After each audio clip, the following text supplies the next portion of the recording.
Microsoft Azure, formerly known as Windows Azure, is Microsoft's public cloud computing platform that provides a broad range of cloud services to help businesses manage challenges and meet their organization goals.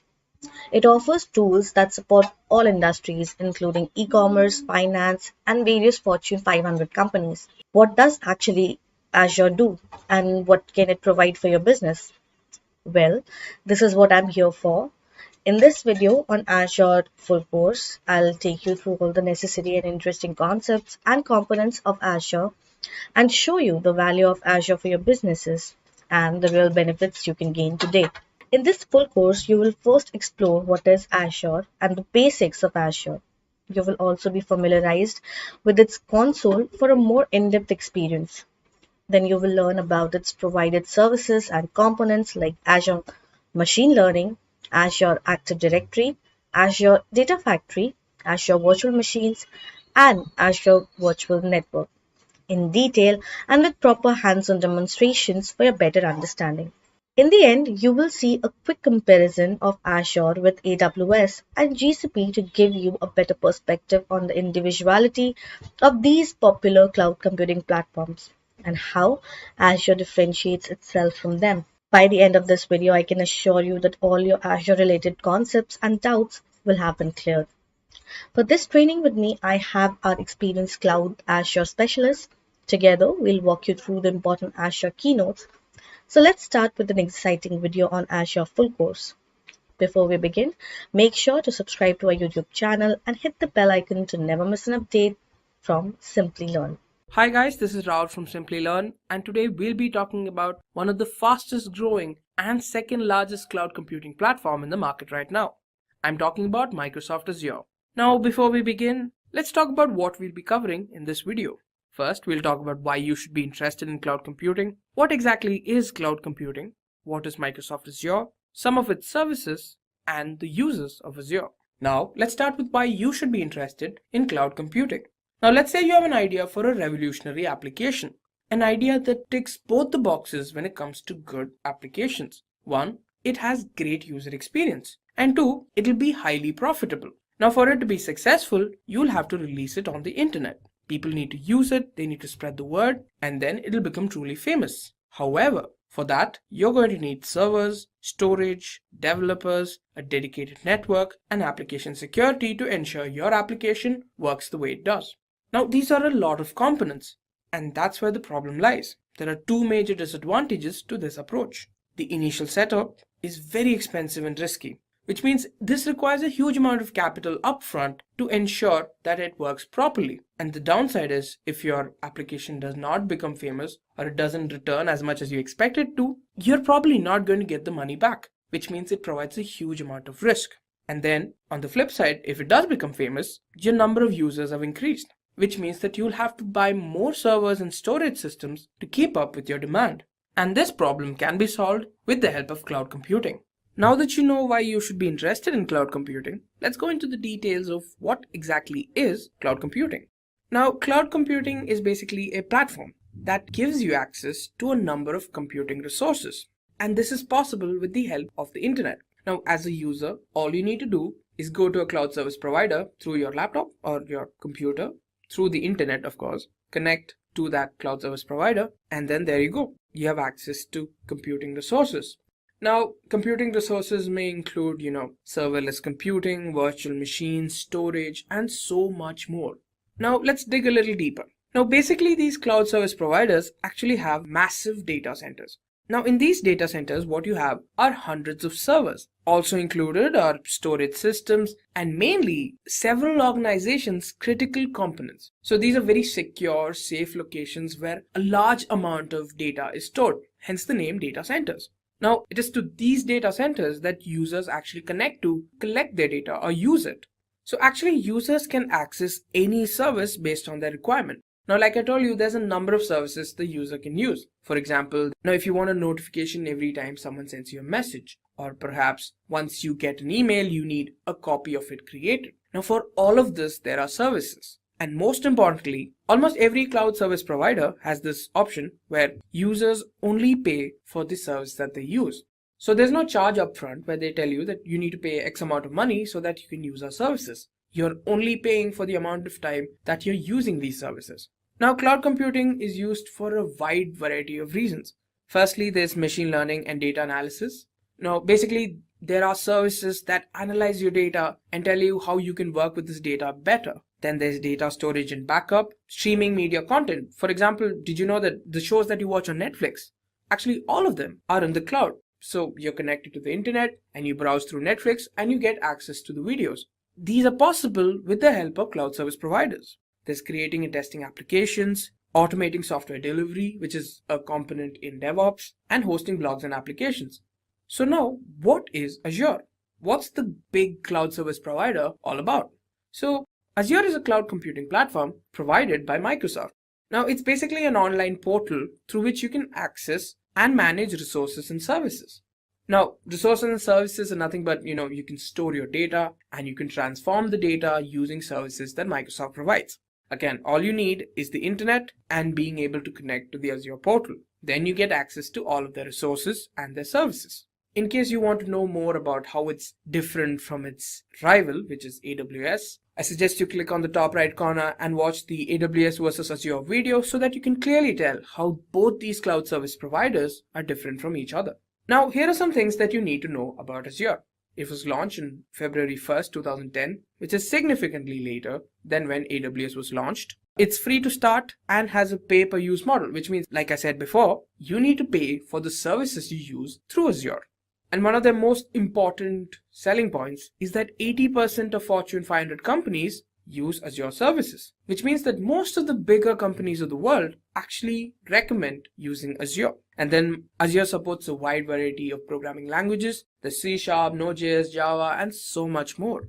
Another very important selling point of Azure is the amount of data centers it has across the world. Now, it's important for a cloud service provider to have many data centers around the world because it means that they can provide their services to a wider audience. Now, Azure has 42, which is more than any cloud service provider has at the moment. It expects to have 12 more in a period of time, which brings its total number of regions it covers to 54. Now, let's talk about Azure services. Now, Azure services have 18 categories and more than 200 services, so we clearly can't go through all of them. It has services that cover compute, AI and machine learning, integration, management tools, identity, DevOps, web, and so much more. You're going to have a hard time trying to find a domain that Azure doesn't cover. And if it doesn't cover it now, you can be certain they're working on it as we speak. So first, let's start with the compute services. First, virtual machine. With this service, what you're getting to do is to create a virtual machine of Linux or Windows operating system. It's easily configurable. You can add RAM, you can decrease RAM, you can add storage, remove it. All of it is possible in a matter of seconds. Now let's talk about the second service, cloud service. Now with this, you can create an application within the cloud, and all of the work after you deploy it, deploying the application that is taken care of by Azure, which includes, provisioning the application, load balancing, ensuring that the application is in good health, and all of the other things are handled by Azure. Next up, let's talk about Service Fabric. Now with Service Fabric, the process of developing a microservice is greatly simplified. So you might be wondering, what exactly is a microservice? Now a microservice is basically an application that consists of smaller applications coupled together. Next up, functions. Now with functions, you can create applications in any programming language that you want. Another very important part is that you don't have to worry about any hardware components. You don't have to worry what RAM you require or how much storage you require. All of that is taken care of by Azure. All you need is to provide the code to Azure and it'll execute it, and you don't have to worry about anything else. Now let's talk about some networking services.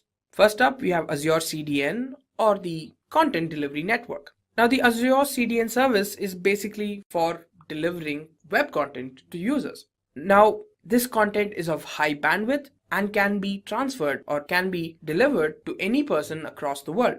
Now these are actually a network of servers that are placed in strategic positions across the world so that the customers can obtain this data as fast as possible. Next up, we have Express Route. Now, with this, you can actually connect your on-premise network onto the Microsoft Cloud or any of the services that you want through a private connection. So the only communication that happens is between your on-premise network and the service that you want. Then you have virtual network. Now with virtual network, you can have any of the Azure services communicate with each other in a secure manner, in a private manner. Next, we have Azure DNS. So Azure DNS is a hosting service which allows you to host their DNS or domain name system domains in Azure. So you can host your application using Azure DNS. Now for the storage services. First up, we have disk storage. With disk storage, you're given a cost-effective option of choosing HDD or solid-state drives to go along with your virtual machines based on your requirements. Then you have blob storage. Now, this is actually optimized to ensure that they can store massive amounts of unstructured data, which can include text data or even binary data. Next, you have file storage, which is a managed file storage and can be accessible via the SMB protocol or the server message block protocol. And finally, you have queue storage. Now with queue storage, you can provide durable message queuing for an extremely large workload. And the most important part is that this can be accessed from anywhere in the world. Now, let's talk about how Azure can be used. Firstly, for application development, it could be any application, mostly web applications. Then you can test the application, see how well it works. You can host the application on the internet. You can create virtual machines like I mentioned before. With the service, you can create these virtual machines of any size or RAM that you want. You can integrate and sync features. You can collect and store matrices. For example, how the data works, how the current data is, how you can improve upon it. All of that is possible with these services. And you have virtual hard drives, which is an extension of the virtual machines where these services are able to provide you a large amount of storage where data can be stored. I'm Sam, an Azure Cloud Architect working for Simplilearn. And I'm more than glad to walk you through this session where we're going to talk about Azure in great length and breadth. And without any further delay, let's get started. Everybody likes stories, so let's get started with a story. In a city not so far away, a CEO had plans to expand his company globally and called one of his IT personnel for an IT opinion. And this guy has been in the company for a long time and is very seasoned with the company's infra. And he nicely answered the questions with what he foresaw. And he said, I have a good news and a bad news for us to go global.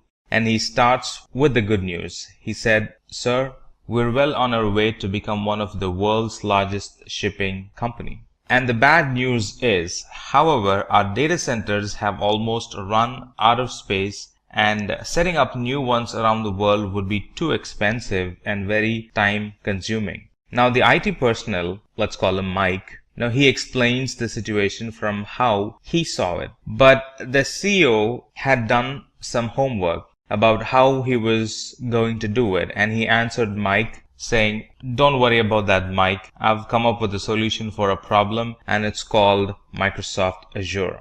Well, Mike is an hard-working and honest IT professional working for that company, but he did not spend time on learning the latest technologies. And he asked this question very honestly, how does it solve a problem? And the CEO begins to explain Azure to Mike, and he starts with what is cloud computing, and then he goes on and talks about Azure and the services offered by Azure and why Azure is better than the other cloud providers and what are the great companies that uses Azure and how they got benefited out of it. And then he winds it all up with the use cases of Azure. So he begins his explanation saying Microsoft Azure is known as the cloud service provider and it works on the basis of cloud computing. Now Microsoft Azure is formerly known as Windows Azure and it's Microsoft's public cloud computing platform. It also provides a range of cloud services, including some of them are compute, analytics, storage, and networking. We can always pick and choose from these services to develop and scale our applications or even plan on running existing applications in the public cloud. Microsoft Azure is both a platform as a service and infrastructure as a service. Let's now fade their conversation out and let's talk about what is cloud computing, Azure, services offered by Azure, how is Azure leading when compared to other cloud service providers, and what are the companies that are using Azure? Let's talk about that. In simple terms, cloud computing is being able to access compute services like servers, storage, database, networking, software analytics, intelligence, and a lot more over the internet, which is the cloud, with the flexibility of the resources that we use. Like anytime I want a resource, I can use one and it becomes available immediately. And anytime if I want to retire an resource, I can simply retire a resource and not pay for it. And we also typically pay only for the services that we use, and this helps greatly with our operating cost to run our infrastructure more efficiently and scale our environment up or down depending on the business needs and changes. And all the servers and storages and databases and networking, all that are accessed through the network of remote systems or remote computers hosted in the internet, typically in the provider's data center, which is Azure in this case. Now, we don't use any physical server or an on-premises server here. Well, we still use physical servers and VMs, hosted on a hardware or a physical server, but they're all in the provider's environment and none of them sit on premises or in our data center. We only access them remotely. It looks and feels the same, except for the fact that they are in a remote location. We access them remotely, do all the work remotely, and when we're done, we can shut it down and not pay for them. So some of the use cases of cloud computing are creating applications and services. The other use cases are storing or using cloud for storage alone. If there is one thing that ever grows in our organization, is the storage. Every new day there is a new storage requirement, and it's very dynamic. It's very hard to predict, and if we go out and buy a big storage capacity upfront, until we use the storage capacity fully, the empty storages, we're wasting money on them. So instead, I can go for a storage which scales dynamically, that's in the cloud. Put storage or put data in the cloud and pay only for what you're storing. And for the next month, if you have deleted or flushed out some files or data, pay less for it. So it's a very dynamic storage in the cloud, and a lot of companies are getting benefited from storing data in the cloud because of its dynamic in nature and the cost that comes along with it, the cheap cost that comes along with it. And also they give a lot of the providers like Azure, they give data replication for free. They promise an SLA along with the data we store in the cloud. So there's an SLA attached to it.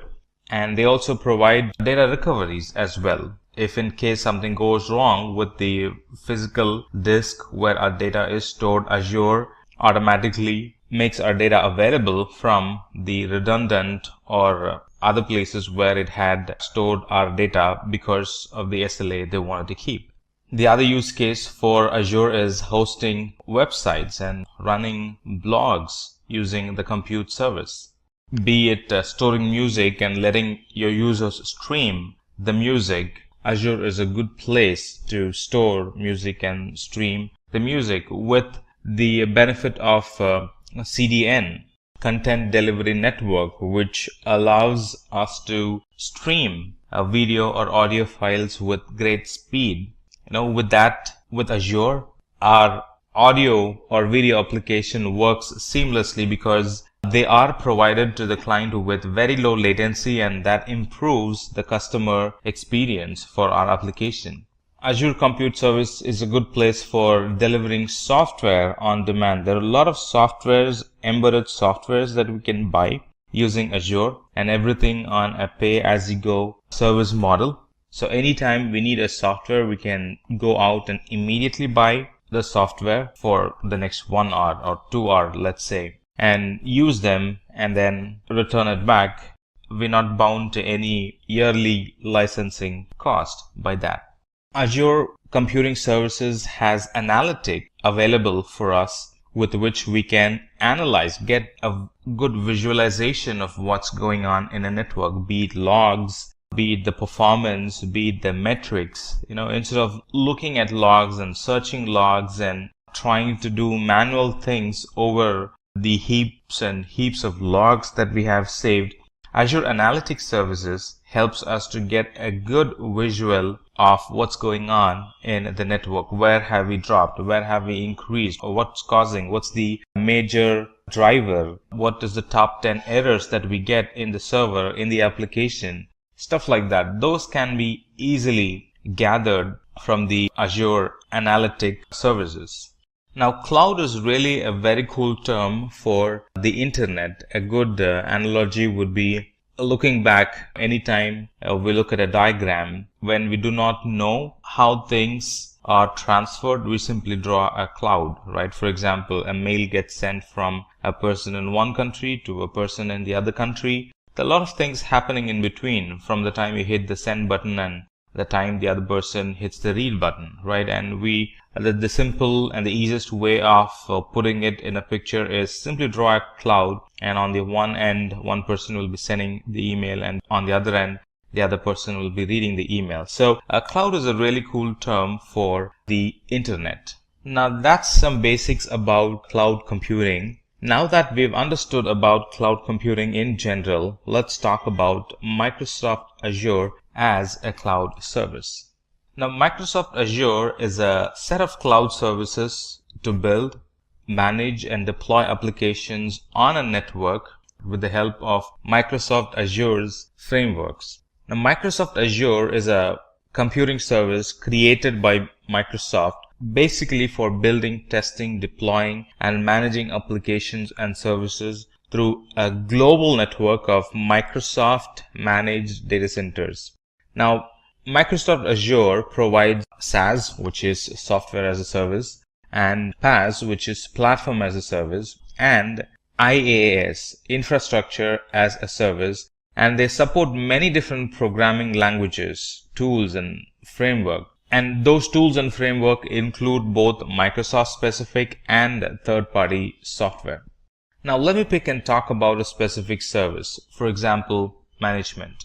Azure Automation provides a way for us to automate the manual, long running and frequently repeated tasks that are commonly performed tasks both in cloud and enterprise environment. It saves us a lot of time and increases the reliability, and it kind of gives a good administrative control and even schedules the task automatically to be performed on a regular basis.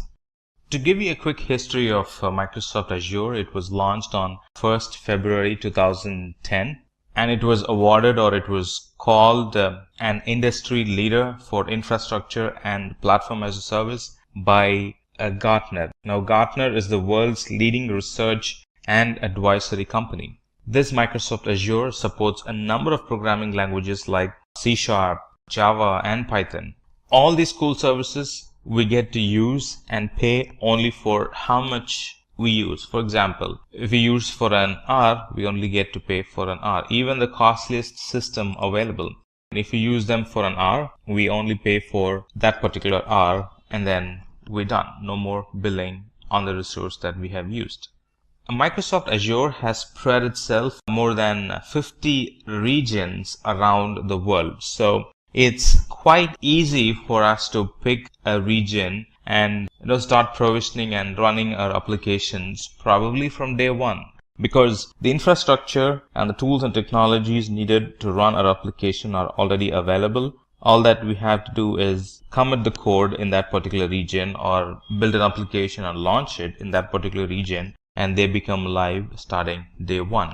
Now, because we have 50 regions around the world, we can very carefully design our environment to provide low latency services to our customers. All right. Instead of in traditional data center, let's say, customers will have to, or their request will have to travel all the way around the globe to reach a data center which lives in the other side of the planet.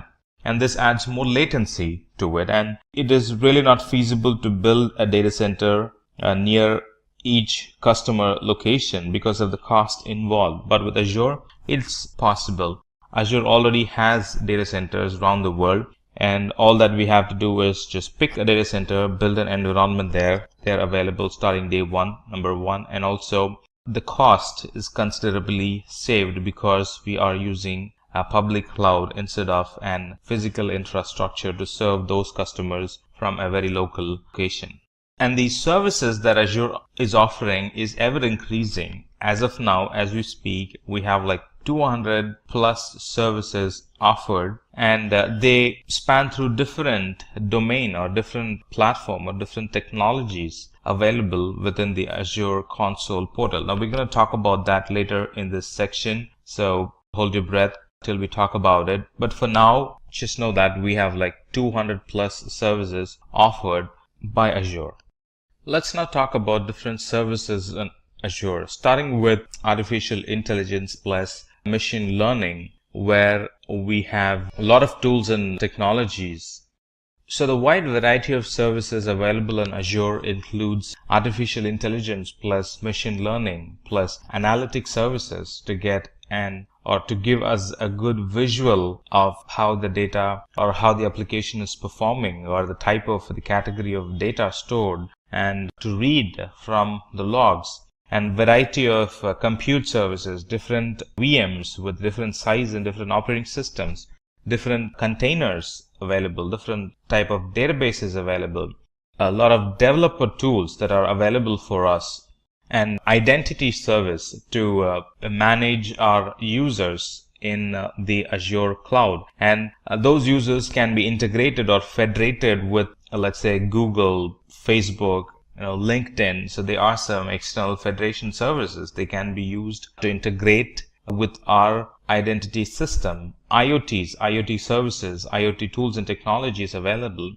and management tools to manage the users. Creating identity is one, and then managing them on top of it is a totally different thing. And we have tools, technologies to manage the users. Cool services for data migration. Data migration is now made simple. Tools and technologies available for mobile application development. And I can plan my own network in the cloud with the networking services. I can implement my own security, both Azure provided and third-party security services on Azure cloud. That's now possible. And a lot of storage options available in the cloud. So these are just a glimpse of the big list of services available in Azure cloud. So that was a glimpse of what's available in the cloud. Let's talk about the services in a specific. Let's take compute for example. Whenever we're building a new application or deploying existing ones, the Azure Compute Service provides the infrastructure we need to run and maintain our application. We can easily tap in the capacity that Azure Cloud Service has, and we can scale our compute requirement on demand. We can also containerize our application. We have the option of choosing Windows or Linux VM machine and take the advantage of the flexible options Azure provides for us to migrate our VMs to Azure, and a lot more. And these compute services also include a full-fledged identity solution, meaning integration with Active Directory in the cloud or on-premises, and a lot more. Let's look at some of the services that this compute domain provides.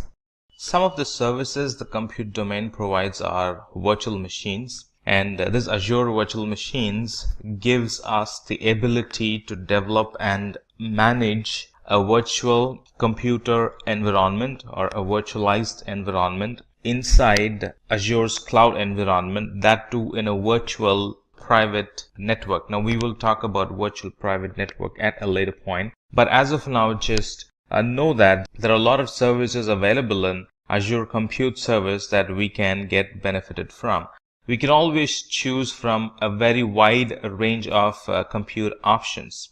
For example, we have an option to choose the operating system. We have the option to choose whether the system should be in on-premises or in the cloud, or do we want to maintain the environment both in on-premises and in the cloud. We have the option of choosing the operating system, whether we want to use our own operating system with some software attached to it, or do we want to go and buy the operating system from the cloud, from Azure Marketplace. And these are just a few of the options available for us when we want to buy the compute environment. And these compute environments are easily scalable, meaning we can easily scale our VM instances from one instance to thousands of virtual machines in a matter of minutes, or simply put, in a couple of button clicks. And all these services are available on a pay for what we use model, meaning there is no upfront cost. We use the service and then pay for the services that we have used. There is no literal long-term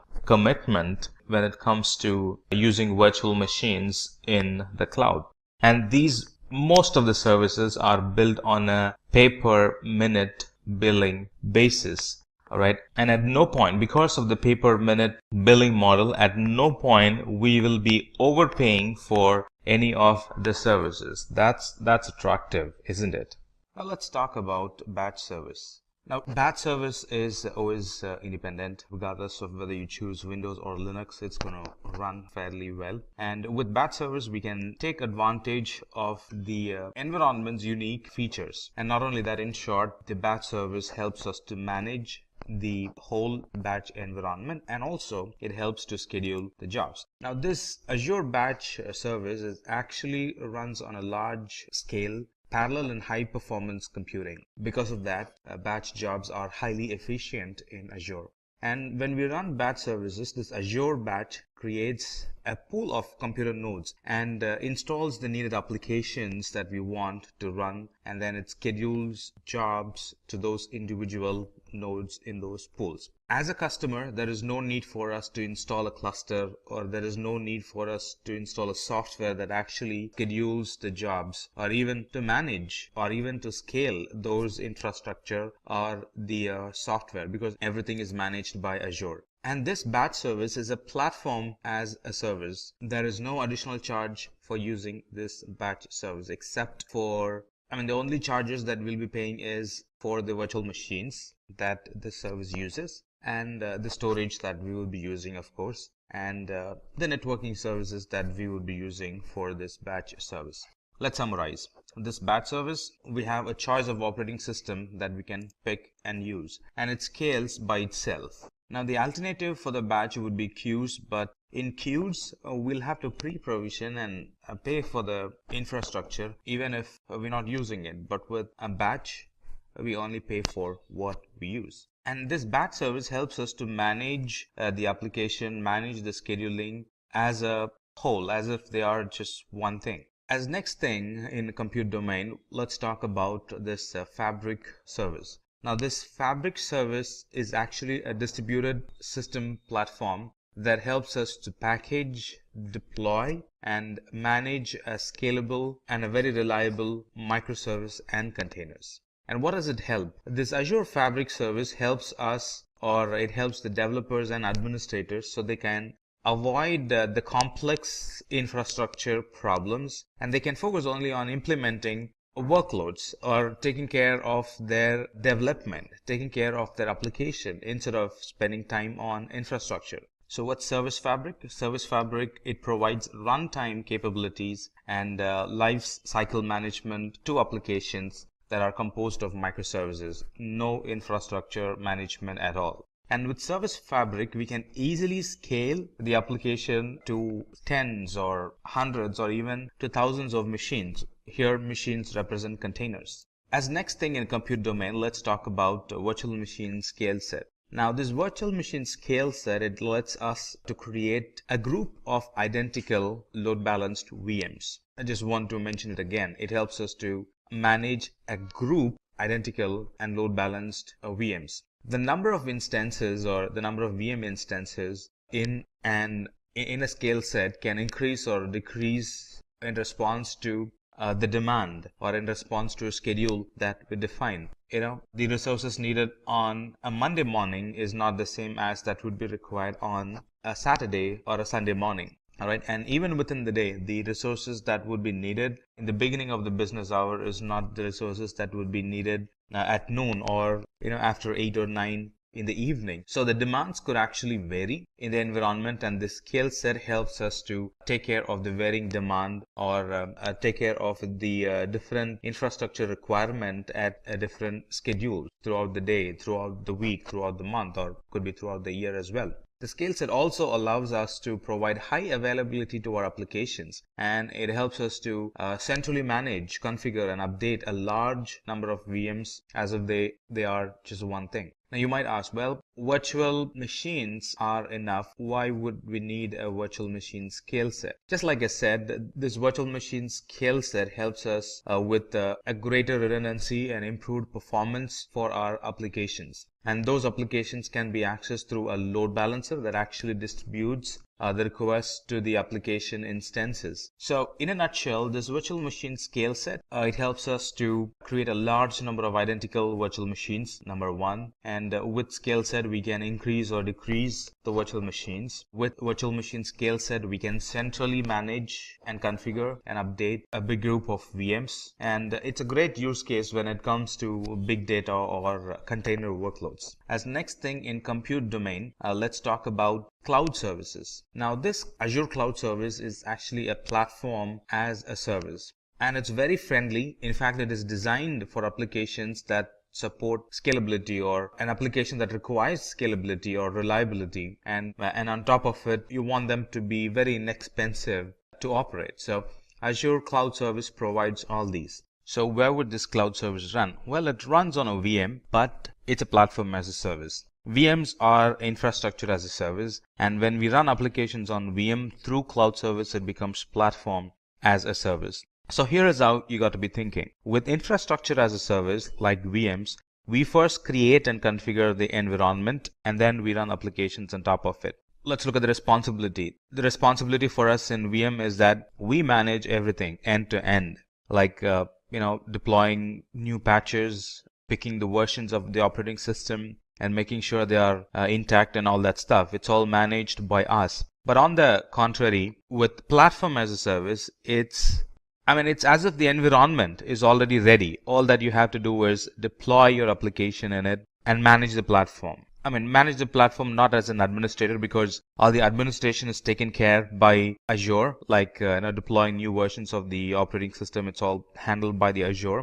So we deploy the application and we manage the application. That's it. Infrastructure management is handled by Azure. So what does cloud service provide? This cloud service provides a platform where we can write the application code, and we don't have to worry about hardware. Simply hand over the code and cloud service takes care of it.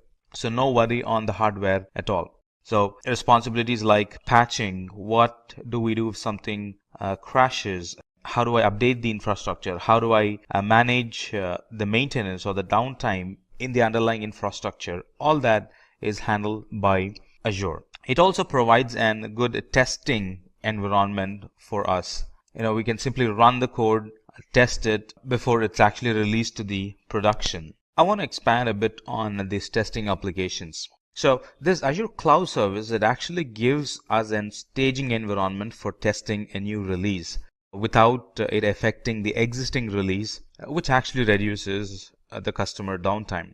So we can run the application, test it, and anytime that's ready for production, all that's needed for us to do to move it to production is simply to swap the staging environment into the production environment, and the old production environment will now become the new staging environment where we can add more to it and then swap it back at a later point. So it kind of gives us a swappable environment for testing our applications. And not only that, it gives us health monitoring alerts. It helps us to monitor the health and availability of our application. And there is a dashboard we can benefit from when we use Azure Cloud Services, and that shows the key statistics all in one place. And we can also set up real-time alerts to warn when a service availability or a certain metrics that we are concerned about degrades. As next thing in compute domain, let's talk about functions. Now, functions are serverless computing. Many times, if you heard about Azure being serverless, a lot of time they are referencing, or the person who's talking to you is referencing to serverless computing or Azure Functions, which is a serverless computing service hosted on Microsoft Azure. The main motive of a function is to accelerate and simplify application development. Functions helps us to run code on demand without we need to pre-provision or manage any Azure infrastructure. So Azure Functions are script or a piece of code that gets run in response to an event that you want to handle. So in short, we can just write a code that you need for a problem at hand without actually worrying about the whole application or the infrastructure that will be running that code. And the best of all the best is when we use functions, we only pay for the time that our code runs.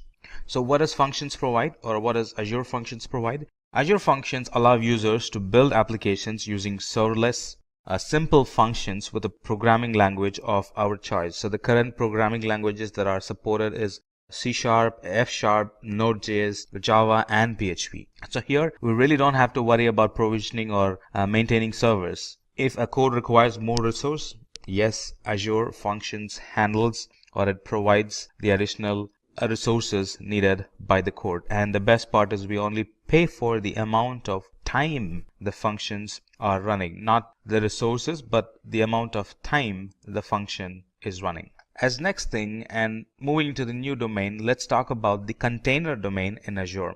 Now the container domain or the container service, it allows us to quickly deploy a production ready Kubernetes or a Docker Swarm cluster. Now what's a container? A container is a standard unit of software that packages of code and all its dependencies so the applications run quickly and reliably from one computing environment to another. It could be testing to staging to development environment to staging to production, or from one production to another production, or on premises to cloud, or one cloud to another cloud, vice versa.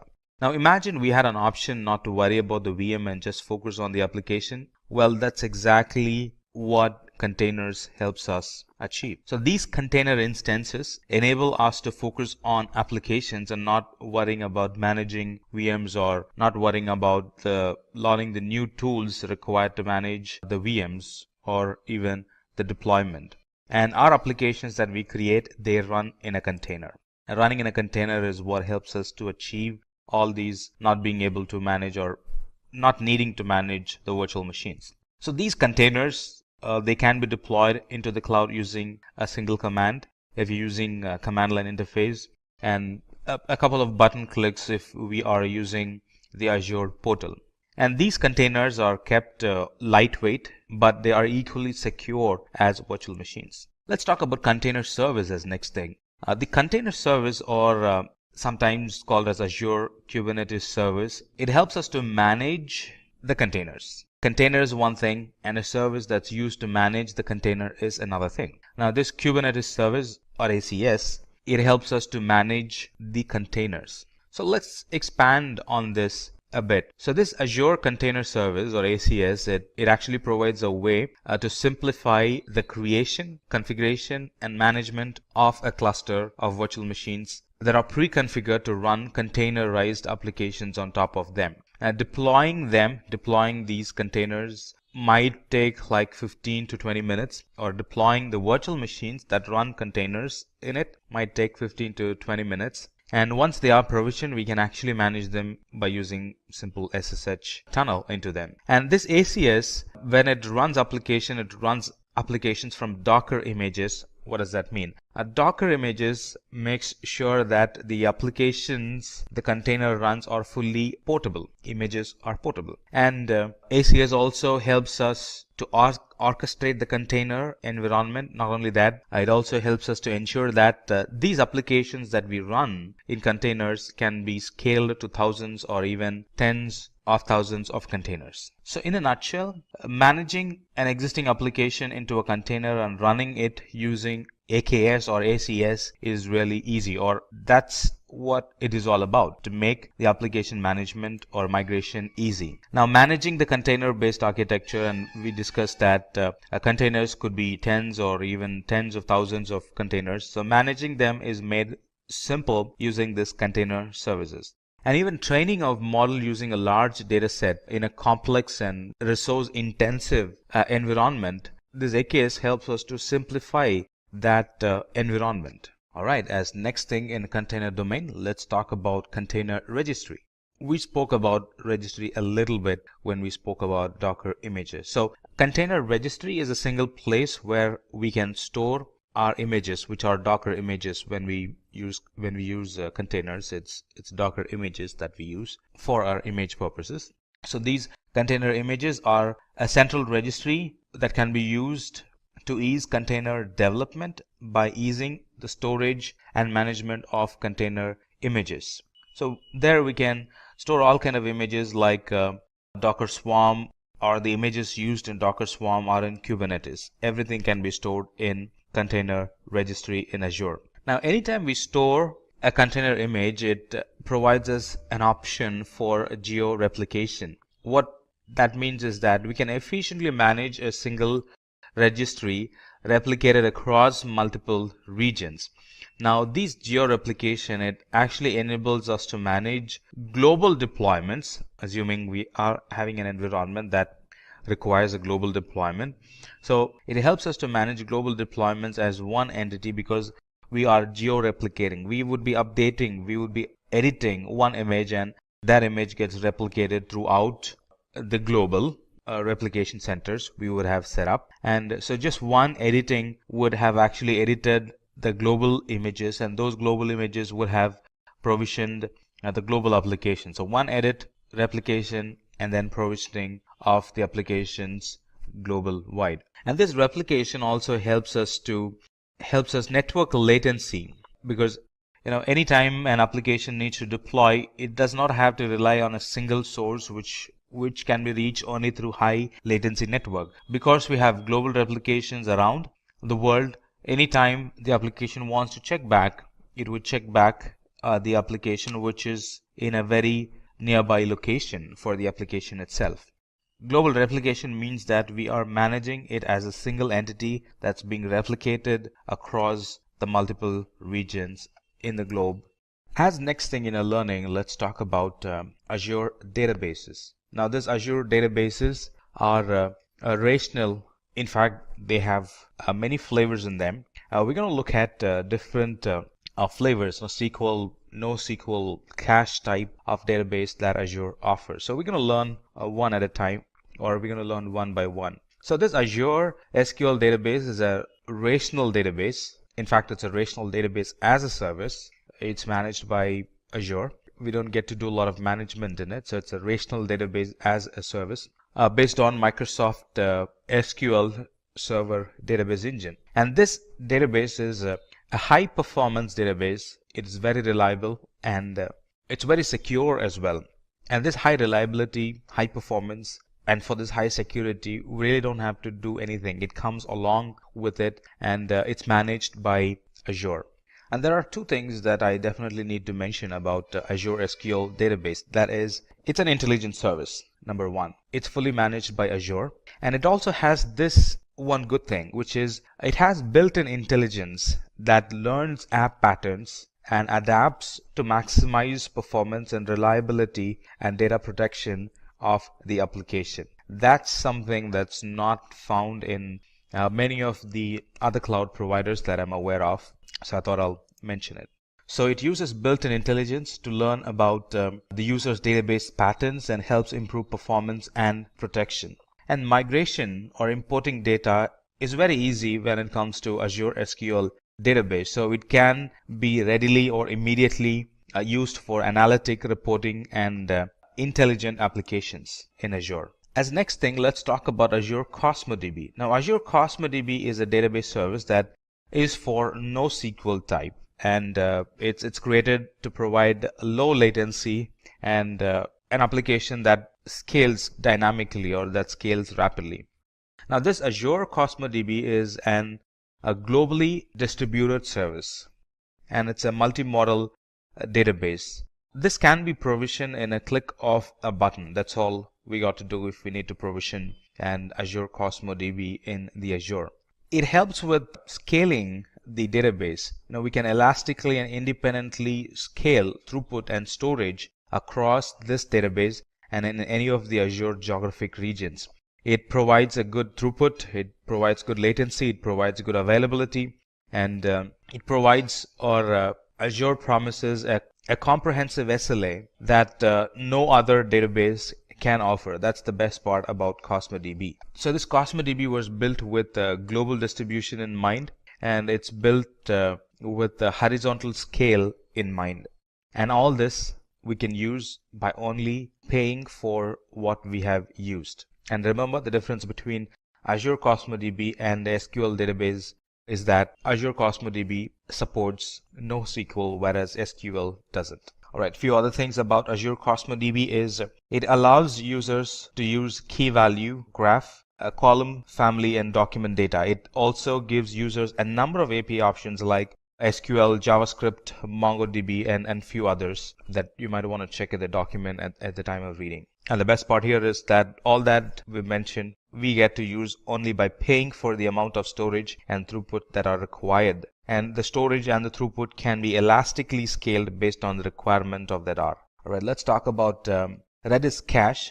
Discussion about Azure database won't be complete without we talking about Redis cache. Now, Redis cache is a secure data cache. It's also sometimes called as messaging broker that provides high throughput and low latency access to data for the applications. Now, Redis cache is based on a popular open source caching product, which is Redis, sometimes called as Redis cache. Now, what's the use case? It's typically used to cache to improve the performance and scalability of a system that rely heavily on backend data stores. Now, performance when we use Redis cache is improved by temporarily copying the frequently accessed data to a fast storage located very close to the application. Now, with Redis cache, this fast storage is located in memory with Redis cache instead of being loaded from the actual disk in the database itself.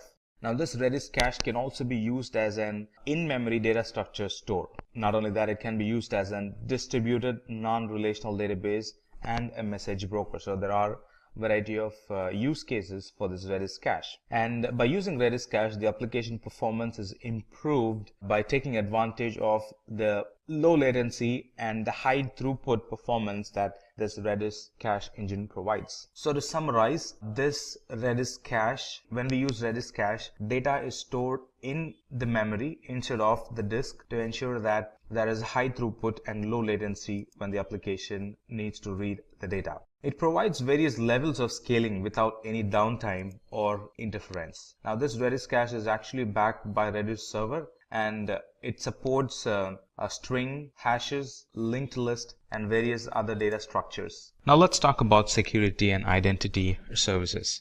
Now, identity management in specific is a process of authenticating first and then authorizing using security principles. And not only that, identity management involves controlling information about those principal identities. You might ask, now what's a principal identity? Now, identity or principal identity are services, applications, users, groups, and a lot more. The speciality about this identity management is that it not only helps authenticate and authorize principals in cloud, it also helps authenticate and authorize principals or resources on premises, especially when you run an hybrid cloud environment. So all these services and features that this identity management helps us to get additional level of validation, like identity management can provide multi-factor authentication. It can provide access policies based on condition, permit or deny based on condition. It can also monitor suspicious activity, and not only that, it can also report it. It can also help generate alerts for potential security issues, and in a way to mitigate it, can send us an alert so we can get involved and prevent a security accident from happening. So let's talk more about identity management. So some of the services under security and identity management are Azure Security Center. Now, this Azure Security Center provides security management and threat protection across the workloads in both cloud and in the hybrid environment. It helps control user access and application control to stop any malicious activity if present. It helps us to find and fix vulnerabilities before they can be even exploited. It integrates very well with analytic methods that helps us to identify, or it gives us the intelligence to identify or detect attacks and prevent them before it can actually happen. And it also works seamlessly with hybrid environments. So you don't have to have one policy for on-premises and one policy for the cloud. It's now a unified service, both for on-premises and the cloud. The next service in security and identity would be Key Vault. Now, a Key Vault is a service or a feature that helps safeguard the cryptographic keys and any other secrets used by the cloud applications and the services. In other words, this Azure Key Vault is a tool for securely storing and accessing the secrets of the environment, the secret keys. Now, a secret is anything that you really want to have a very tight control access, like the certificates, like the passwords, stuff like that. Now, if I tell you what Key Vault actually solves, that would actually explain what Key Vault is. Now, Key Vault is used in secrets management. It's helped in securely storing the tokens, the passwords, the certificates. It helps in key management. It really helps in creating and controlling the encryption keys that we would use to encrypt data. It helps in certificate management. Talking about certification management, it helps us to easily provision, manage, and deploy public and private SSL, TLS certificates in Azure, and a lot more. So in a nutshell, this Key Vault, it provides users the ability to provision new vaults and keys in just a matter of minutes. All that in a single command, or all that in a couple of button clicks. It also helps users to centrally manage their keys, secrets, and policies.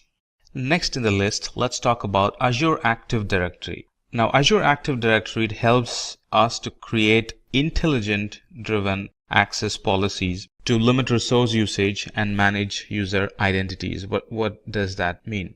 Now, this Azure Active Directory is a cloud-based Active Directory and identity management service. Now, Azure Active Directory combines, it's actually a combination of the core directory services plus application access management plus identity protection.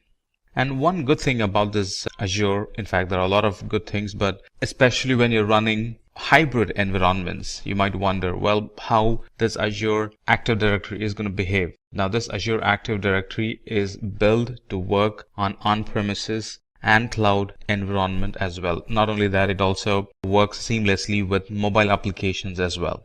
So in a nutshell, this Azure Active Directory, it acts as an central point of identity and access management for our cloud environment. It also provides good security solutions that protect against unauthorized access of our app and the data. Now that we've discussed about security and identity, let's talk about the management tools that Azure has to offer. Azure provides built-in management and account governance tools that helps administrators and developers, that helps them to keep their resources secure and very compliant. And again, it helps both in on-premises and in the cloud environment. And these management tools help us to monitor the infrastructure, monitor the applications. It also helps in provisioning and configuring resources. It also helps in updating apps. It helps in analyzing threats, taking backup of the resources, build disaster recoveries. It also helps in applying policies and conditions to automate our environment. We use Azure management tools, and it's also used in cost control methods. So this Azure management plays a wide role across the Azure services. And in the management tools, first comes the Azure Advisor. Now this Azure Advisor, it acts as a guide to educate us about Azure best practices. It throws recommendations that we can select on the basis of the category of service and it also provides the impact it can have, or the impact that would happen in our environment if we follow the recommendations given. And recommendations are, first one is the recommendations are kind of templatized, and it throws the templatized recommendations. Not only that, it also provides customized recommendations on the basis of the configuration, on the basis of our usage patterns. And these recommendations are not hard. It's not like something that it recommends and then just leaves us hanging there. These recommendations provided are very easy to follow, very easy to implement and see results. You can think of Azure Advisor as a very personalized cloud consultant that helps you to follow best practices to optimize our deployments. It kind of analyzes our resources, our configurations, our usage, and then it recommends a solution for us that really helps in improving the cost effectiveness, improving the performance, improving high availability, and improving security in our Azure environment. So with this Azure Advisor, we can get a proactive, actionable, and personalized best practice recommendations. Now, you don't have to be an expert. Just follow the Azure Advisor and your environment is going to be good. It also helps in improve the performance, security, high availability of our environment. And also it helps in bringing down the overall Azure spend. And the best part is it's a free service that analyzes our Azure usage and provides recommendations, how we can optimize our Azure resource to reduce cost. And reduce cost at the same time boost the performance, helps in strengthening the security and improve the overall reliability of our environment. Next in the list would be Network Watcher. Now, this Network Watcher helps users identify and gain insights in the overall network performance and the health of the overall environment. Now, these Azure Watchers provides enough tools to monitor, to diagnose, to view the metrics, and to enable or disable logs, which means generate and collect the logs for resources in the Azure Virtual Network. So with Network Watcher, you can monitor and diagnose issues in networking without even logging into the virtual machines. With just the logs, which are real-time, we can actually come to a conclusion what could be wrong in a certain resource, in a VM or in a database, by just looking at the logs. And not only that, it's used for analytic or to gain some intelligence of what's happening in our network. We can gain a lot of insight to the current network traffic pattern using the security group flow logs that this Network Watcher offers. It also helps in investigating VPN connectivity issues using detailed logs. Now, you might or might not know that VPN troubleshooting requires both parties, or it involves two parties. The person, the network administrator on this side and the network administrator on the other side. And they will have to check logs in their end and we'll have to check logs in our end, stuff like that. But with the Network Watcher, it kind of takes it to the next level. The logs itself, we could easily identify which side is having the issue and suggest an appropriate fix. And the next in the list would be Microsoft Azure Portal. Now, this Microsoft Azure Portal, it provides a single unified console to perform various number of activities like building, not only building, managing and monitoring the web applications that we build. Now, this portal can be used to organize our environment or the appearance of the environment or the visual of the environment based on our work style. And using Azure Portal, users can control who gets to manage or access the resources, all from the Azure Portal. And this Azure Portal gives a very good visibility on the spends that happen on each resource, right? And if we can customize it, we can also identify spends based on team, spends based on days, spends based on department, stuff like that. So it kind of gives us a good visual of where the money is spending or where is the bill consumed within the Azure environment. Next in the list would be Azure Resource Manager. Now, Azure Resource Manager enables us to manage the usage of the application resources. Now, we use Resource Manager to deploy, monitor, and manage solution resources as a group, as if it's one single entity. Now, the infrastructure of our application is typically made of various components, which includes virtual machine, storage, virtual network, web app, database servers, some other third-party services that we might use in our environment. And they are by nature separate services. But with Azure Resource Manager, we don't see them as different components or different entities. Instead, we see them as related services in a group that supports an application. Now we kind of get the relation between them instead of letting them spread. Azure Resource Manager identifies the relation between them and helps us to visually see them all as one or single entity. Not only that, Azure Resource Manager helps, or it ensures that the resources that we provision are deployed at a constant rate along with the other application. It also helps users to visually see their resources and how they are connected, and that helps in managing the resources a lot better. Resource group also is used to control who can access the resources within the user's organization. Kind of gives you the fine-grained control over who gets to access and who does not get access. And the last one in the management tools would be automation. And this automation gives us the ability to automate, configure, and install upgrades across hybrid environments. It provides a cloud-based automation and configuration service. Not only that, this can be applied for non-Azure environments as well, which is on-premises. So some of the automation we could do is process automation, update management automation, configuration features automation, stuff like that. And this Azure automation provides complete control during the deployment, operation, and also during the decommissioning of the workloads and resources.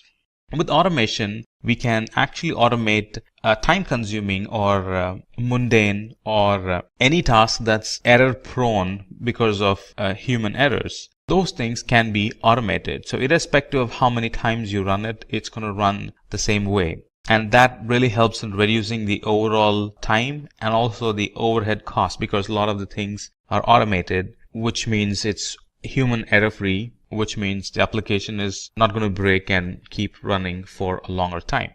With automation, we can actually build a good inventory of operating system resources and configuration items all in one place with ease.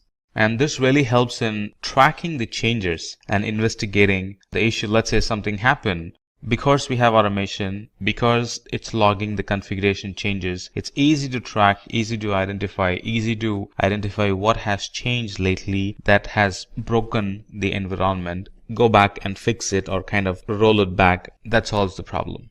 And that actually summarizes the Azure management tools or management services. Now let's talk about the networking tools or the networking services available in Azure. There are a variety of services, especially networking services, that Azure offers, and I'm sure it's going to be an interesting one. Let's begin our discussion with Content Delivery Network. Now, the Content Delivery Network, in short, CDN, it allows us to perform secure and a very reliable content delivery. Not only that, it also helps in accelerating the delivery time, or in other words, reducing the delivery time, also called as load times. It also helps in saving bandwidth and increases in responsiveness to the application. Let's expand on this. The Content Delivery Network is actually a distributed network of servers that can efficiently deliver web content to users. Now, CDNs, we're going to use the word CDN here. CDNs store cached content on global edge servers, also called as POPs, point of presence locations, that are very close to the end users, so the latency is minimized. It's like taking a copy of the data or taking a multiple copy of the data and storing it in different parts of the world, and whoever is requesting it, the data gets delivered to them from a server which is very locally to them. So this CDN offers developers a global solution for rapidly delivering high bandwidth content to users by caching the content in a strategically placed location which is very near to them. So these content delivery networks, it really helps in handling That's one advantage you get for content delivery network. That's we can handle spikes and heavy loads very efficiently. And we can also run analytic against the logs that gets generated in content delivery network, which helps in gaining good insight on the workflow and what would be the future business need for that application. And this, just like a lot of other services, this is on a pay as you go type. So you use the resource first and then you only pay for what you have used. The next one in networking would be ExpressRoute. Now, ExpressRoute is actually a circuit or a link that provides a direct private connection to Azure. And because it's direct, it gives low latency link to Azure. It gives good speed and reliability for the Azure data transfer. It could be on-premises to Azure. So it gives very good speed. It gives increased reliability and low latency for that connection. Let's expand on this a bit. Now, this ExpressRoute is a service that actually provides a private connection between Microsoft data center and infrastructure in our premises or in a different co-location facility that we might have. Now, these ExpressRoutes do not go over the public internet. And because they don't go over the public internet, they offer a high security, reliability, and speed and low latency compared to the connections which are in the internet. Because it's fast, because it's reliable, because it has low latency, it can be used as an extension of our existing data center. Users are not going to feel the difference whether they are accessing services from an on-premises or in the cloud environment, because latency is minimized as much as possible. Users are really not going to see the difference. And because it's a private line and not a public internet line, it can be used to build hybrid applications without compromising privacy or the performance. Now, these virtual private cloud, these ExpressRoutes can be used for taking backups. If assume a backup going through the internet, that would be a nightmare. If you use ExpressRoute for backups, that's going to be fast. And imagine recovering a data through the internet, from the cloud, through the internet, to the on-premises in a time of disaster. That would be the worst nightmare. So these ExpressRoutes can be used not only to backup, but also to recover the data. Because it provides good speed, low latency, recovering the data is going to be a lot sooner. The next product or service we're going to discuss in networking is Azure DNS. Now, Azure DNS allows us to host domain name in Azure, and these domain names come with an exceptional performance and availability. Now, Azure DNS is used to set up and manage DNS zones and records for our domain name in the cloud. Now, this Azure DNS is a service for DNS, just like the name says, and it provides name resolution by using Azure's infrastructure. And by using this domain, we can actually manage the DNS ourselves through the Azure portal with the same credential. Imagine having a DNS provider which does not even belong in our IT. Imagine that environment. We would have a separate portal to manage the DNS environment. Now, those are gone. And now we can actually manage the DNS in the very same Azure portal where we use the rest of the other services. And this Azure DNS very much integrates with other DNS service providers. It uses a global network of name servers to provide fast response to DNS queries. And these domains are having additional availability compared to the other domain service providers' availability promises. These are going to have more availability than the rest because most of the servers are maintained by Microsoft, and it helps resolve sooner. It helps resyncing. Let's say a server fails, it kind of helps resyncing with the rest of the servers. So all the Microsoft's environment, all the Microsoft's global network of name servers kind of ensures that our domain names are resolved properly, not only properly, but also are available most of the time. Right, next in the list in networking services is virtual network. I'm sure this is going to be very interesting and I'm sure you're going to like it.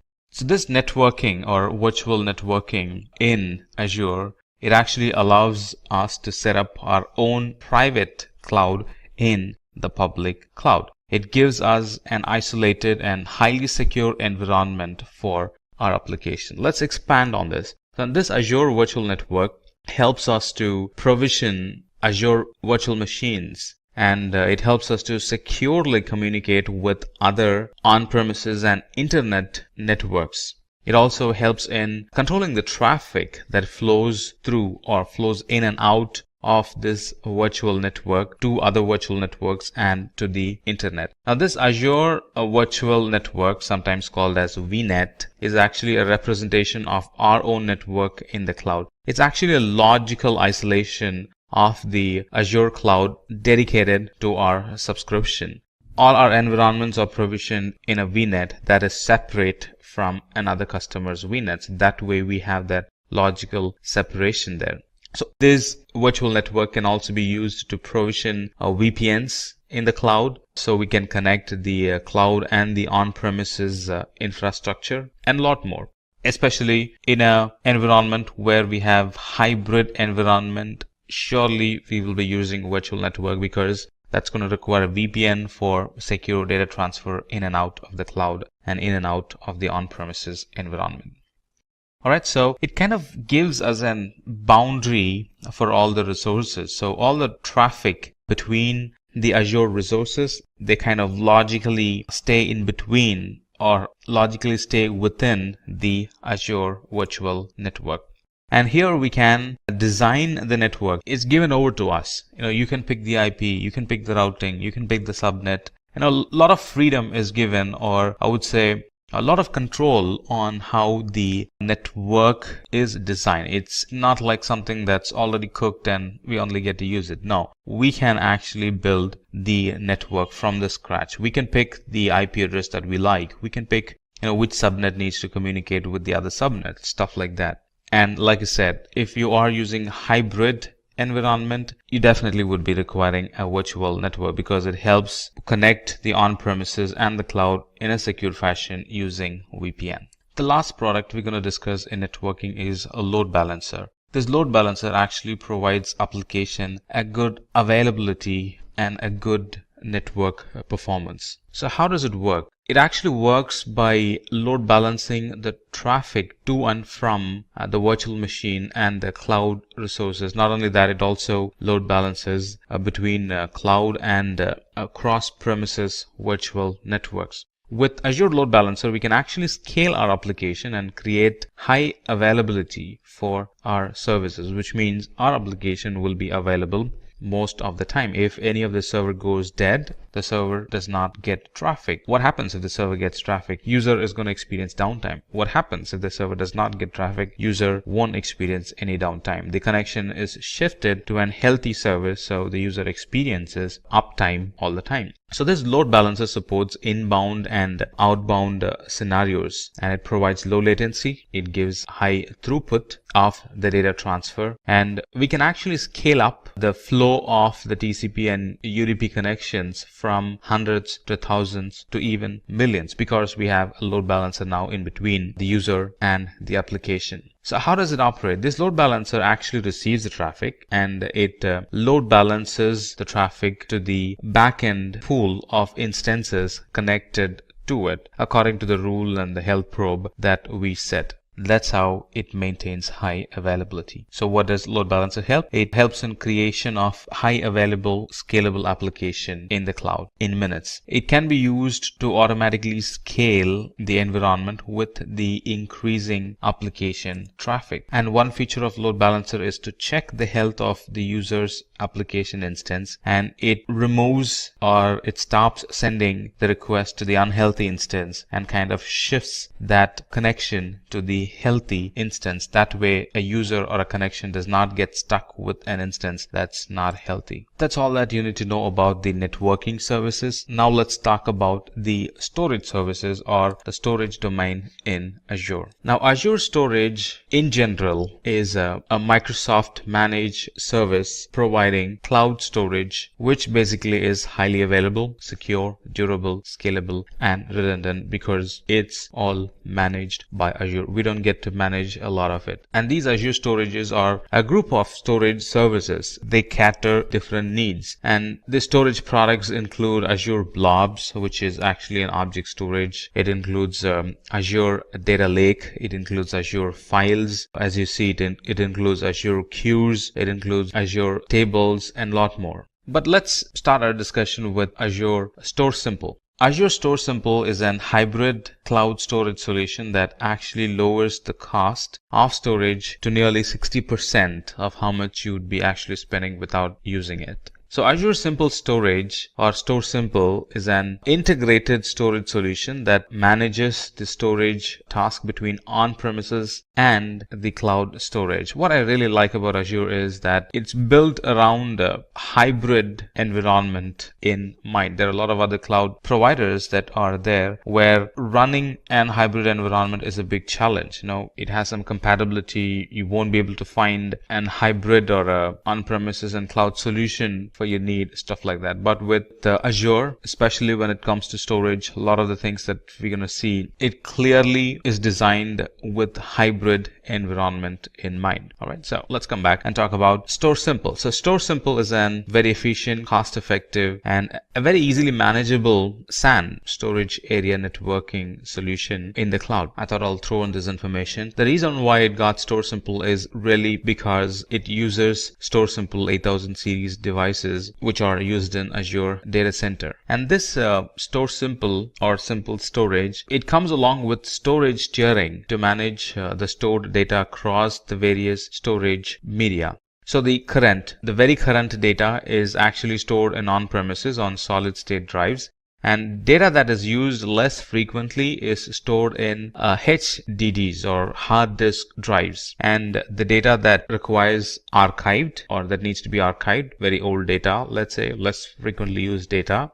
candidate for archive, they are actually pushed to the cloud. So you see how this storage tiering automatically happens in Store Simple. And another cool feature of Store Simple is that it enables us to create an on-demand and scheduled backups of data and then store the data locally or in the cloud. And these backups are actually taken in the form of incremental snapshot, which means that they can be created and restored quickly. It's not a complete backup, it's an incremental backup.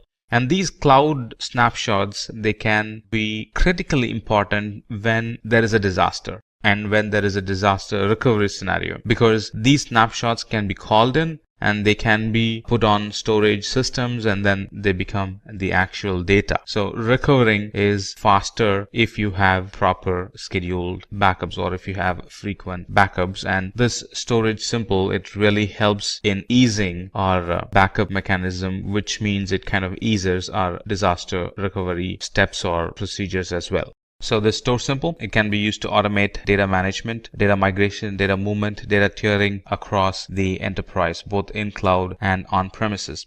It actually improves the compliance and accelerates the disaster recovery for our environment.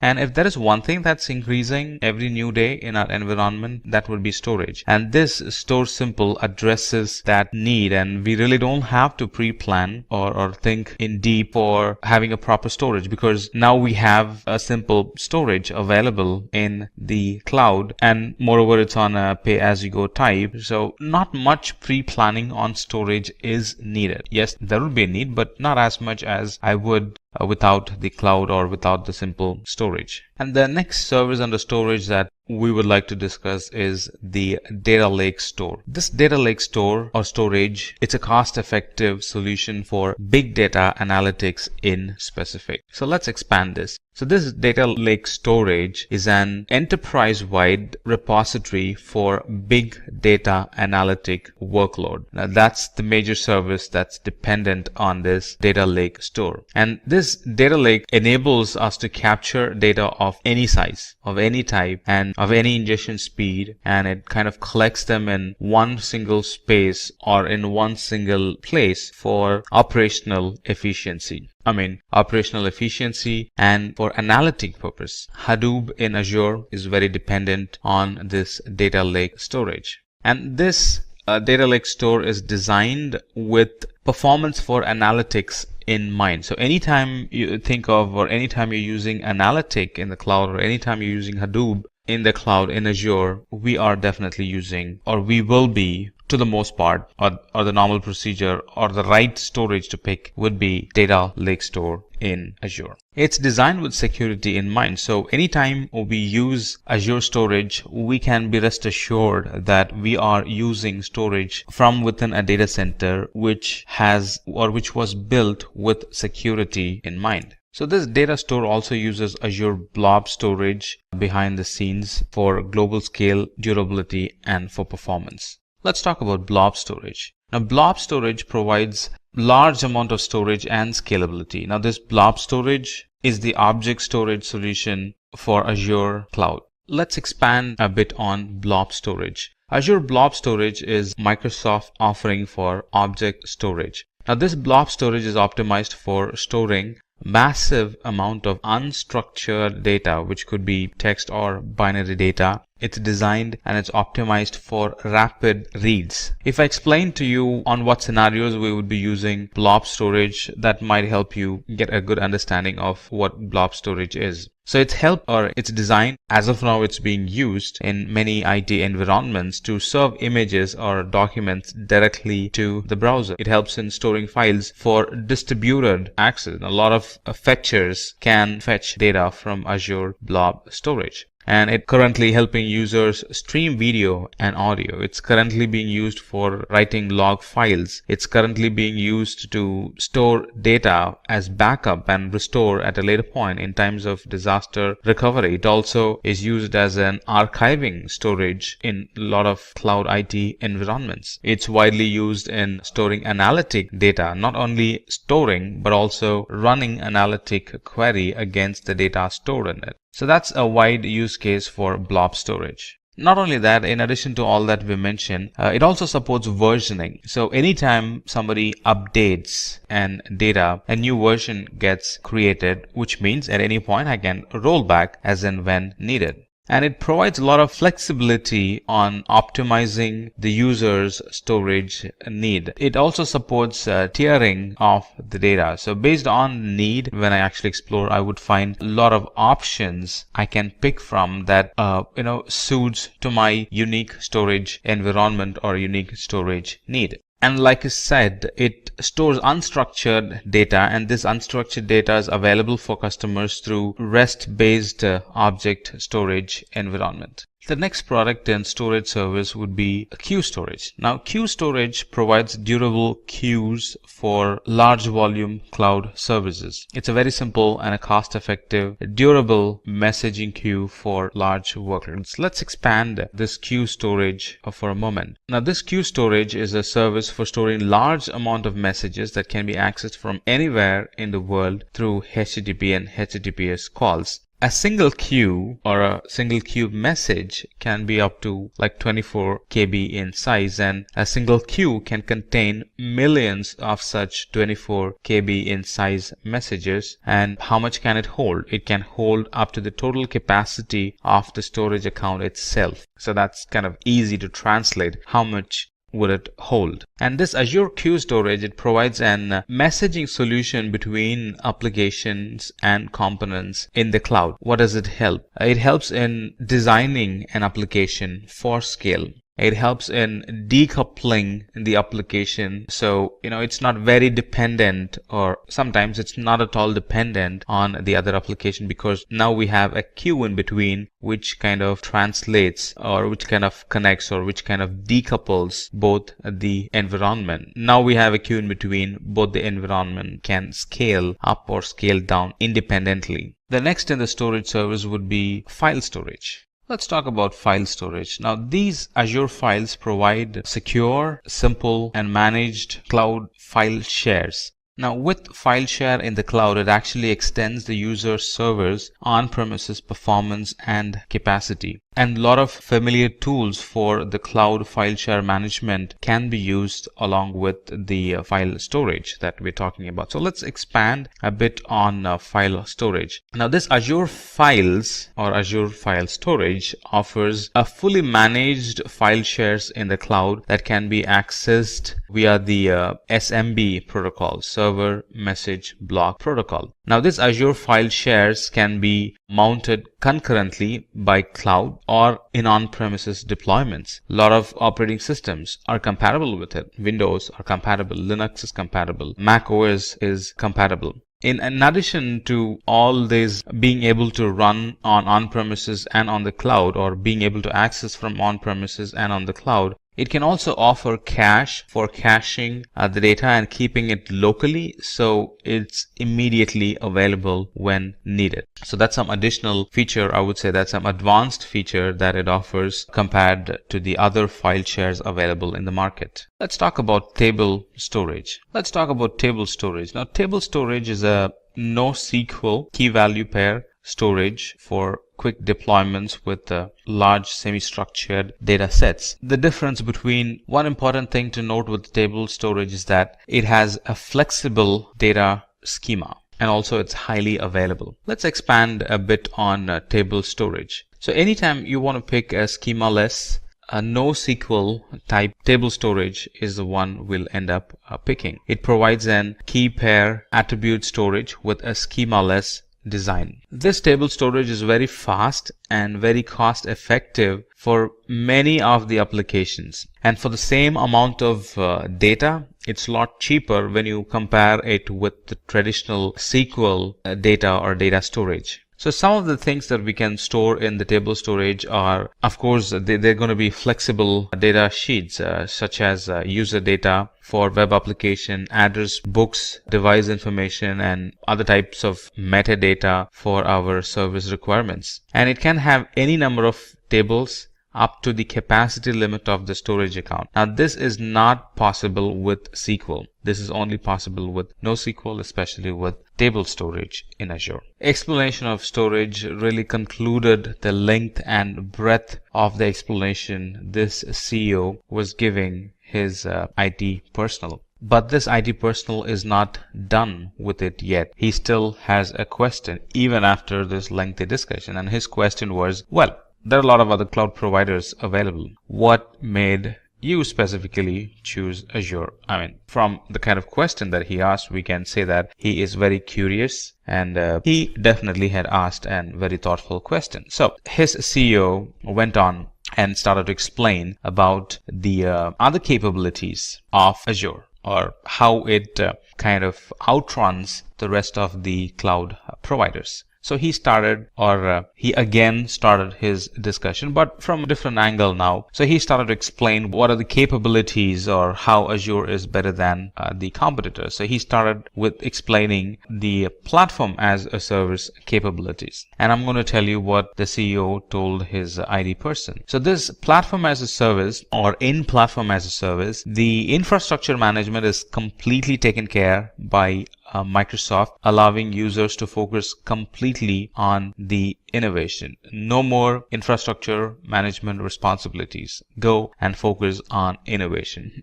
That's a fancy way of saying it. When we buy platform as a service, that's what we get. We can contribute our time on innovation and not just maintaining the infrastructure. And Azure especially is .NET friendly. Azure supports the .NET programming language, and it is built or designed, or it is optimized to work with old and new applications deployed using .NET programming framework. So if your application is .NET, most of the time you would end up picking Azure. I mean, if you try to compare, most of the time you would end up picking Azure as your cloud service provider. And the security offerings that Azure offers is it's designed based on the security development lifecycle, which is an industry-leading assurance process. When we buy services from Azure, it assures that the environment is designed based on security development lifecycle. And like I mentioned many times in the past, and I would like to mention it again, Azure has well thought about the hybrid environments. which a lot of other cloud providers have failed. So it's very easy to set up an hybrid environment, to migrate the data or not to migrate the data and still run a hybrid environment. They work seamlessly with Azure, because Azure provides seamless connection across on-premises data centers and the public cloud. It also has a very gentle learning curve. If you look at the documentation, it's picture rich, and the documentations are neat and clear. It would encourage you to learn more. It would encourage you to think and imagine and try easily get a grasp of how services work. So it has a very gentle learning curve. Azure allows the utilization of technologies that several businesses have used for years. So there is a big history behind it. It has a very gentle learning curve. The certifications, the documentations, the stage-by-stage certification levels, it's all very gentle learning curve, which is generally missing in other cloud service providers. Now, this would really impress the CTOs or people working in finance and budgeting. If an organization is already using Microsoft software, they can definitely go and avail or be bold and ask for a discount that can reduce the overall Azure spending. In other words, overall pricing of the Azure. So that's what helped, or they are the information that helped the CEO pick Azure as his cloud service provider. And then the CEO goes on and talks about the different companies that are currently using Azure, and they are definitely using Azure for a reason, like Pixar, Boeing, Samsung, EasyJet, Xerox, BMW, 3M. They are major multinational, multi-billion companies. They rely, run, operate their IT in Azure. And this CEO has a thought that his IT person is still not very convinced unless and until he shows him a visual of how easy things are in Azure. So he goes on and explains about a practical application of Azure, which is what exactly I'm going to show you as well. All right, a quick project on building an Azure app using, or building a .NET application in Azure Web App and making it connect to an SQL database will solidify all the knowledge that we have gained so far. So this is what we're going to do. I have an Azure account open, as you see, logged in, and everything is fresh here. Let me go to resource group. There's nothing in there. It's kind of fresh. All right, I'm logged in, and this is what we're going to do. So we're going to create an application like this, which is nothing but an to-do application, a to-do list application, which is going to run from the web app, get information from us, and save it in the database that's connected to it. So you can already see it's a two-tier application, web and DB. All right. So let me go back to my Azure account. The first thing is to create an resource group. Let's give it a meaningful name. Let's call it Azure Simplilearn. All right. And it's going to be a free trial.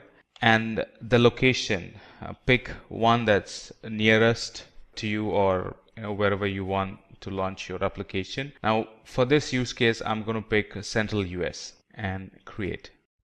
It's going to take a while to get created. There you go. It's created. It's called Azure Simplilearn. Now what do we need? We need an web app and a separate SQL database. Let's first get our web app running. So go to App Services and then click on Add. It's not the web app plus SQL that we want. We want web app alone for this example. So let's create an web app. Give it a quick name. Let's call it Azure Simplilearn. The subscription is free trial, and I'm going to use my existing resource group, a resource group that we created some time back. It's going to run out of Windows, and we're going to publish the code. All set, we can create it. All right, while this is running, let me create my database. Right, SQL database, create a database, give it a name. Let's call it Azure Simplilearn DB. Put it in our existing resource group that we created.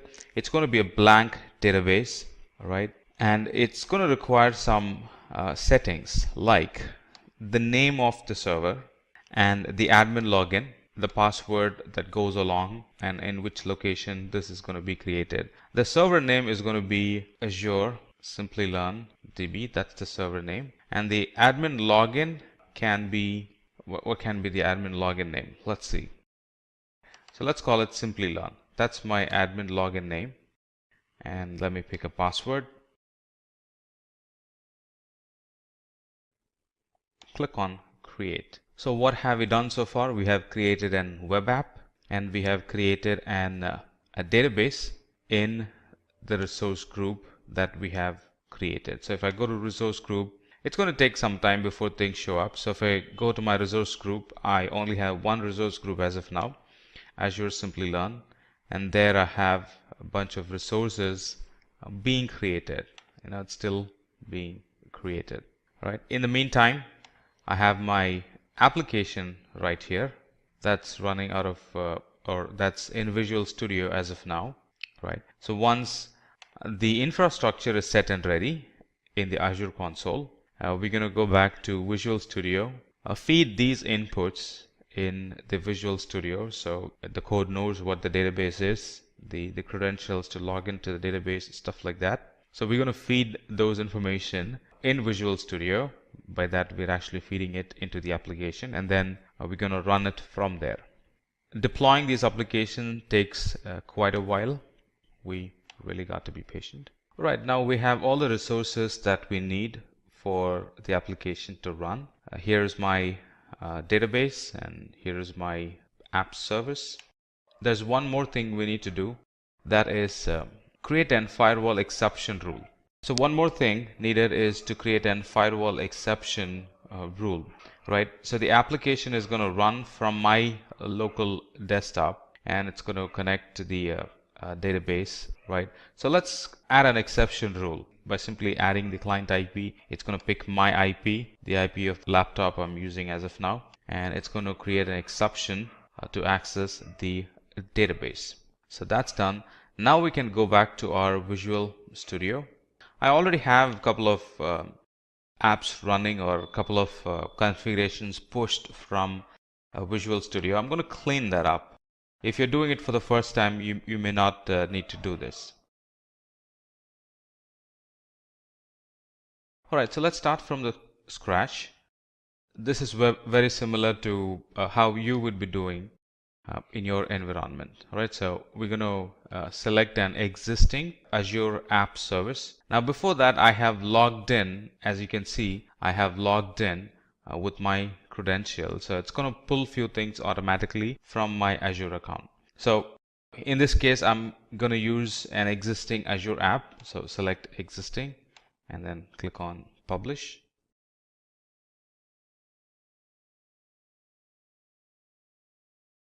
All right, if you recall, these are the very same resources that we created a while back.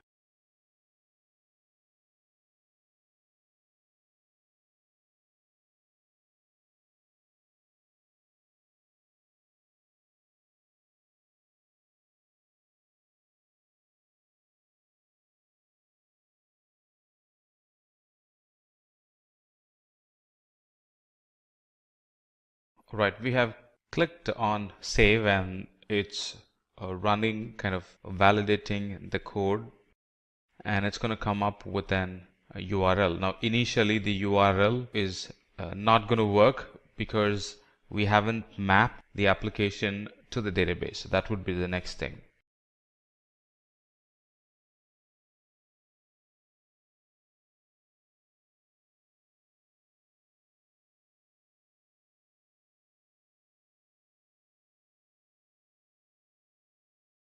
Alright, so the app has been published and it's running from my web app as of now. It's going to throw an error. Like you see, it's throwing an error. That's because we haven't mapped the app and the DB together. So let's do that. Alright, let's do that. So let's go to Server Explorer. This is where we're going to see our databases that we have created. Now let's quickly verify that. Go back to the resource group, right? Appropriate resource group, which is right here. And here I have my database, Azure Simplilearn database.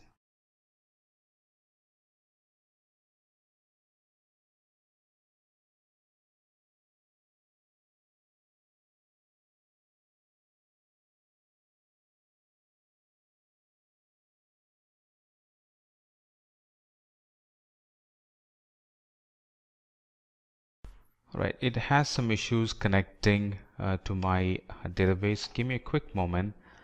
Let's fix it.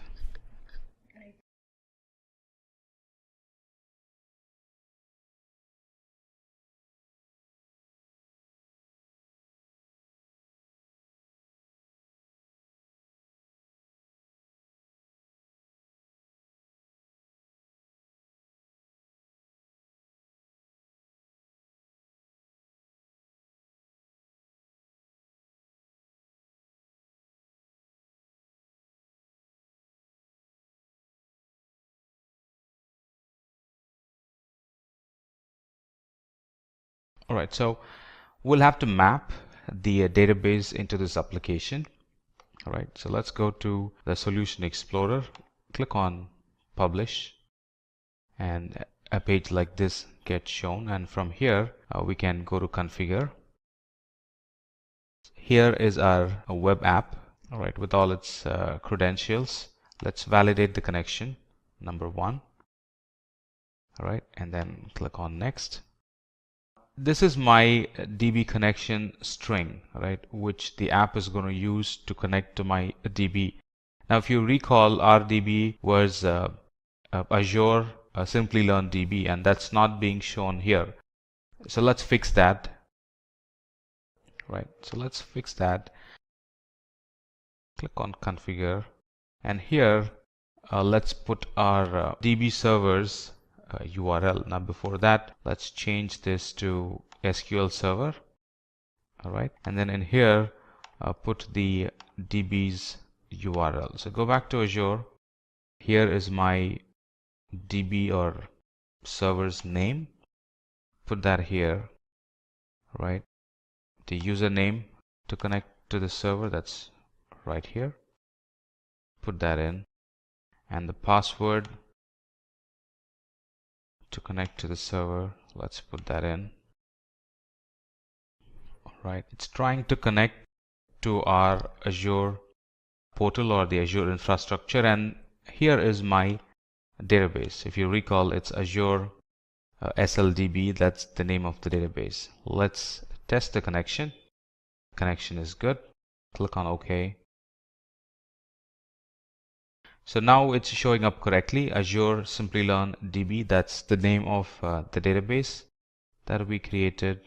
Now it's configured.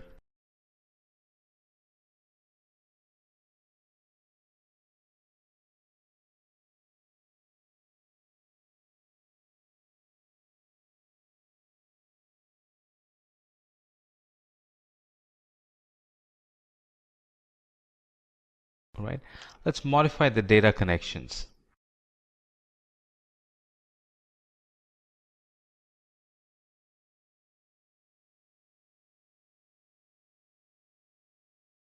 Right, let's map it to the appropriate database again.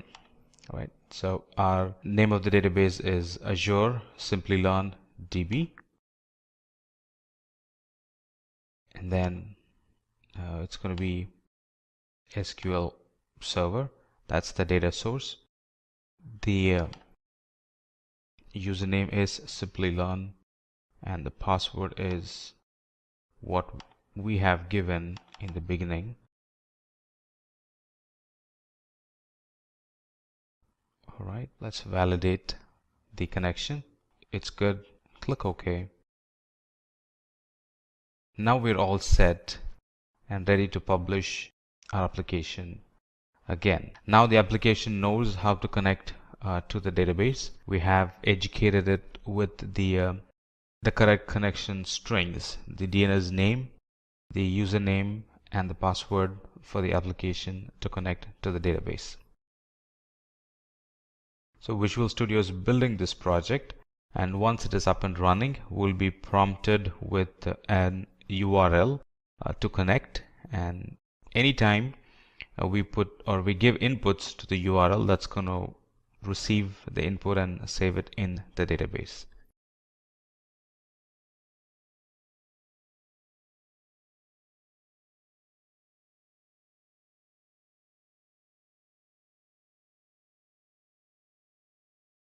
Alright, so here is my to-do list app, and I can start creating to-do list for myself. All right, so I have the items already listed. I can create an entry, and these entries get stored in the database. I can create another entry. Take the dog for a walk. That's gonna get stored. I can create another entry.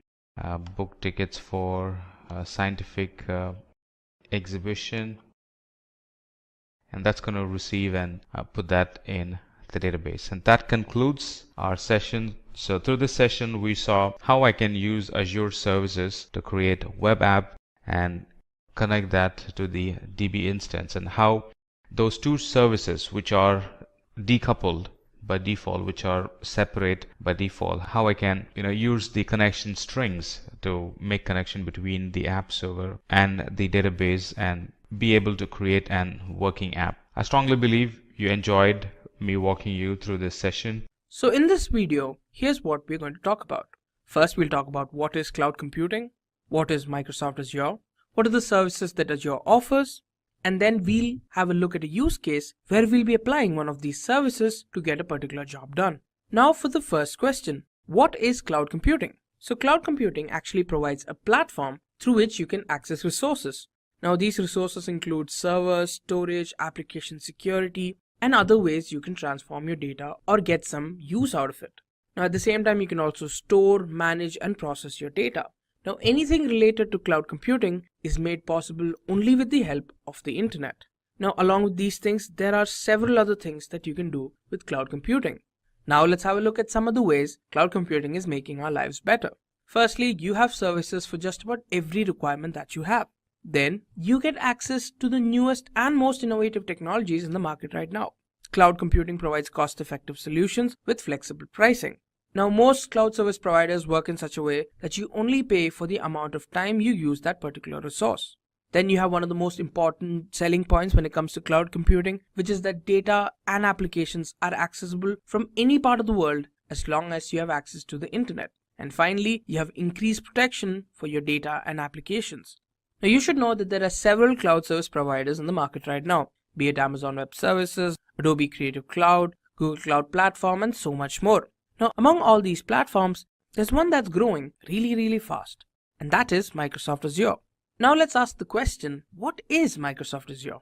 Microsoft Azure is actually a cloud service platform that allows users to build, manage, scale, and deploy applications by giving them access to cloud services. Now these cloud services range from creating virtual machines to creating functions that run themselves without having to worry about hardware. Now all of this is made possible only through the internet. Now here are some things that you need to know about Azure.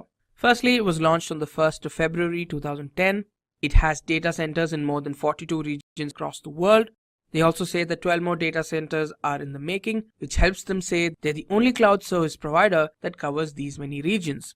Next, Azure is preferred by 80% of the Fortune 500 companies, which means that the best of the best in the market only choose to work with Azure. And finally, Azure is the second largest cloud service provider in the market right now. Let's talk about Azure services.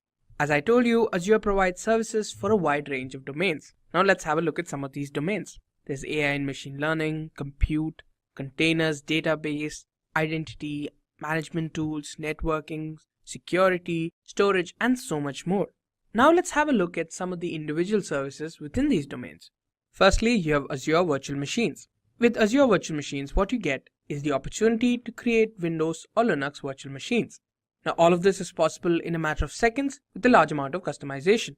Now let's have a look at some of its features. Firstly, you can choose from a wide variety of virtual machine options. Then you have a large amount of optimization available to you. For example, what size of operating system do you want? How much size do you want allocated to it? What version of the system is it? And so much more. Then it provides low cost and per minute billing.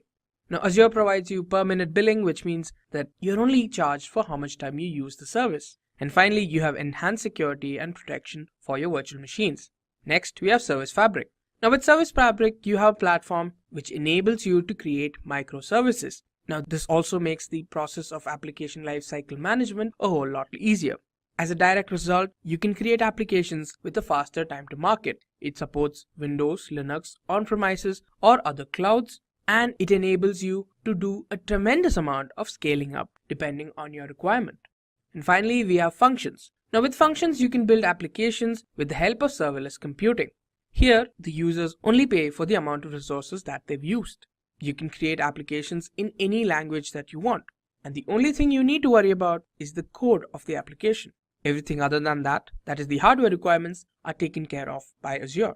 Now let's have a look at the networking services. Firstly, we have the Azure CDN, or the Content Delivery Network. With Azure CDN, what you get is the ability to deliver your content with reduced load times, fast responsiveness, and less bandwidth. Now, CDN can be integrated with several other Azure services so that the process can move at a faster rate. It can handle heavy loads and traffic spikes with ease. It also provides a robust security system. Now, with the content that's delivered, you can get advanced analytic data with which you can understand how customers are using your content. Next, we have ExpressRoute. With ExpressRoute, you can connect your on-premises network to Azure through a private network. Now, by default, this lowers latency. It increases the emphasis on reliability and speed, and it can be of great use when you have to transfer large amounts of data between networks. Now, another way this can be useful is if it's used to add compute or storage capacity to data centers. Next, we have Azure DNS. Domain Name Service, or Azure DNS, can be used to host your domains on Azure. This provides high availability and great performance. It provides fast responses to DNS queries by taking advantage of Microsoft's global network. It also provides high availability. Next, we have Virtual Network. Azure Virtual Network allows the Azure resources to communicate with each other or other on-premise networks via the internet, and all of this is kept extremely secure. Now with this, users can create their own private network for communication. It provides users with an isolated and extremely secure environment for their applications to run.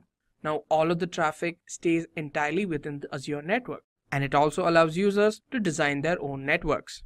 Next, we have Traffic Manager. Now with Traffic Manager, you can route incoming traffic to improve your performance and availability. Now one thing it provides is multiple failover options.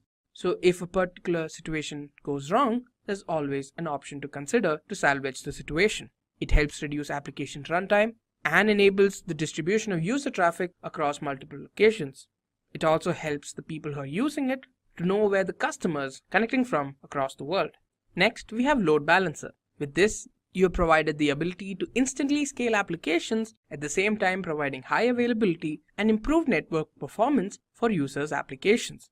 It can be integrated into virtual machines and cloud services. It provides highly reliable applications. It also allows users to secure and integrate security groups. Finally, we have Azure VPN Gateway. Now this allows users to connect their on-premise networks to Azure using a site-to-site VPN. Now this allows users to connect their virtual machine to anywhere in the world through a point-to-site VPN. And also it's very easy to manage and is highly available. Now let's talk about the storage services. First, we have Data Lake Storage. Now with this, what you get is a scalable data storage with an emphasis on cost effectiveness and scalability. Now it comes of maximum use when you integrate it with other services so that you can get analytics on how the data is being used. It is also integrated with other services like the Azure Blob Storage. Now it is also optimized for big data analysis tools like Apache Spark and Hadoop. Next up, we have Blob Storage. Now Blob Storage provides a storage capacity for data. Now depending on how often a particular data is used, it is classified into different tiers. Now all the data that is within the Blob Storage is unstructured data. Now it has a way of ensuring that the data integrity is maintained every time a particular object is being changed or the data is being accessed. And it also helps improve app performance and reduces bandwidth consumption. Next, we have Queue Storage.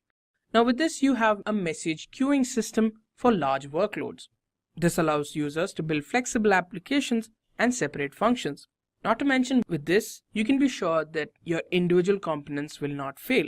It also makes sure that your application is scalable. Queue Storage provides queue monitoring, which helps ensure that the customer's demands are met. Then we have File Storage. Now with File Storage, you can perform file sharing with the help of the SMB protocol or the Server Message Block protocol. Now this data is protected by SMB 3.0 and the HTTPS protocol. In this case, like we mentioned in functions, Azure takes care of all the hardware needs and the operating system deployments on its own.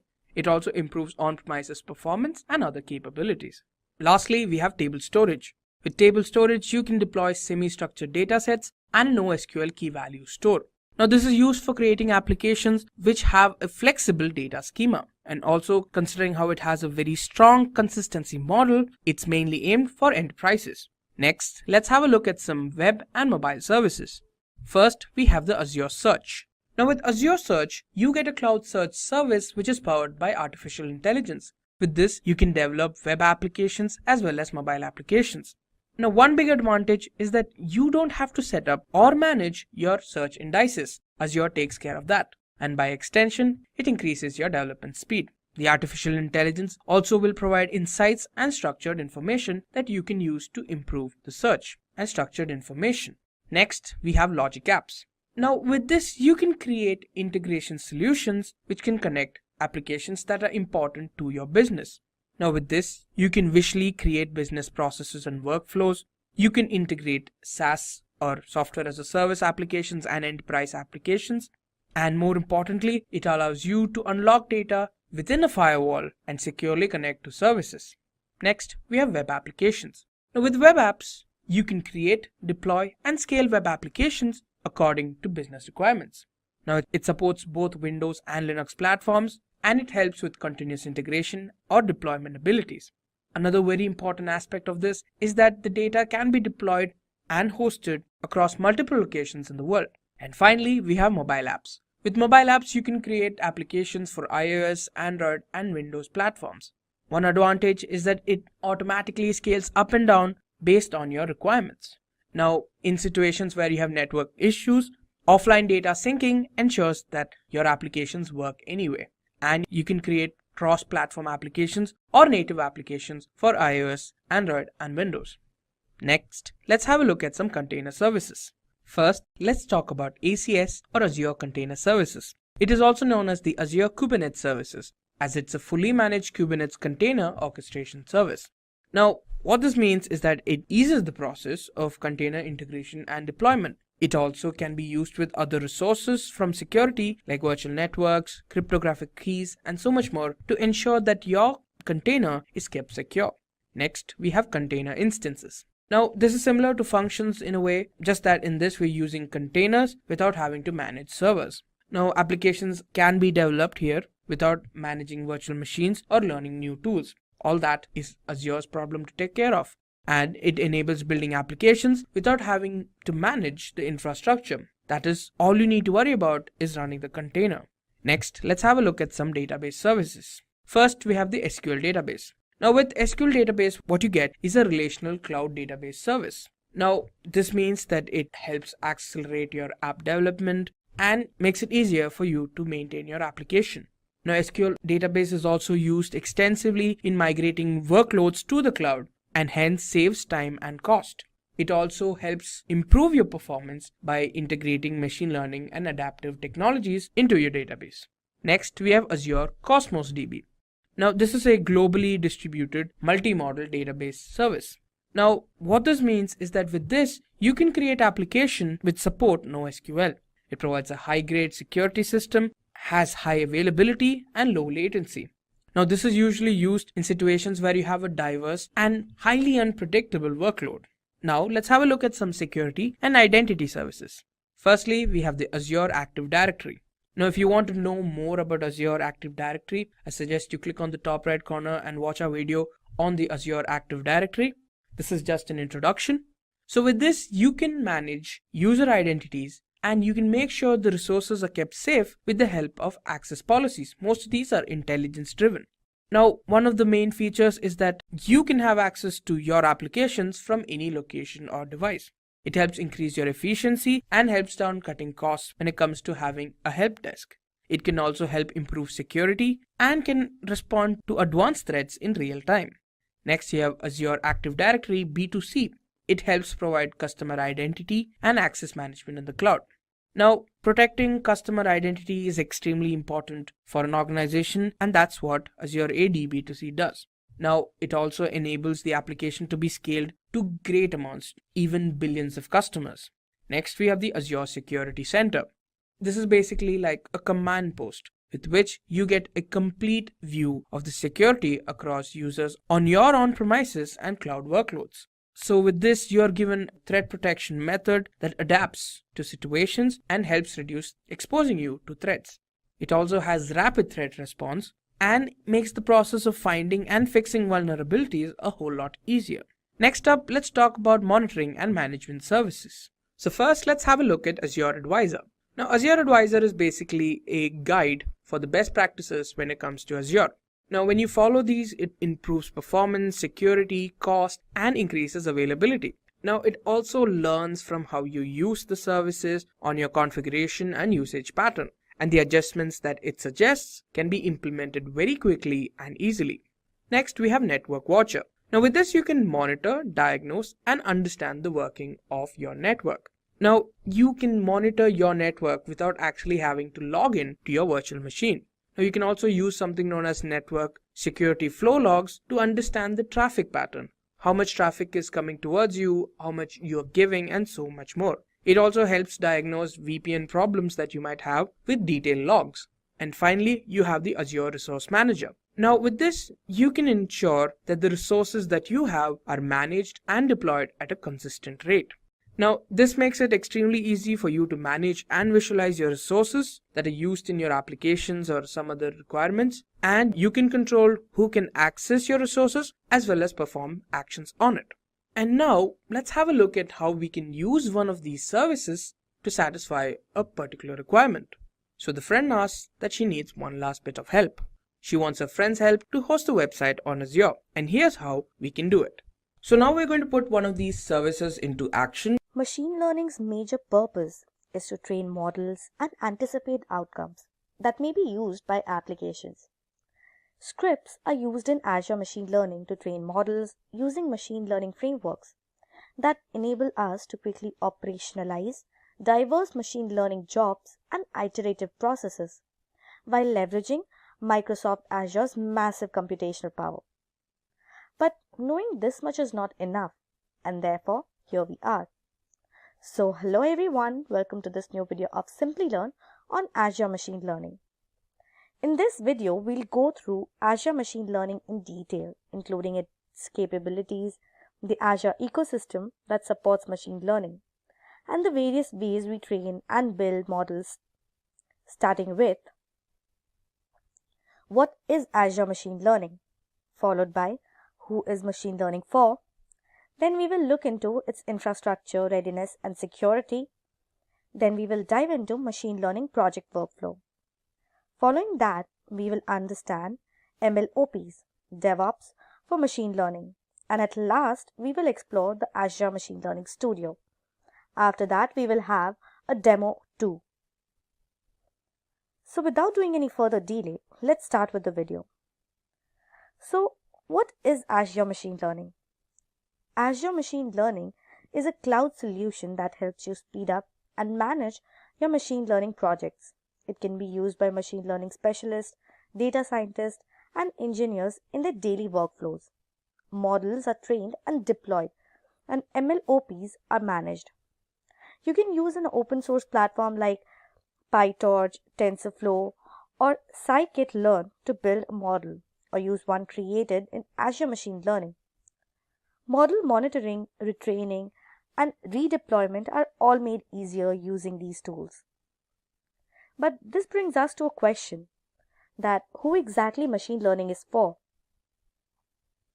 So individuals and teams deploying MLOps inside their company can use Azure Machine Learning to move machine learning models into production in a safe and auditable environment.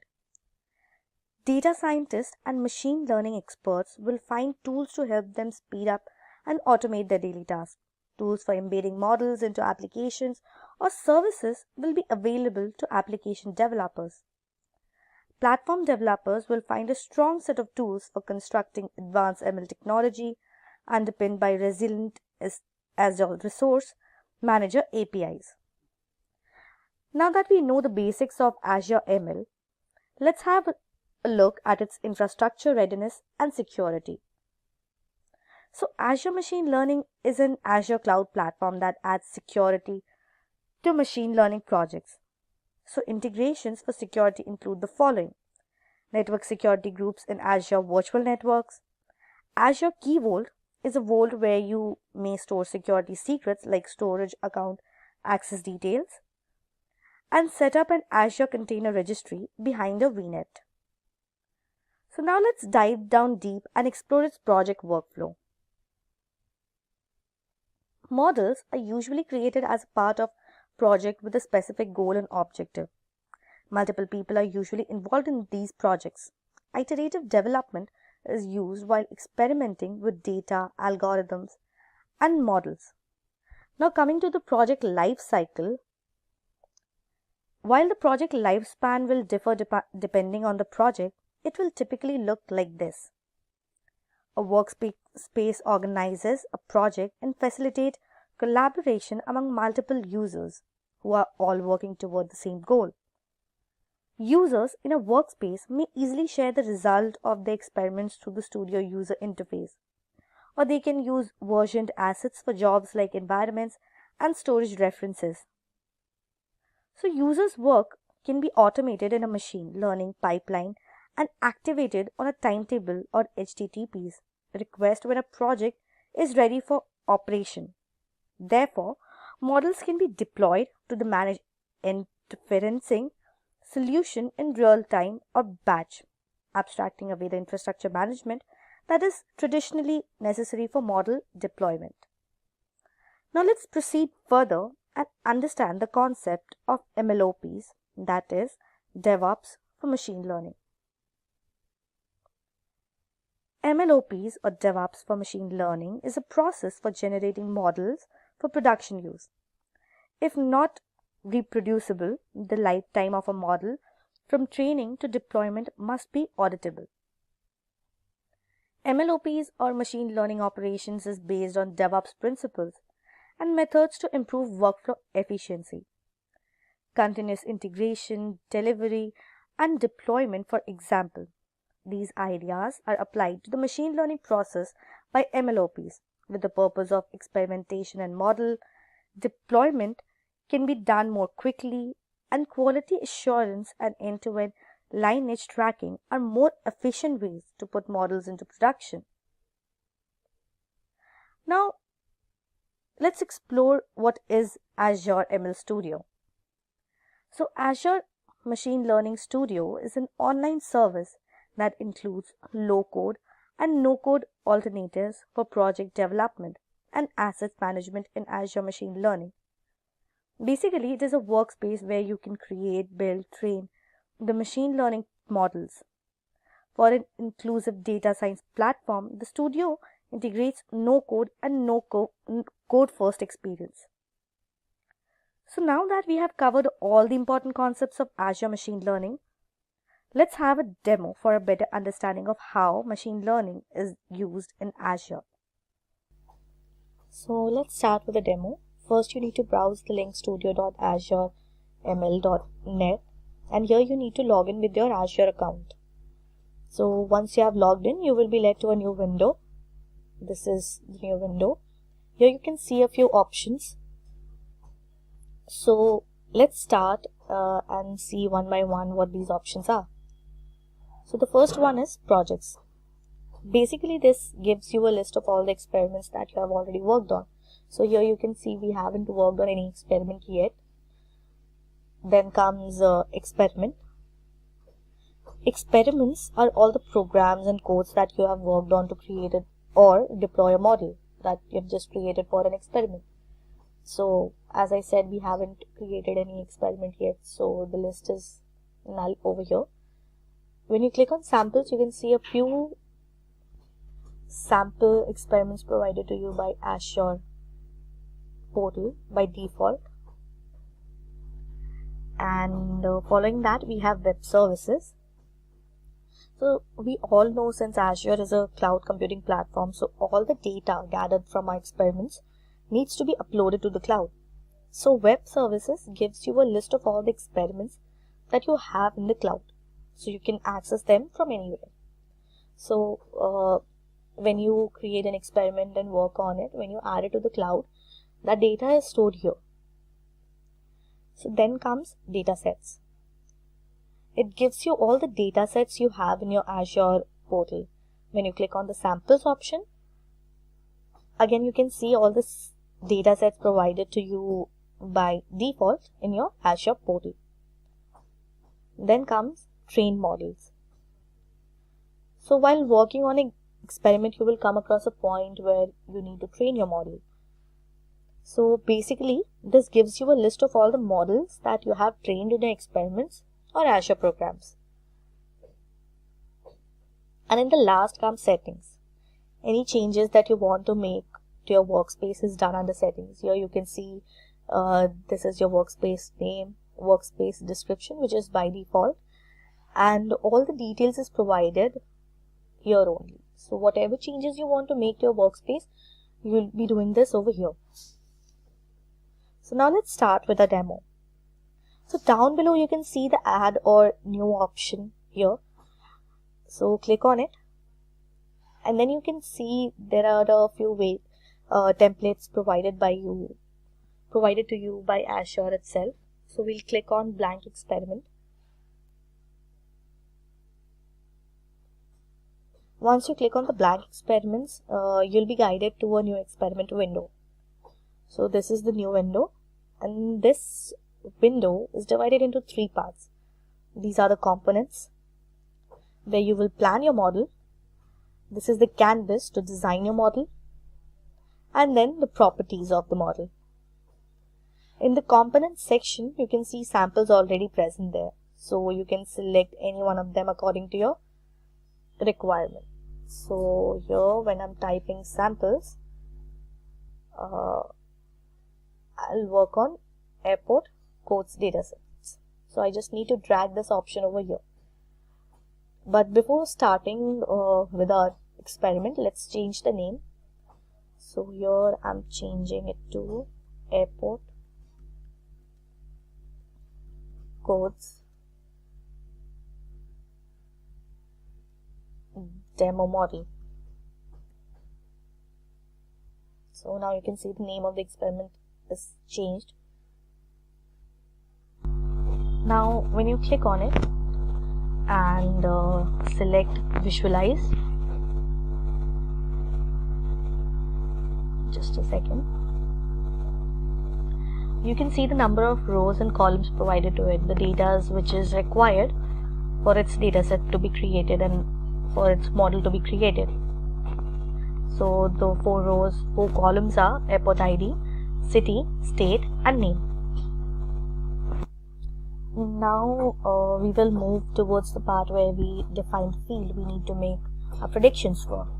So type columns in the search bar.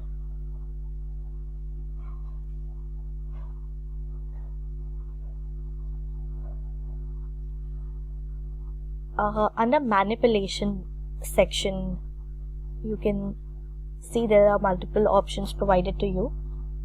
So here we will select columns and data sets, as we are working on data sets.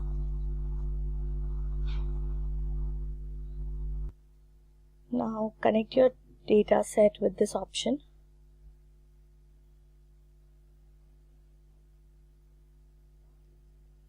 So you can see a red alert over here. So when you click on it,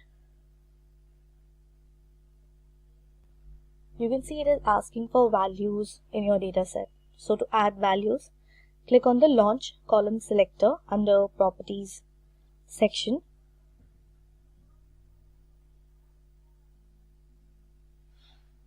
So once you click on it, here you need to select all the options needed for your required values. So for my experiment model, I need all these data sets. So I'll add all of these and then click on the save option. So let me just add these.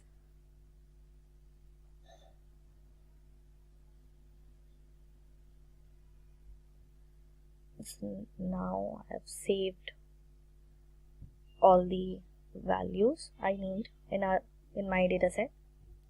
So now you can see the alert is gone. So now we have the data sets that we want to work on. So let's look for an appropriate algorithm for it. So while looking into the classification algorithm, we know that our so here you can see it under classification model we have these options. So we know that our target value is divided into two classifications. So the algorithm we will be using is a two class. So we will be using two class booster decision tree because it calculates the accuracy for every node, and once the calculated accuracy is more than our required accuracy, then only it moves to the next node. So basically this gives you a prediction value close to the accurate value of the model. So we will just drag this option over here.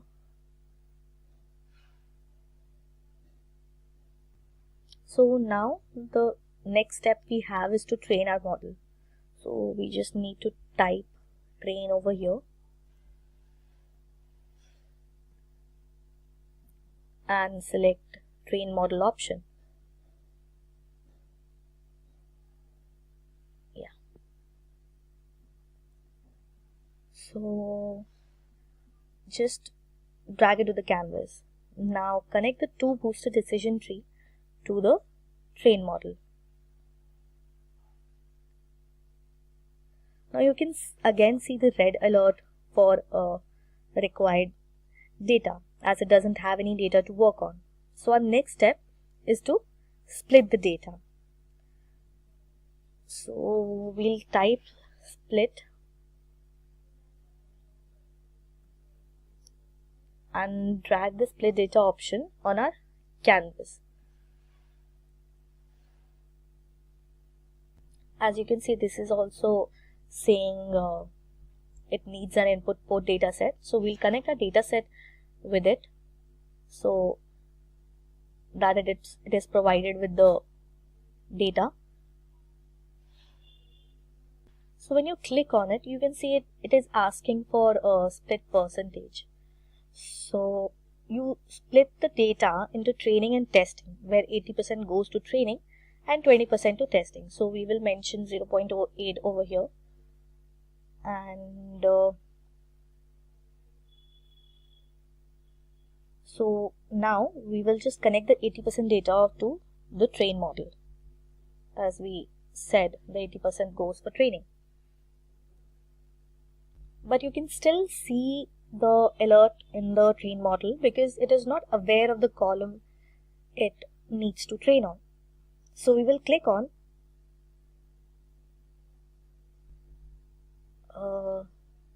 launch column selector. Now you just need to select all the columns you need to work on. So I'm selecting the airport ID number.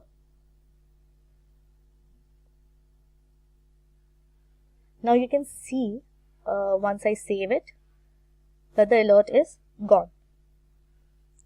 Now our next step is to find the score of our model. So let's type score in our search bar and drag the score model over here. Let me just reduce the size of the canvas. Yeah.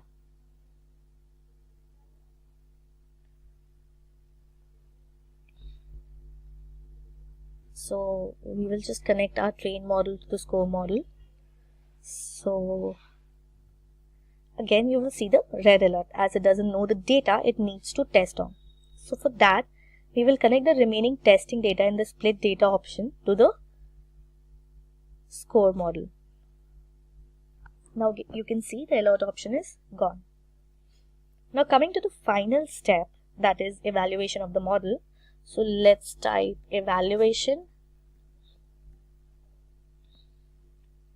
and here you can see the evaluate model option. We just need to drag it to the canvas. Yeah. So let's connect it with our score model. Now your model for the airport code dataset is complete. So this is the whole model. Now you need to save the model and then click on run option. So here I've saved it, and you can see it's running.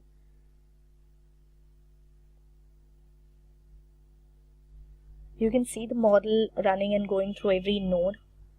As you can see the green mark, as it's verifying through every node.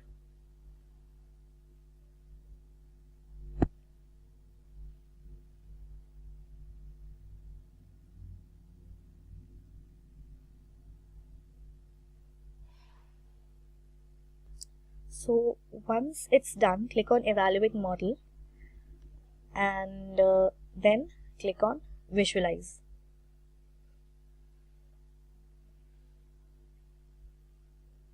Now you can see the accuracy is 98. Here you can see the accuracy is 98, which is almost the prediction value. Now you can see the positive and negative labels as well.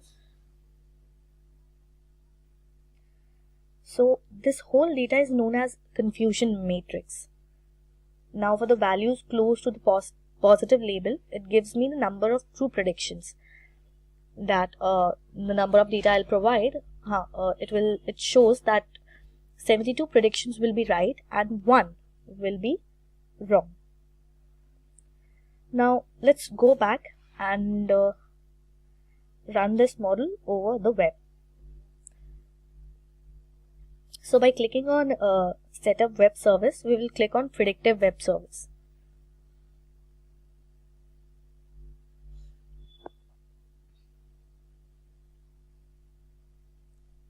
Now we will just connect web service input to the score model.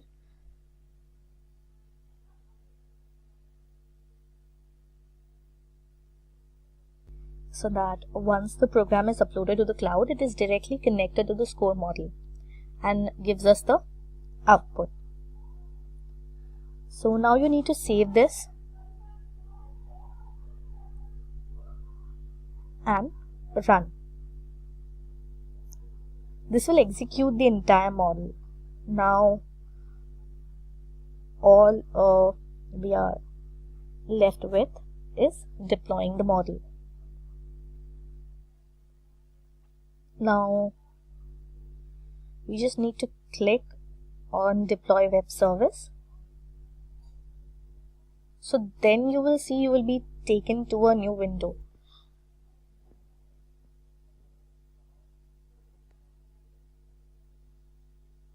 Here you can see the response page where it's showing the test option.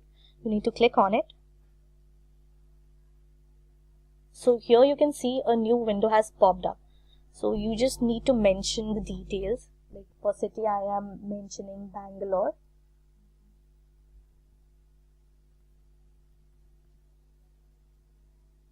For state I am mentioning Karnataka. And name of the airport is Kempagoda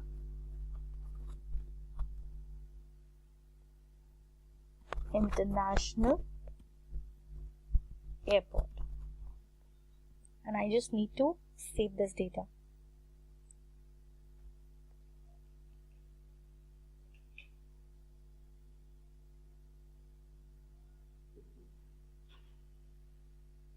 So now down below you can see it gives me predictive values, and this is the airport ID for my mentioned details. So the accuracy of this ID will be 0.98, which is 98%, which is almost accurate to the 100%.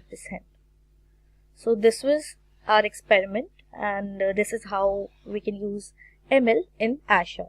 Hey everyone, I'm Shambly and I welcome you all to this new video of Simplilearn on Azure Active Directory.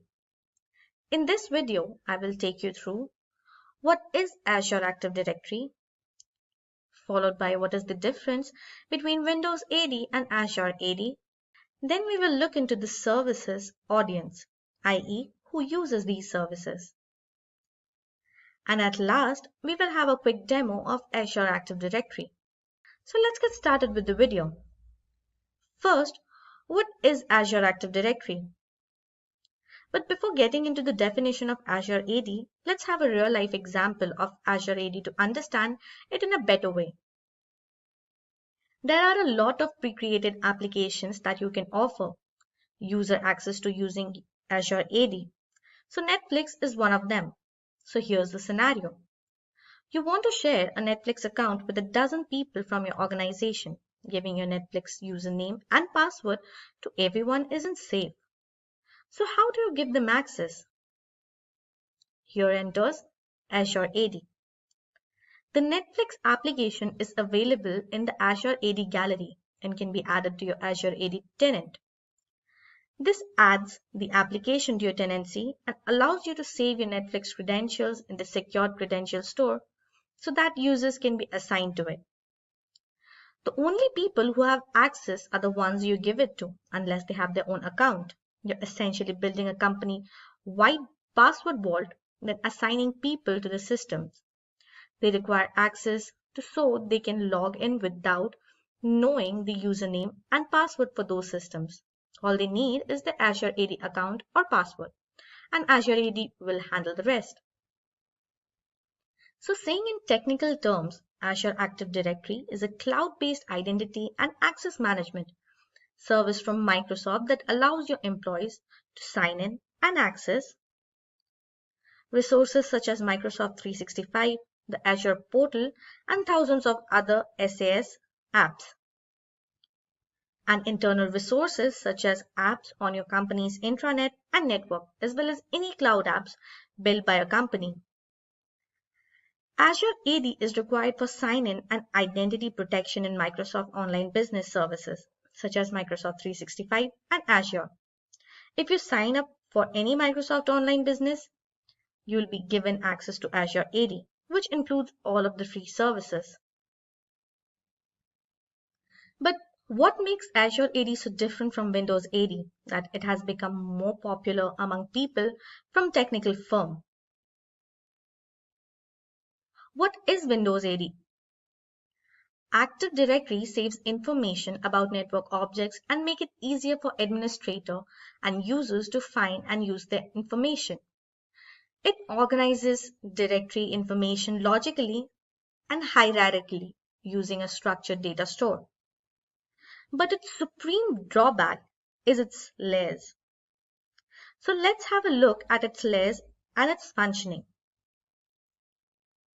First is ADDS, Windows Active Directory Domain Services.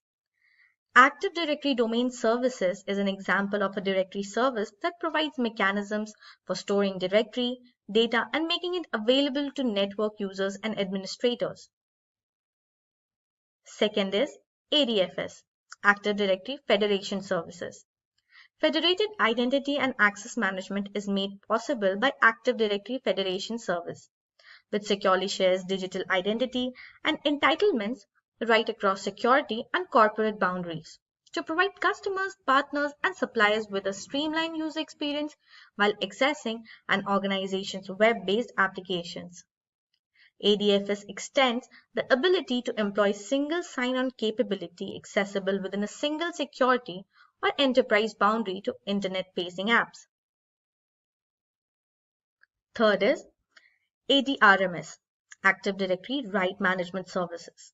Microsoft's Active Directory Rights Management Services safeguards sensitive documents and emails, unlike traditional security methods like firewalls and ACLs. ADRMS encryption and protection remain constant regardless of where a file goes or how it is transferred. But Azure Active Directory actually combines these layers and make the whole process more easier and hassle-free. Azure AD combines these layers into two layers, WAAD, Windows Active Azure Directory, and Windows Azure Access Control Service. Windows Active Azure Directory combines all the problems revolving around identification management. And Windows Azure Access Control Service takes care of federating all the services of an organization. So let's have an example. When an employee joins the premises of an organization, the administrator guides them towards signing to particular services they use and then give access to it. And the employees can access these services through their credentials like username and password. Now that we know what is Azure Active Directory and how it functions different from ADDS, let's have a look at the service audience of Azure Active Directory. Azure AD is majorly intended to IT admins, app developers, and online subscribers. For IT admins, you can use Azure AD as an IT administrator to limit access to your apps and app resources based on your business needs. When accessing critical organizational resources, for example, you can utilize Azure AD to enforce multi-factor authentication. Finally, Azure Active Directory provides you with strong features to help you protect users' identities and credentials while also meeting your access governance requirements. As an app developer, you may utilize Azure AD to add single sign-on to your app using a standard-based method, allowing it to function with the user's existing credentials. Also, Azure AD has APIs that may be used to create customized app experiences based on existing organizational data. For online subscribers, you're already using Azure AD as a subscriber. Each tenant of Microsoft 365, Office 365, Azure, and Dynamics CRM Online is an Azure AD tenant by default. You may begin managing access to your connected clouds apps right away. So now that we know the basic concept of Azure AD, let's have a quick demo of it. So the first thing we need to do is log in our Azure ID account and then go to Azure Active Directory sector. Here you will see add option where you can add a user, group, enterprise application, app registration according to your choice. And below that, you can search for any tenant like for user or for any group. So right now it doesn't belongs to any group or there is no user with this name. Here you will get basic information like their name, what is their ID, what is the license, which groups they belong, and what all devices they use. You can also have an access to their password as well. Now, why should you be interested in Data Factory? Now let's consider a scenario. So here we have two colleagues having a conversation with each other, and they say that the data that they're generating from their applications or products is increasing exponentially. Now, considering that this data is coming from a number of different products, it'll be a bit of a task to analyze and store all of this data. So he wonders how they're going to manage that. His friend suggests that they use Azure's Data Factory. Now, what does Azure's Data Factory actually do? First, it stores data with the help of the data lake storage. Now, any kind of data can be stored in the data lake storage. Then you can analyze the data, you can transform the data with the help of pipelines, and you can publish the organized data. You can visualize the data with third-party applications like Apache Spark or Hadoop as well. Now, what exactly is Data Factory? So now let's have a look at what exactly is Data Factory. Now, Data Factory falls under the identity domain of services in the Azure catalog and is a cloud-based integration service. Basically, what it does is it works on your data, it stores your data, it orchestrates and automates the movement or transformation of data. It works heavily on the data that you store.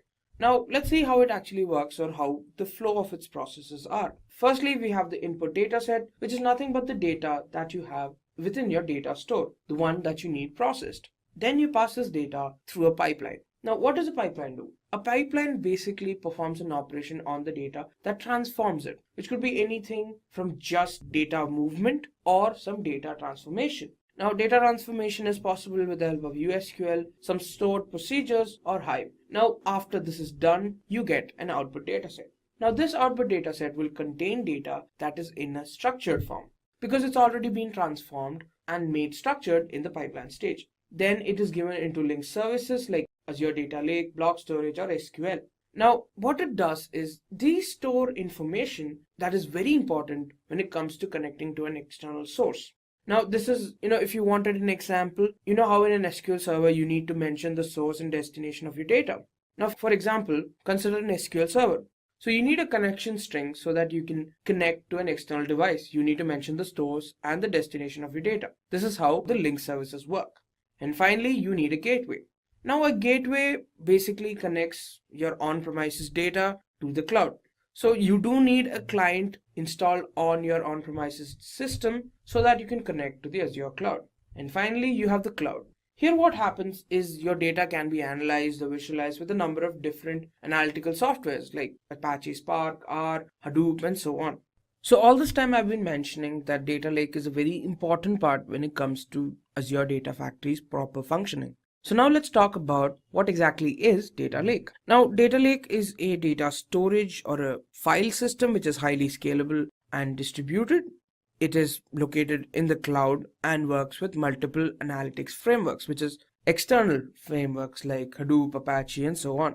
So now let's have a look at it. So first you have your output data set, which is data from the mobile, video, web, social media, so much more. It is sent into the Azure Data Lake store, and then it is provided to external frameworks like R, Apache, and Spark so that they can be worked on. Now, there are two main concepts when it comes to data lake storage. So one of them is storage and the other one is analytics. Now, storage is of unlimited size. It can be petabytes, terabytes, gigabytes, and so much more. It stores a wide variety of data. It could be unstructured or structured data, and it can store really large files. And another concept when it comes to data lake is analytics. Now, how it works. Now, here are two examples of how analytics works when it comes to data lake.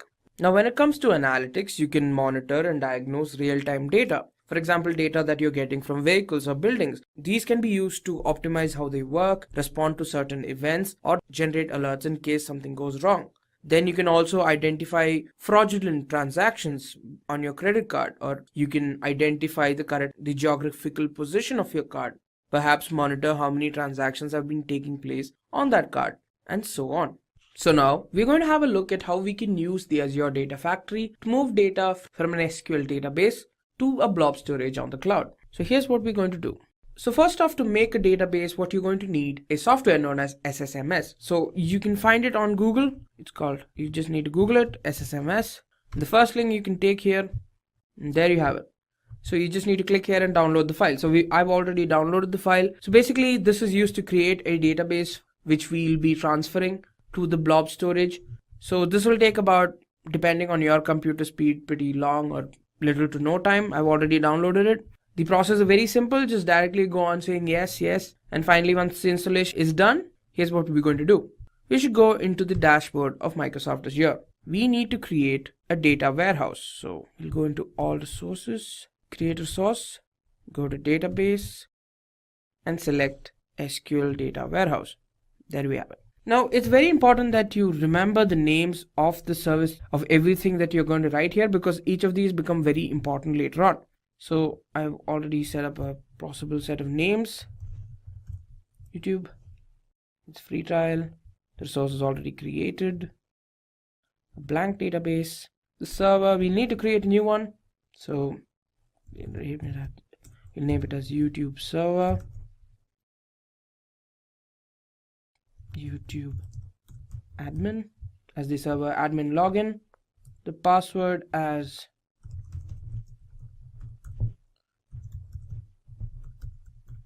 alright, the location does not matter. Okay, that's done. Now here the server is done, and here we need to change how much you want the lowest, how much computation you want, how much the workload, how important your workload is. So we'll put it at the lowest since we don't require much. We'll apply. The rest is normal and create. So now we're creating an SQL data warehouse. So we'll wait. So now the deployment is done. So we'll go to the notification and go to the resource.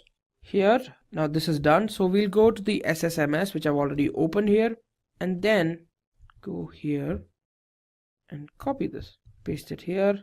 SQL authentication, login, which details we have already stored here, which is admin, YouTube admin, and the password, which is also given there. Right. Go to options. We go to the database name, which is YouTube. Everything else is there. We need to change it to TCP/IP and connect. We sign in. We'll add the password. Again, we're going to sign in now. Right. So now that that's completed, you can see that this is what will pop up. So this is the name of the server we've given, as you saw earlier. You go to databases, and here you have the YouTube database that we just created. Right click this and add a new query. I already have a code for this program. It's a very simple program, so copying and pasting this. Now, if you need the code for this program, let us know in the comments below. It's very simple. What we're doing is creating a table called demo tab with first name Clark Kent and last name is Bruce Wayne, and the table that's created will have these two rows. So now we're going to execute this. And there you have it. Two rows have been affected. So now let's have a look at our table. Execute this line, and there you go. The table's here. So now that this is done, we're going back into Azure, and we need to create a storage account. So that's where the blob storage is going to happen. So we're going to storage accounts and click on add. So here it's a free trial. Resource group is YouTube. Storage account name is Simply Store. That's all. Okay. US performance is standard. General purpose can do locally since we don't need it to be very reliable, at least for this one. Advanced is fine. View and create. That's done, and we create. Now we'll wait for the deployment to finish. And that's it. The deployment is done. So we'll go to the resource and go to blobs. So this is where the storage is happening. We need to create a blob. Simply blob, which does not exist, and okay, it has been created. Now for the next bit, we need to create the data factory now. So we go to all services, search for data factory.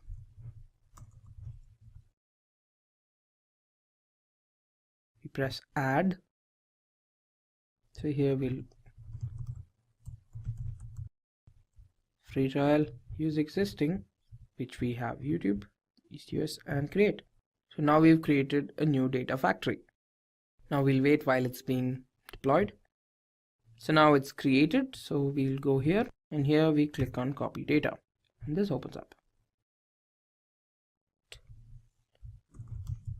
We'll name it. Our description, run once now. Okay. Right, so we press next. So we need to connect to a data source. So what you need to do is select Azure SQL data warehouse. So one second, go to previous. Here we select Azure SQL data warehouse. Go here, search for source, Azure subscription, free trial, here YouTube server, and the database is YouTube. You also need to provide your username and password. I've saved it here. YouTube admin.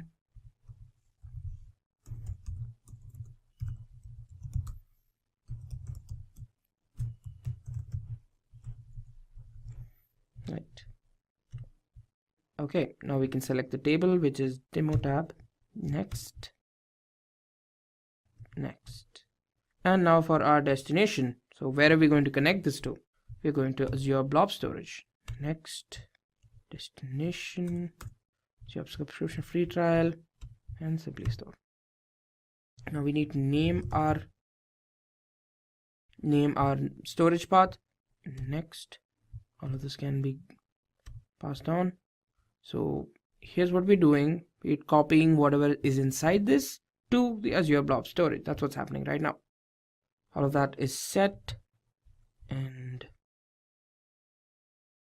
next, it's validating, and we'll wait now. It's registering connections, creating database, and in the end it's creating a pipeline.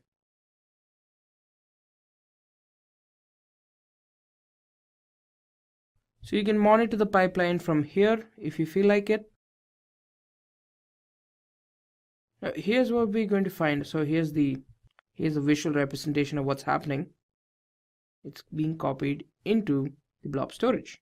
Now let's have a look if it's actually worked out. We go to our database, we'll go into storage accounts, simply store, go to blobs. We've created a new one, and there you have it. So based on the container that you've named there, it's created a new one here. So actually I had earlier created the name called simply blob, but as you can see here, as long as you name a container, it'll create a folder inside which you will find your particular thing that you copied. And that's it, you've copied data. Similarly, you can do a number of multiple operations on this container, on the pipeline you just created with the data factory, and that's that. Today, we are going to learn about the Azure virtual machine. So, without further ado, let's get started. Before getting in depth, let me tell you what's in store for today. First, I'll be talking a little about Azure. Next, I'll start off by explaining the Azure virtual machine. Then, I'll be focusing on few benefits of Azure virtual machine. Moving forward, I'll be going in depth with the Azure virtual machine components. And finally, we will be looking into a demo on Azure virtual machine. All of us may have heard of Azure at one point of time, but what is Azure? Let me explain. Azure is a cloud service created by Microsoft for building, testing, and managing applications and many services through the Microsoft data centers. The Azure hosts web applications over the internet with the help of these data centers. Azure is very flexible. It gives an option to have the functionality as required. You can pay as you consume, switch to Azure, and accommodate the business fluctuations. There is no need to worry about the infrastructure all the time. Azure is very reliable and has 24/7 tech support. Azure offers pay-as-you-go pricing and hence it is very cost-effective. Staying online all the time ensures customers or users trust. Azure supports backup and disaster recovery tools. Now we know what Azure is and its key benefits. Let's now move on to Azure Virtual Machine. Before that, let's consider a scenario. Rachel had to host 10 virtual machines at once for a project. There was an issue when her computer RAM was not compatible with the instances. The computer RAM was only 8 GB and the instances that required were 10 GB. Then she says, I wish there is a service that's cost effective and also provides extra RAM memory. One of her colleagues heard this and he comes up with an idea. He says, can we use Azure Virtual Machine? It has a pay-as-you-go pricing and has disks for storage. You can pay for what you use and create any number of instances with high storage capacity. Also, if any technical difficulty arises, you can easily retrieve the files through the backup server. So now she's happy and she wants to know more about Azure Virtual Machine. Azure Virtual Machine is one of the wide range of services that Azure offers to create your instance. A virtual machine is a computer file, typically called an image, which behaves like an actual computer. It runs in a window, giving the user the same experience on a virtual machine as they have on the host operating system itself. Multiple virtual machines can run simultaneously on the same physical computer. Each virtual machine provides its own hardware, like CPUs, memories, and other devices. Azure Virtual Machine offers a high range of flexibility and it maintains the physical hardware that runs on it. Let me explain some of the benefits of Azure Virtual Machine. First, we have easy development and test. Azure Virtual Machine has a quick and easy way to configure the computer that is required to code and test an application. Next, agility and scale. Azure Virtual Machine is agile and the ability to clone and spin up multiple instances of the same virtual machine allows us to scale services and applications rapidly, efficiently, and very cost effectively. Azure Virtual Machine provides enhanced performance. Demands for applications can fluctuate, so you pay for the virtual machines you need and shut down the unnecessary ones to save the cost. Azure Virtual Machines provide extended data center and can be easily connected to an organization's network. It is easy to set up your redundant infrastructure on Azure, and Azure provides a full disaster recovery site at a fraction of the cost. Furthermore, let me explain Azure Virtual Machine components in details. Virtual Machine comes under the compute domain of Azure. It also offers various services like availability sets, snapshots, disks, images, and many other services like hosts. Virtual Machine can be clubbed with other services like disks, images, availability sets, hosts, and many more. So, the first component and the most important component is the operating system. The operating system creates connections to the remote desktop session host. There are many operating systems available like Ubuntu, Red Hat, Linux, Windows Server, CentOS, You can also set the operating disk size so that the memory is not wasted. The next component is disks. Azure virtual machines use attached virtual hard disks for storage. There are two types of virtual hard disks. First is an image. It is a template for creation of new Azure virtual machine. Then we have disks. It is a bootable virtual hard disk. All durable disks are backed up by page blobs in Azure storage. Therefore, the disks inherit the benefits of blob storage, high availability, durability, and many more. The disks are mounted as drives on the VM. The next component is virtual network. Many components operate the virtual machines in a scalable and secure manner. Virtual networks could include equipment such as separate network spaces for internet-facing and backend servers, load balancers, firewalls, and more. Many of these components are deployed into an Azure virtual network. Azure Virtual Network provides many features such as subnet, IP address, load balancer, and network security group. Another important component of Azure Virtual Machine is availability sets. If in case there's a slight chance there could be a failure in physical servers, then these come into picture. So in case of such failure, the Azure platform will migrate the failed virtual machine to a healthy host to reconstitute the VM. It is highly recommended to deploy at least 2 instances of the virtual machine, and virtual machines placed on an availability set perform identical set of functionalities. Now that we know what Azure Virtual Machine is, let's look into the demo. In this demo, first we are going to create a virtual machine, connect it, and then create a web server and modify the web server, and finally launch the web application. So let's go ahead into the demo now. So the first step is to log into Microsoft Azure with your credentials. Now let's click on virtual machines and create a new one. So I can put add,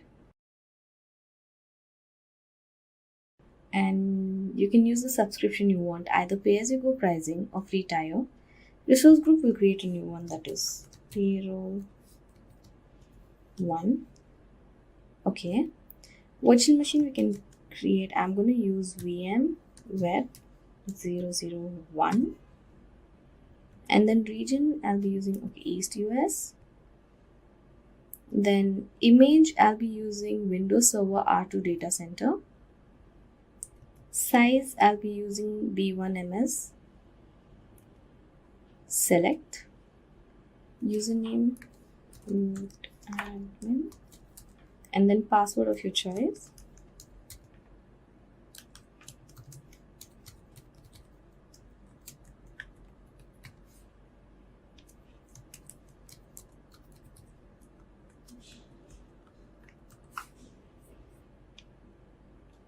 And then I'm going to allow selected ports and choose RDP 3389 and next.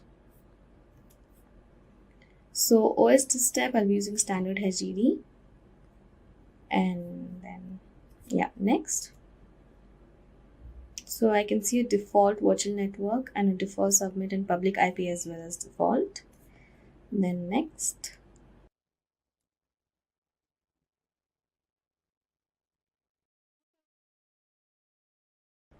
You can allow for auto shutdown, but again, it's entirely your choice. I'm going to select an extension to install, and I'm going to install Microsoft Anti-Malware. Create, okay. I'm going to create a few tags now. Let's go ahead with it.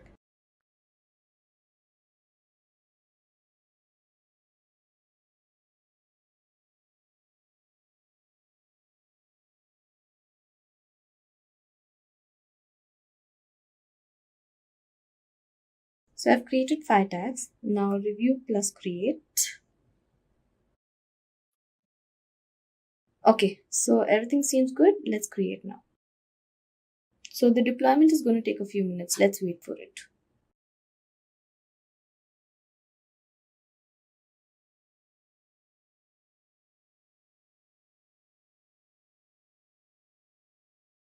Okay, so that's done. Now let's go to virtual machine and see our virtual machine. Okay, so it's been deployed. Now let's get into the virtual machine and copy the IP address. Then hit Windows plus R and open MSTSC and paste the IP address and connect.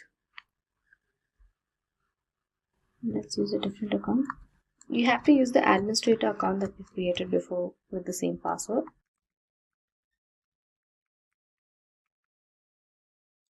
Click OK.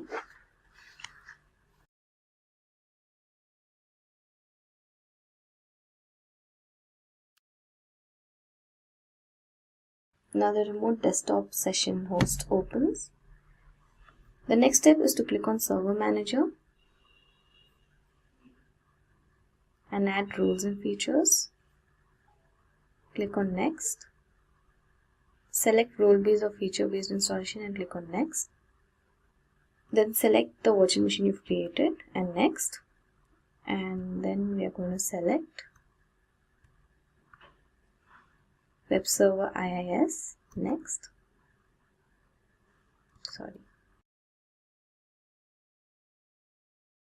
Next. Okay, so it's already installed on my computer, but you have to install this. Then let's close this and open Internet Explorer.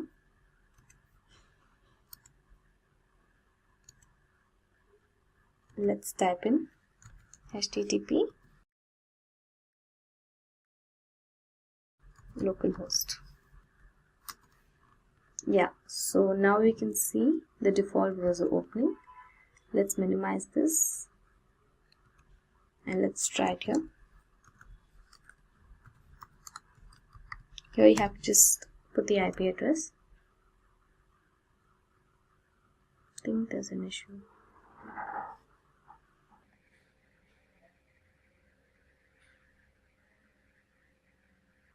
Okay, so let's add an inbound port. Networking, select networking and add inbound port. Let's name it port 80 and add.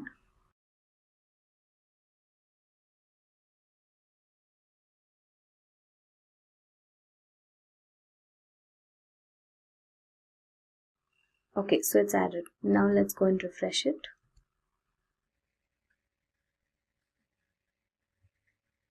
Now we can see the default web browser opening. So the next step is to modify the web browser. Let's go ahead with that. Go back to your remote session host.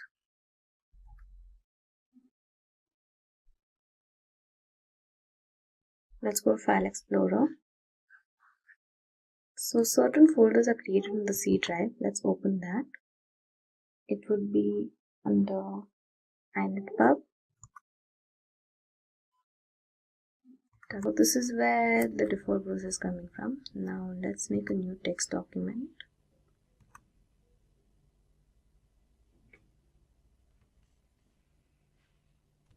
Open that and put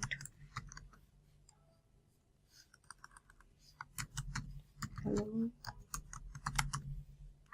welcome to this demo by Simplilearn.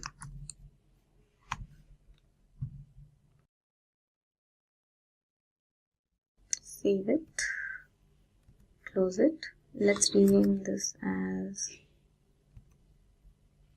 index.html.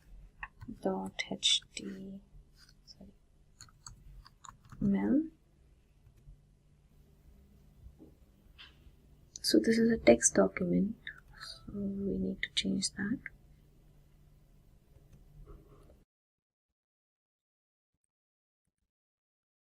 Okay, let's remove this. Okay, that's done. Now let's go back to our Internet Explorer and hit F5. Let's refresh this.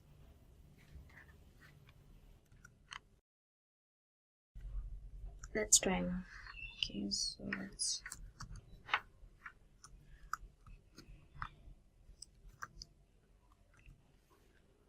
so it's done.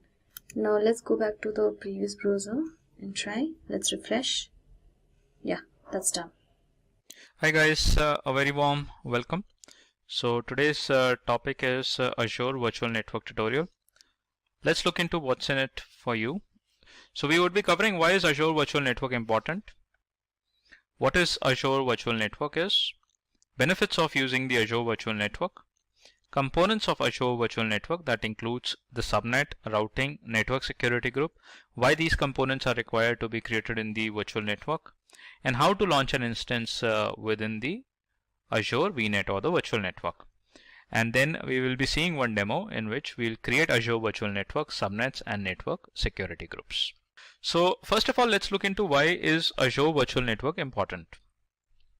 So why Azure Virtual Network is required? So somewhere far away at an office, a company was struggling with few challenges. The company got a bigger projects which lead to the following challenges. That includes poor network connectivity, time-consuming process in building network topologies, could not divert network traffic to its destination on time. So these were a couple of challenges the company was facing. So the employees thought that what could be the possible solution to these challenges? And then we require the Azure Virtual Network in that case. So first of all, let's understand what is Azure Virtual Network is. An Azure VNet or a virtual network represents your network or environment to run VMS and applications in the cloud. When it is created, the services and virtual machines within the network interact securely with each over the internet. So virtual network, you can consider it as a virtual cloud, which is basically kind of a cloud space virtually assigned to the users or to the organization, which they can dedicatedly use for their purpose. So for example, if you have to create some instances or virtual machines onto the Azure cloud and you want to connect it with the on-prem servers, for example, then you might require the virtual network in that case. Let's assume that those instances that are created in the virtual network require the range of IP addresses that you want to allocate to them, and that is something you can customize using the Azure Virtual Network. How do you want that the traffic should be routed to your instances in the virtual network, how the firewall securities should be applied? Everything the end user can control in the virtual network. So it seems like that you are working in your own data center. Ideally, you would be working onto the Azure cloud using the virtual network. Now, what are the advantages of using the Azure Virtual Network? So a couple of them are, it provides an isolated environment for your application. So as I said that it seems like that you are working in your on-prem environment. That means within your data center. But ideally it is a virtual space that is allocated to you, which is a kind of an isolated environment that is specifically designed for your task and the activities. Generally a subnet in a VNet can access the public internet by default. So we create a subnet inside the virtual network which can access the public internet. So there is a public network connectivity that is enabled in the virtual net so that a subnet which will be created in the VNet can be accessed. Traffic can be easily filtered from different resources. So you can have some control lists defined, you can have some security groups created, and how do you want to allow the traffic onto the servers or the application? That is something which you can control. It is a highly secure network, and the security groups and the policies are basically implemented by the end user. So you can design how the security should be implemented. High network connectivity, so you have a higher bandwidth as compared to the normal internet connection you might be having in the data center. Compared to that, you use the Azure network only, which gives you the higher network connectivity.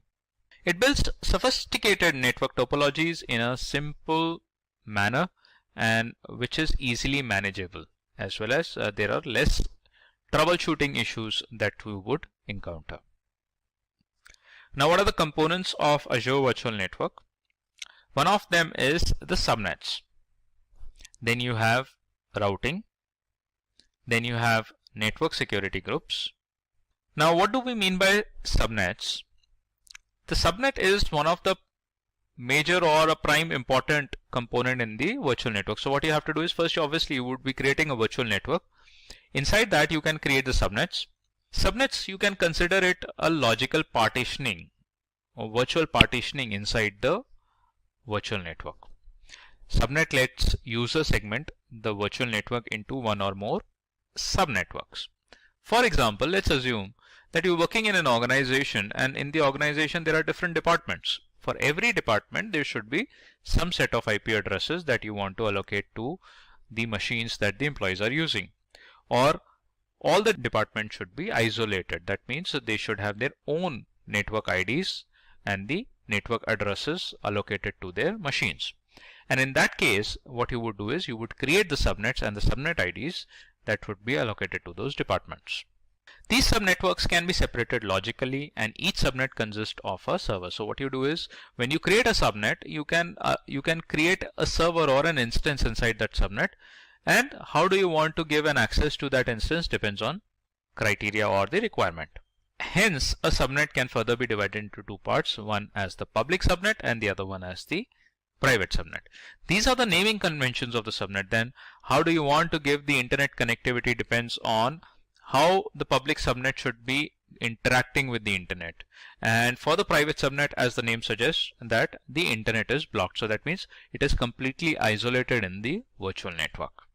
The private instances, though, if you want that any instance created in the private subnet should have the internet connectivity or an access, you can primarily go with the NAT gateways in that case, which is a network address translation or kind of a translator which converts the private to public and vice versa. And that would actually enable the internet connectivity to your subnets. Then in the public instances, they can directly access the instance. As the name suggests, public instances, that public subnets, that means they have the direct internet connectivity. Next component is routing, and the routing is primarily a routing rules, you can say, that are applied, and those are actually applied to the routers only. So since on the cloud we cannot have a direct router access, and hence using the routing as a component, we can define some routing rules which are directly applied to the router in the infrastructure. It delivers the data by choosing a suitable path from source to destination. For each subnet, Azure Virtual Network automatically routes traffic and creates a route table. When you create a virtual network, automatically a route table is created, and that basically is required to route the traffic, and that can be used by every subnet. That doesn't mean that you only have to create a single route table in the virtual network. You can have multiple route tables also created, which can be associated with different subnets as well. Then you have the network security groups. It is kind of a firewall that protects the virtual machine by limiting the network traffic. It restricts inbound and outbound network traffic depending upon the destination IP address port and the protocol. So it is basically the network security group sits on the instances and or virtual machines, and they basically define that how the traffic should be reaching to the ports onto the virtual machine. So how do you want to open up the ports, and for which IP addresses you want to open up the ports? That is something the end user or the administrator has to specify or design. So they act as a kind of a firewall rules only that protects the virtual machines. So how to launch an instance using Azure VNet? So first of all, you have to create a virtual network. So virtual network act as a container for subnets. So first thing is that you would be creating a virtual network. Then you would be creating subnets which are considered as a subset within the virtual network. So cloud instances included in the subnet. So first VNets are created, then the subnets are created, and then you configure the properties in the security group. Have a look at this in detail. Now with respect to the virtual network, what you need to do is you have to create a virtual network in the Azure cloud. Then you have to create subnets into each virtual network, which is kind of a subset of a virtual network. So you can create one as a public subnet, the other one as a private subnet, for example. Now you have to assign instances. So when you create an instance, you have to specify that what is the virtual network, for which virtual network you are creating an instance. Within that virtual network, you have to select that on which particular subnet the instance should be created. And then connect instance to a relevant network security group. So attach your network security group to the instances, and based on the properties or the rules that are defined in the network security group, that will be applied to the instances within the subnets. Finally, configure the properties in the network security and set the policies. As a result, you will be able to launch your instance on Azure within the virtual network. Now we will be seeing one demo that how we can create Azure Virtual Network subnets and the network security group. So just be there to watch our demo on the Azure Virtual Network. In today's session, I would be showing how you can create the virtual networks onto the Azure. And for that, you require the credentials on Microsoft Azure, and here you can see on my screen that I have already logged into the Azure console. Now what you need to do is, in order to search virtual network, you can type and search in the dashboard, in the search bar, with respect to the virtual networks. And here you can find the virtual network and the gateways. So what you need to do is you just have to click on the virtual networks, and then it will give you the options to add the components inside the virtual networks. So let me first open up the virtual network. Right. Now, in theory, we discussed that the virtual network comprises of multiple components and subcomponents. So primarily is that first you have to create a virtual network. Then you have to assign the IPv4 CIDR block to the virtual network. And then you create the subnets inside the network, which is a subset of the virtual network. Along with that, you define the routing rules. And likewise, you create the instances inside the subnets that will be part of the virtual networks. So that's what we are going to do in this demo. So I would be adding up a new virtual network. So you can see here there are already two virtual networks that have been added. One is the demo VNet, which is by default. So when you created the Azure credentials, the demo virtual network was already created by the Azure so that it can provide you the default settings. And then the test one has been created by me, and that's the customized one, or you can say a non-default virtual network. So I'm going to add another VNet and would define the name to it. So let's wait for the details to appear. So here you have to define the virtual network to create. Obviously we will be going with the free trial only. And then you have to create a resource group. So what is a resource group? It is primarily a collection of resources that share the same lifecycle, permissions, and the policies. So if you have a resource group created, you can use it. Otherwise, you can create a new resource group. So I already have one, that is the demo one. I would be using that. In the instance details, you have to specify the name of the virtual network. So these are certain parameters that you have to go with while defining the name. So let's say I put something like test VNet as the virtual network that I want to create, and that is, you have to select a region where you want to get that created. So these are the available regions that you can select. I would go with US East US only, and then we have to define the IP addresses also. So in the IP addresses, the CIDR blocks are allocated to the virtual networks, and that becomes a fixed IP address for that VNet. So what you can do is you can specify a range of IP addresses. Now whenever we talk about a virtual network and the IP addresses, we primarily focus on the private IPs only. So this is the private IP that we are actually talking about. So I can reserve some IP address CIDR for our VNet, and that is the range of 40.0.0.0/16 I'm going to reserve. So now we'll create one subnet, and we'll name that subnet. So as we discussed, that subnets are the subcomponents of the VNet. So here you can see we have already created one subnet with the name public subnet. So likewise we can add another subnet also, and let's name it to something like demo subnet. Right, and the subnet should have the IP address range, and that IP address range should be part of the VNet only. In V18, so same subnet address range you would be defining in the subnet as well. So that will be 40.0.1. Or we can select 2.0/24.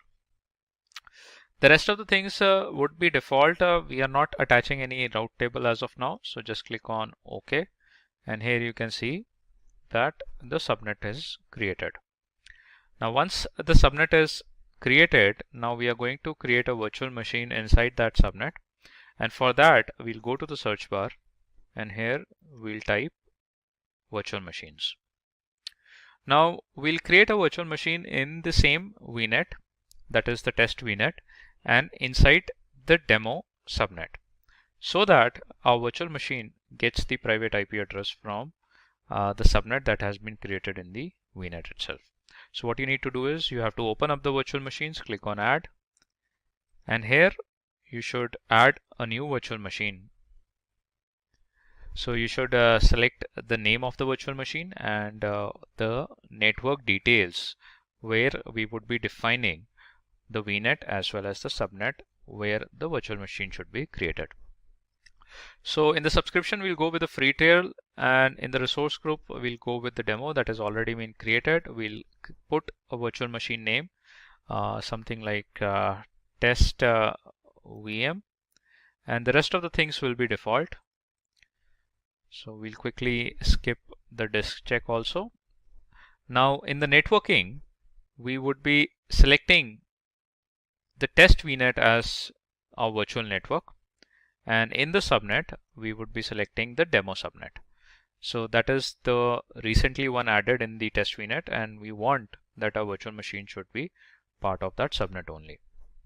Now obviously, since we are creating a virtual machine, so it should be part of, it should have the public IP also assigned, since from the public network we need to access those virtual machines. So we'll keep it enabled, right? And the next would be the default settings that we are going to proceed with. So let's review all the configurations and then create your virtual machine. So here you can see that our virtual machine has been created, validation has been passed, and it takes a couple of minutes to get that updated. So let's wait for a few more minutes so that our virtual machine is ready. And primarily what we want to look into is that our virtual machine is created in a correct VNet, and it gets the private IP address from the subnet that has been part of the VNet which has been defined in the creation of a virtual machine.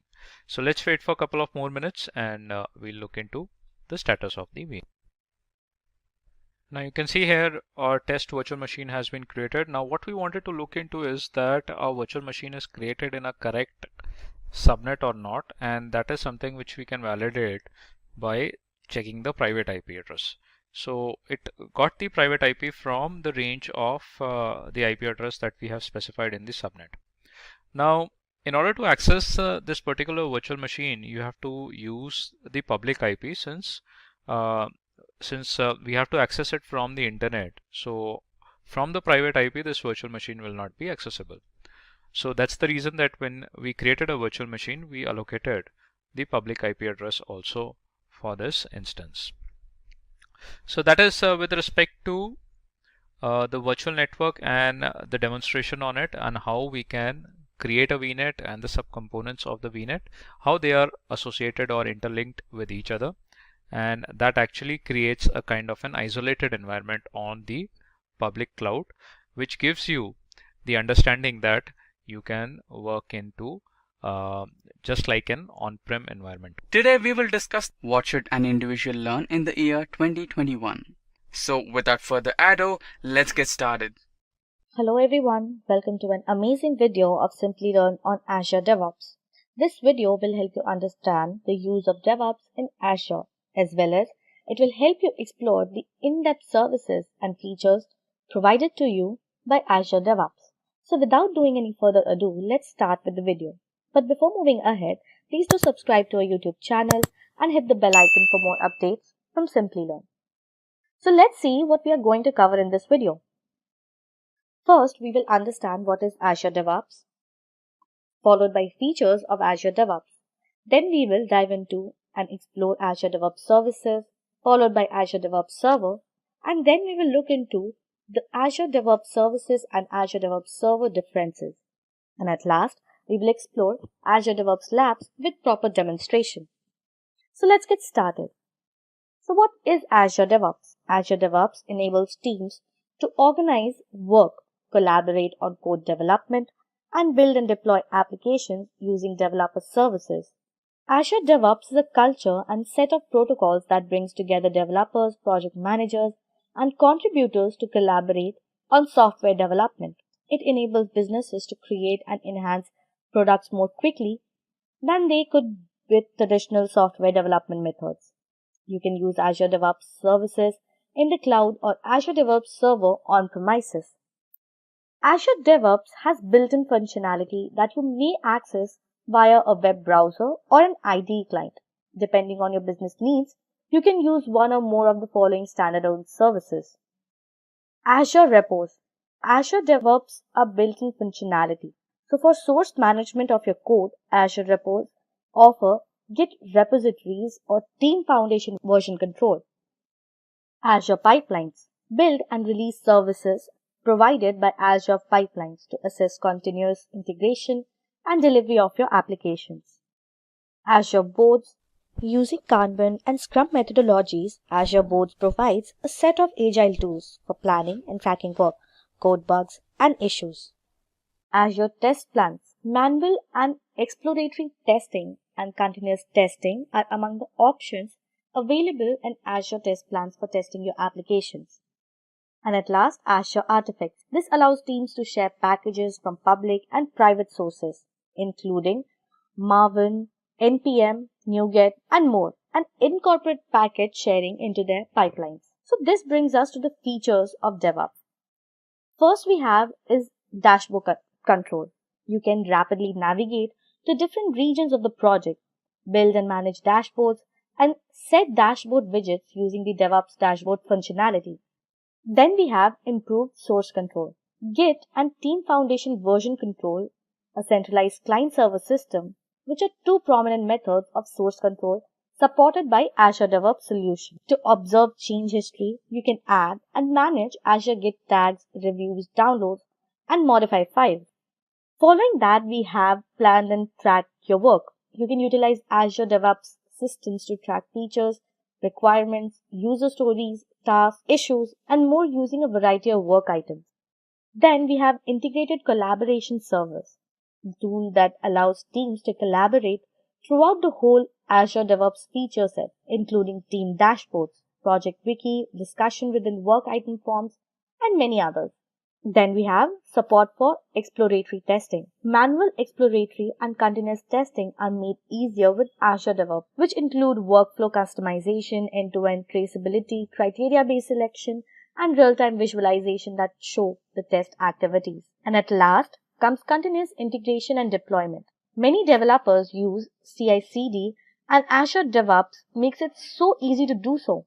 Developers may automate various design activities with Azure pipelines, including defining and building association steps, writing test instructions, and managing simultaneous releases. Well, this brings us to Azure DevOps services.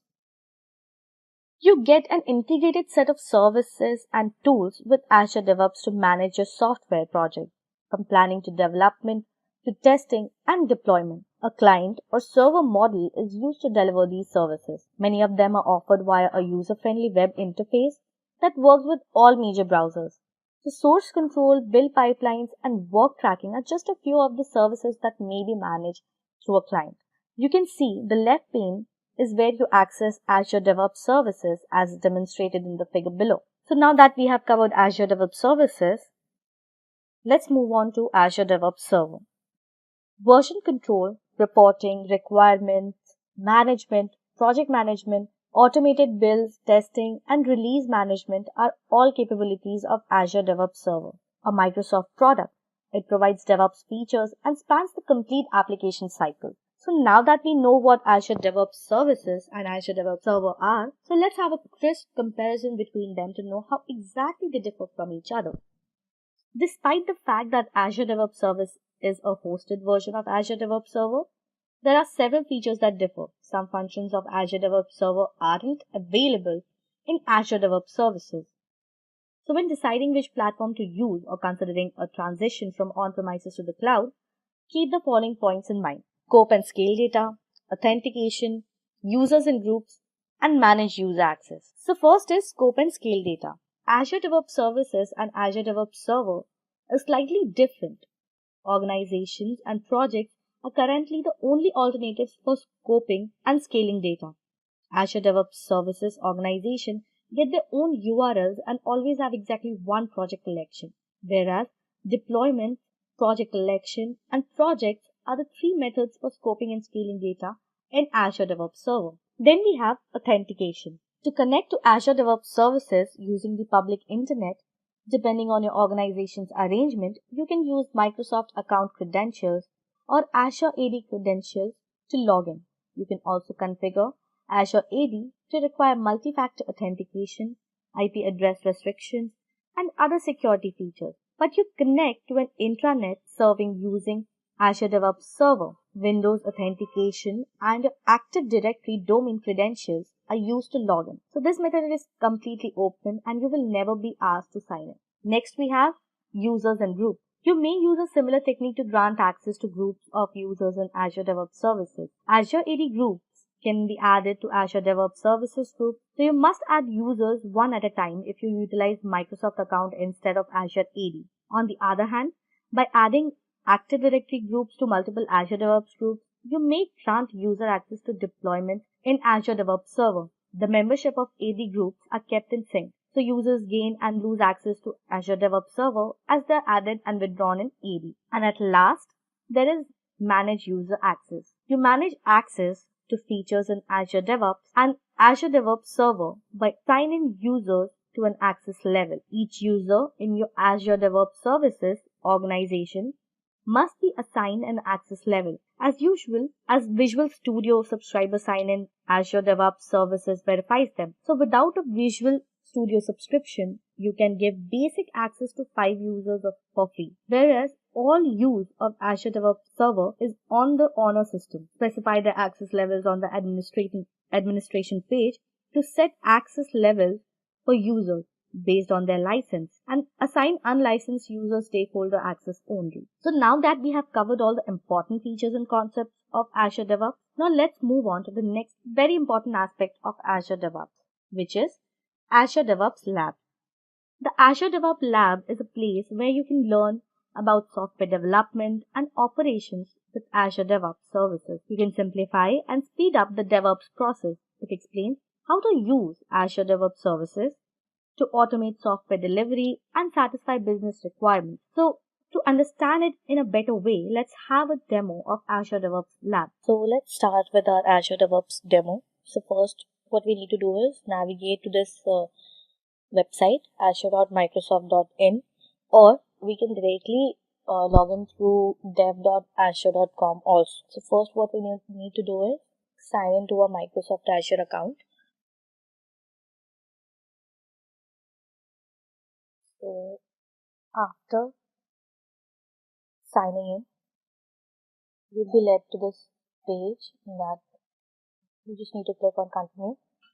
And here what you need to do is create an organization under which you're gonna create your projects, multiple projects, and you're gonna attach your team members to it or group members to it whom you want to give the access to your projects. So what is the difference between organization and project is, if you have given anybody access to your organization or somebody is a part of your organization, then that particular individual will have access to all of your projects. But if you have given somebody only access to your project, then he'll be only restricted to that particular project. He won't be able to access any other project that is present under that particular organization that you both are part of. So basically, organization is something that is used to connect to groups of a related project or somebody who is already a part of a particular organization. So here we will give it a name. So I am giving simply demo as the organization name. And here you can see that the projects under this organization will be hosted under the South India region. And you need to enter the captcha.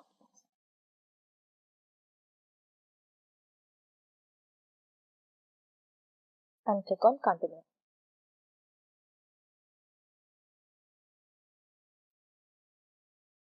Just a second. So now you can see it is saying that it is taking you to an organization. Okay, so we already have an organization of the same name. So let's just change it to something else. Let's give it simply demo org.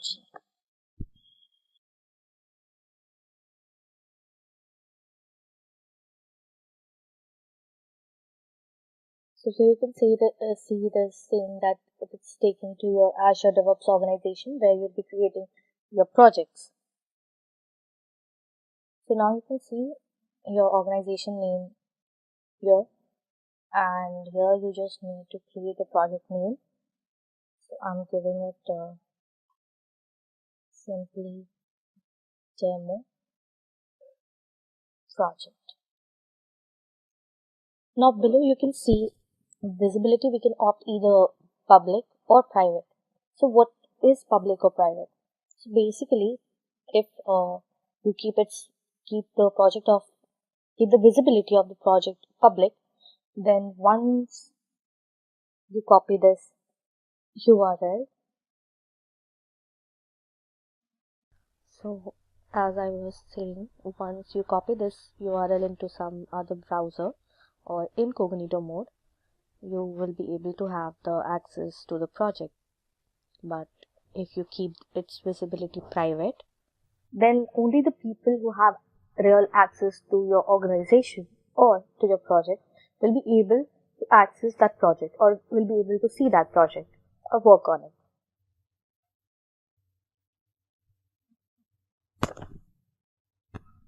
As you can see, public projects are disabled for our organization, so we can't select public. So we'll go for private and click on create project.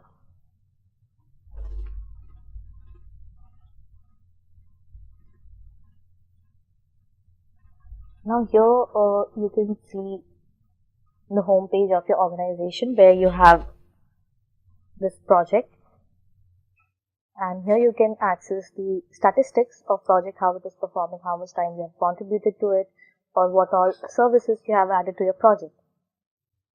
And down below you will be able to see that there is just one member, which is the root user of this project, and once you start adding more members to your project, it will their details will be added to this particular block. So now here you can see these are the services, boards, repos, pipelines, test plans, and artifacts services that is provided to you to add to your project. So now let's have a look at them one by one. So first one is boards.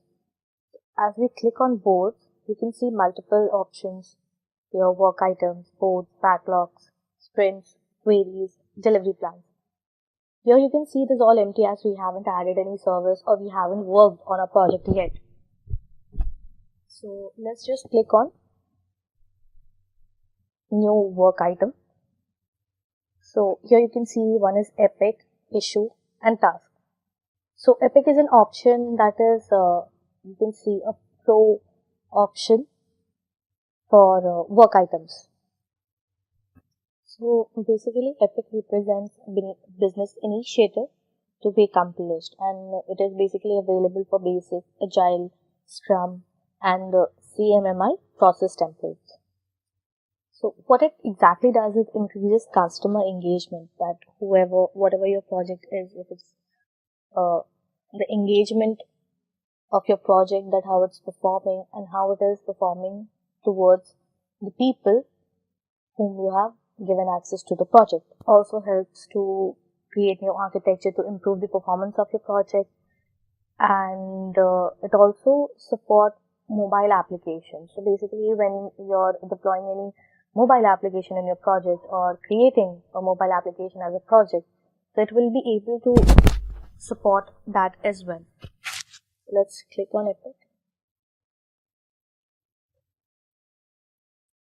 So here you can see you need to enter a title for your Epic option. So here you need to add the title of your Epic, like for say we are creating a healthcare or an e-commerce application. So obviously it will be segmented into different parts. Like you'll be having search options or support options or home page. So we just need to give it a name. And here you can see its state is to do. For now we just have to do because we haven't actually created anything in our project and we haven't given any input. So it's in to-do list, and once we start working on it, we can change the state. It can be in progress or completing. So there are multiple states for your epic. And here you can see the area is simply demo project. That means that we want to assign this search new epic into this project. And we can also click description over here, that what exactly our new epic is about. Like for search options, we need to specify or give a description that this is for searching options related to our application. Like for healthcare, one can type medicines or doctors or slots. So that is thing that we can add in a description, that it will help the user to understand what this feature is about. So this was epic, and once done we can click on save. So here you can see other stuffs also, like priority. So we can select priority according to our will. So here by default it is priority 2. So priority basically is which function will come first. And here you can mention start date, target date. So once it's done, you can click on save. Now let's move to the next one. Second, what we have is issue.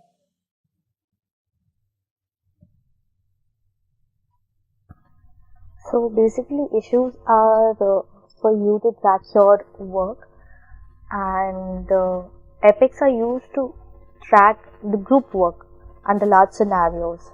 But this is track like we saw the project statistics, so it will help you to understand the individual progress. So basically issues are raised when you find any obstacle in your progress or in your work. So it can be compared to impediments also. So when you're working with agile, you need to deal with issues. So by default we have agile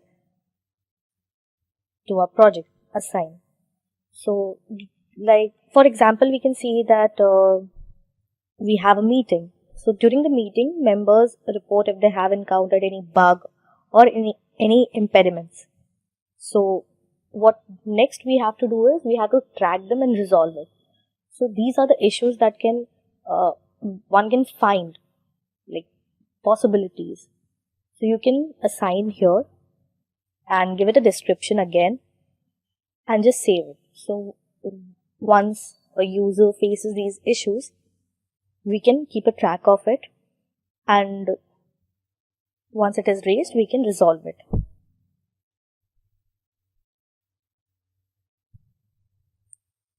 Coming to the next one. Next we have is task. So by the name only we can well understand what task is. So a task is a smaller item or smaller segment to track activity that contains all the information needed to accomplish a part of an issue, or you can say user story requirements. So this option is available for basic, agile, scrum and CMMI process templates. So again we can give it a name, what task we want to assign, and give it a description, and according to that we can select the priority and save it. So the task will be added to your project. We are not assigning any task right now because, as I said, we haven't added any particular project or particular details or application, or we haven't deployed any application yet in our project. So that is why we are not adding anything over here again, because first we need to understand what these services are and what these services are used for.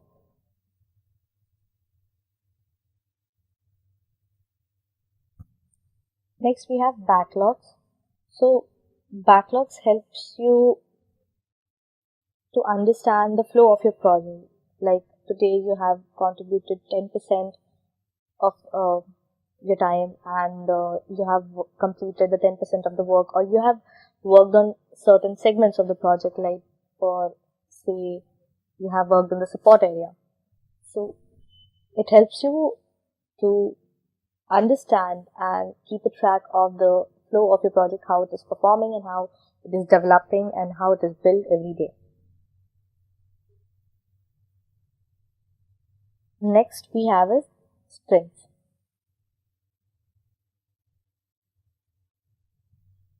So sprints are basically a time box intervals that supports your team's ability to work using the agile processes and tools. So what you can do is, whether you're having, let's say you're having a healthcare application, so you just need to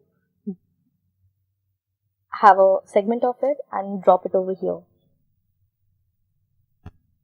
So what it will do is it will get the attention of all the team members. So basically what it does, it makes your project more manageable. It increases the quality of your project and also makes it work even more faster and more frequently once you add the segment to the sprint. So you can say it in one way, it gets the priority and people need to work on it, and it gives your project more flexibility to adapt to change. Now sometimes what happens is many associates scrum sprints with agile software development. So sometimes agile are often thought to be the same thing. Coming to the next one, we have queries.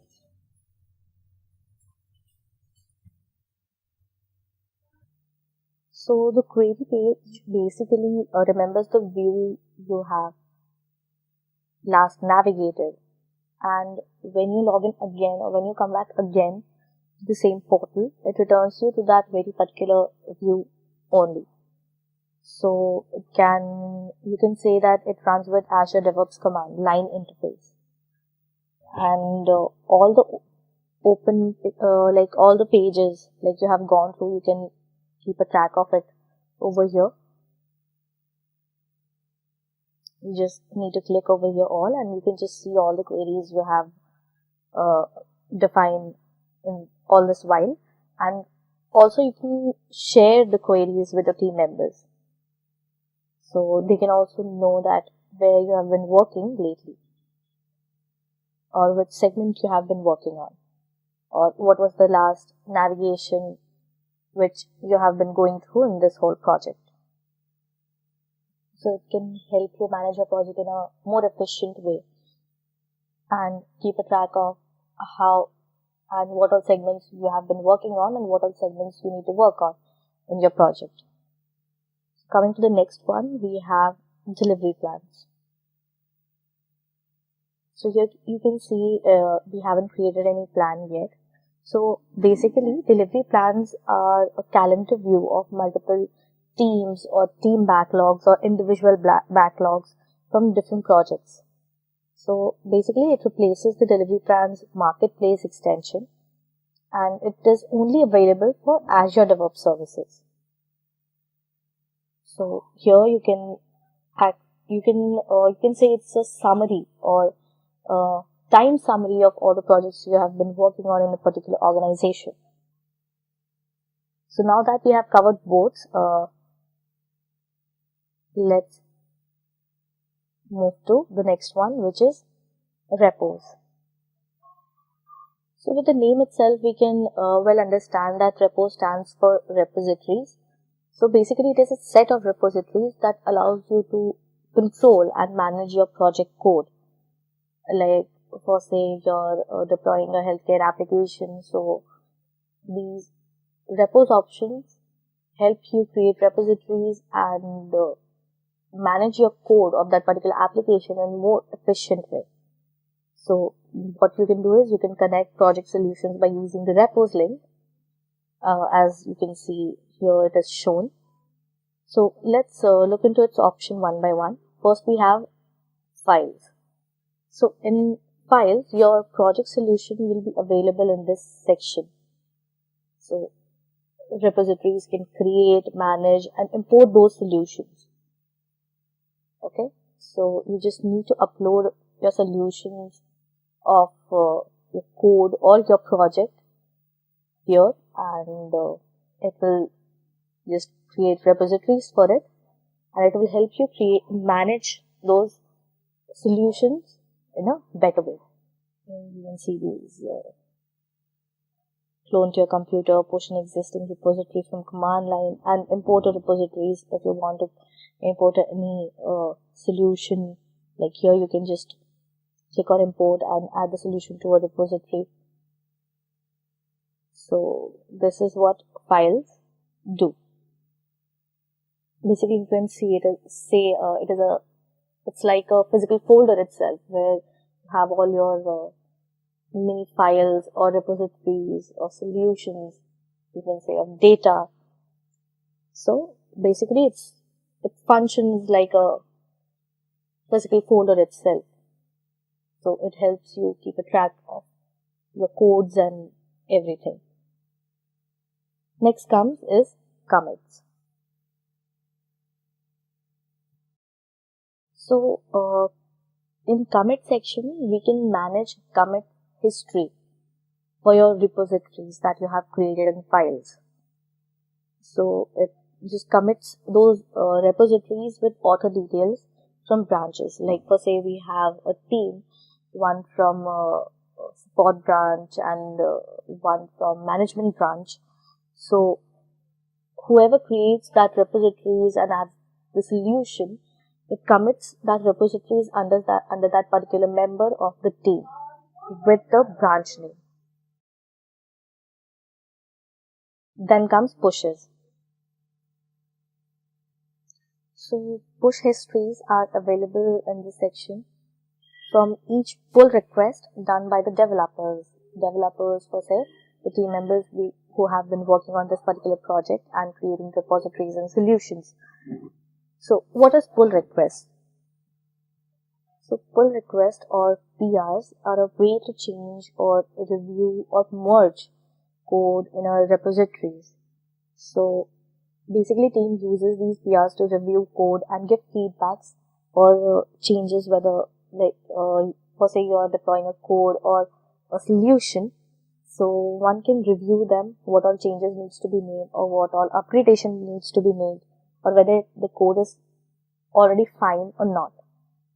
So basically, teams use these PRs to review the solutions and codes stored in these repositories, or you can merge multiple solutions or multiple codes into the main branch.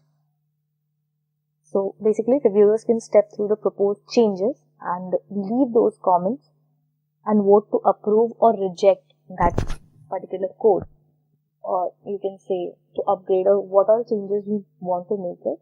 They vote for it, that whether that needs to be made to that particular solution or not. So these are the PRs. Next, we have branches. So we can manage multiple branching information in this particular section. You can create or release branches from master to dev. Okay, so all users can actually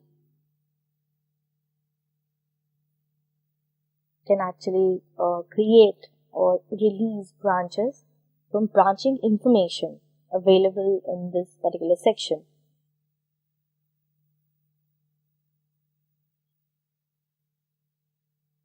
Next come tags.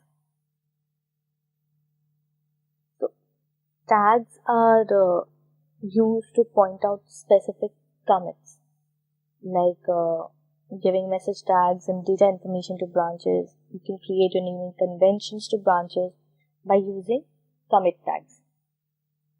And the next one is pull request, which we have already discussed. The PRs that are basically used in pushes. So now we have completed repos also. So let's move on to the next one, which is pipelines. So here you can see that we don't have any pipeline created for us yet. So let's have a look at its provided options one by one. So the first one is environments. So basically it is a collection of resources where you actually deploy your application that you're working on. So you can say it contains one or more virtual machines, containers, web apps, etc. Whatever resources you have actually used for deploying your application, or what all services you have used for creating the environment for the deployment of your application. For say we need to deploy our application and it needs an Windows Java environment. So whatever resources you need to create that environment, that will be added to this environment list. It will be listed over this section. Next we have releases option. So basically this pipeline stores the data of your pipelines or stages or tasks and deployments in Azure pipelines, that deployments you have done so far in your applications, for your applications actually. So you can say that it helps your team continuously deliver software to your customers at a faster pace with a very minimum, you can say lower risk. So you can fully automate the testing and the delivery of your software or applications on multiple stages. Or you can also set up an automated process with approvals and on-demand deployments. Then comes library. So again you can see the page is blank. From the name itself you can scrutinize that it will be a collection of assets from Azure DevOps projects. So basically it is a collection of build and release assets of a particular project. So assets defined in a library can be used in multiple builds and multiple releases pipelines of the project. Okay, so all assets that are defined in a library share a common security model. So you can control who can define new items in a library and who can use an existing item that you have already added in this library. So roles are defined for library items. For say you have added a particular asset or particular item to this library segment, and you can assign a particular member who will be working on this item. Okay, so roles are defined here for these, and these governs the operation you can perform on those items. That person will be keeping track of whatever changes have been made or whatever upgradation has been made to the particular item that has been added to this segment, library segment. So then comes task groups. So task groups are a way to standardize and centrally manage deployment steps for all applications in your projects. So when you include a task group in your definition and then make a change centrally to the task group, the change is automatically reflected in all the definitions. So we can conclude with this that a task group allows you to encapsulate a sequence of tasks already defined in, you can say, build or a release pipelines or into a single task group. So it just encapsulates all those sequence of tasks. So you can choose to extract the parameters from those encapsulated tasks as configured variables and abstract the rest of the task information. So what happens is the new task group is automatically added to the task catalog, and it is ready to be added to other release and build pipelines. So task groups are stored at the project level and are not accessible outside the project scope. So the task groups will be only limited to the members who you have assigned in this project, and it won't be accessible to the other people or other team members from different projects, even though they are the member of the same organization. So you can say it's more of a private segment. Now that we have covered task groups, next we have deployment groups. So deployment groups are only available with classic release pipelines, and it is totally different from the deployment jobs. It is basically a collection of deployment related steps defined in a YAML file to accomplish a specific task. So in nutshell, it is a logical set of deployment target machines that have agents installed on each one. The deployment groups represent the physical environment, for example, testing or development or production environment. So a development group is just another grouping of agents, much like an agent pool, you can say. So what you can do with this is you can specify the security context and runtime targets for the agents, or you can let yourself view live logs for each server as a deployment take place. Or you can also enable you to use machine tags to limit deployment to a specific set of servers. So this was about deployment groups. Now that we have covered one more service, let's move on to the next one, that is test plans. So test plans, the first one we have is progress report. So you can analyze with this only. The progress report will be the progress of the project you have been working on, or the deployments you have been doing, or the tasks you have been performing. So basically it lets you analyze and view data for more than one or an individual test plans in a particular project. So data for test plans can be migrated from an on-premises Azure DevOps server that won't show up in this report. Okay. So basically this section lets you drill down by each test plans and give you summary of each test plan in it. So this section also lets you to navigate to a test plan or suite of choice by double clicking on it. Okay. So this was the progress report. Next we have runs. So basically it represents the execution of pipelines. So during a run, the pipeline is processed and agents process one or more jobs. So when you run a pipeline, many things happen under the cover. While you often won't need to know about them, occasionally it's useful to have the bigger picture, right? So Azure pipelines will get processed under this test runs segment. So you'll be able to see what all performance is happening over here. Like while you're running a pipeline, you can see the running state, the date you have started that,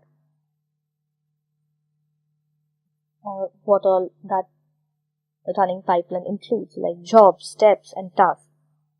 So runs power both continuous integration and continuous delivery pipelines.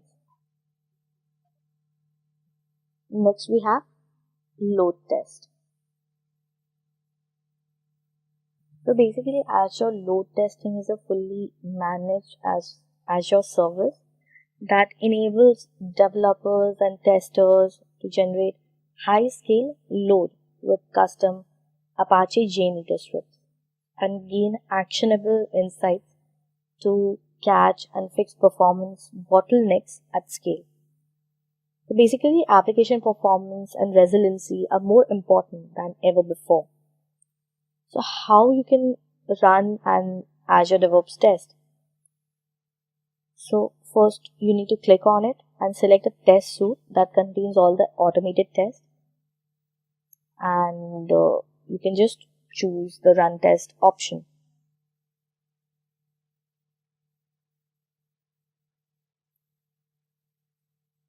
And it will start processing it.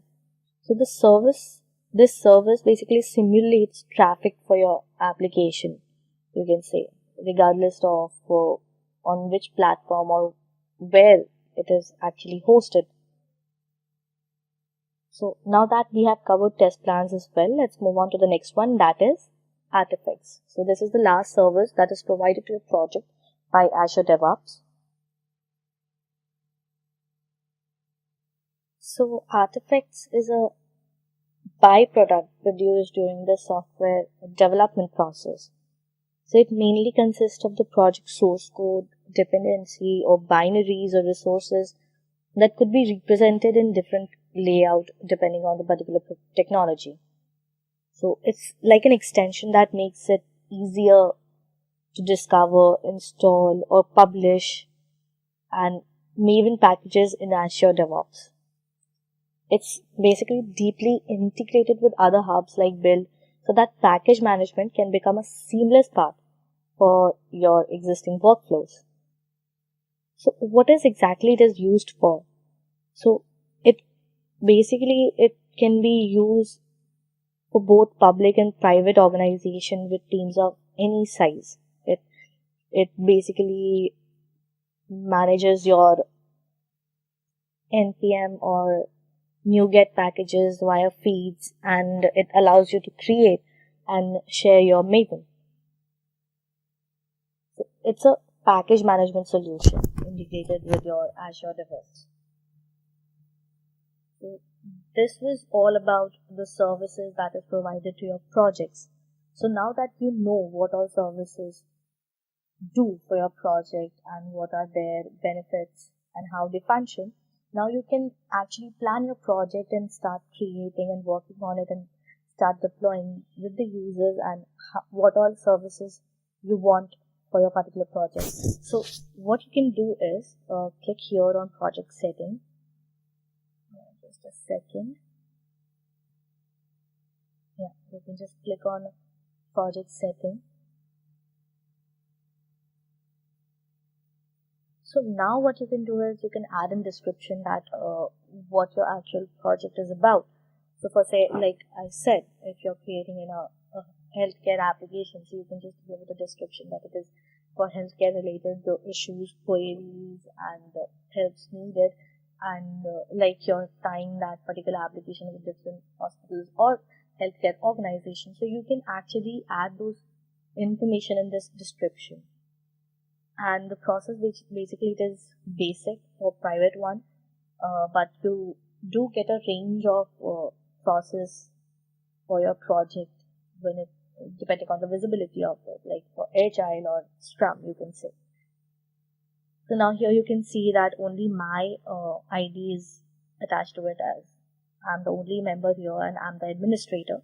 So you can add members here, and scrolling down, you can, now that you know what all services provide you or what they provide to your project, so depending on the need of your project, you can just select the services you want to assign to your particular project. Like, for say, if I don't want boards assigned to it, or you can say if I don't want the services provided by the boards, you can just click on it and select remove boards, and I just need to refresh it.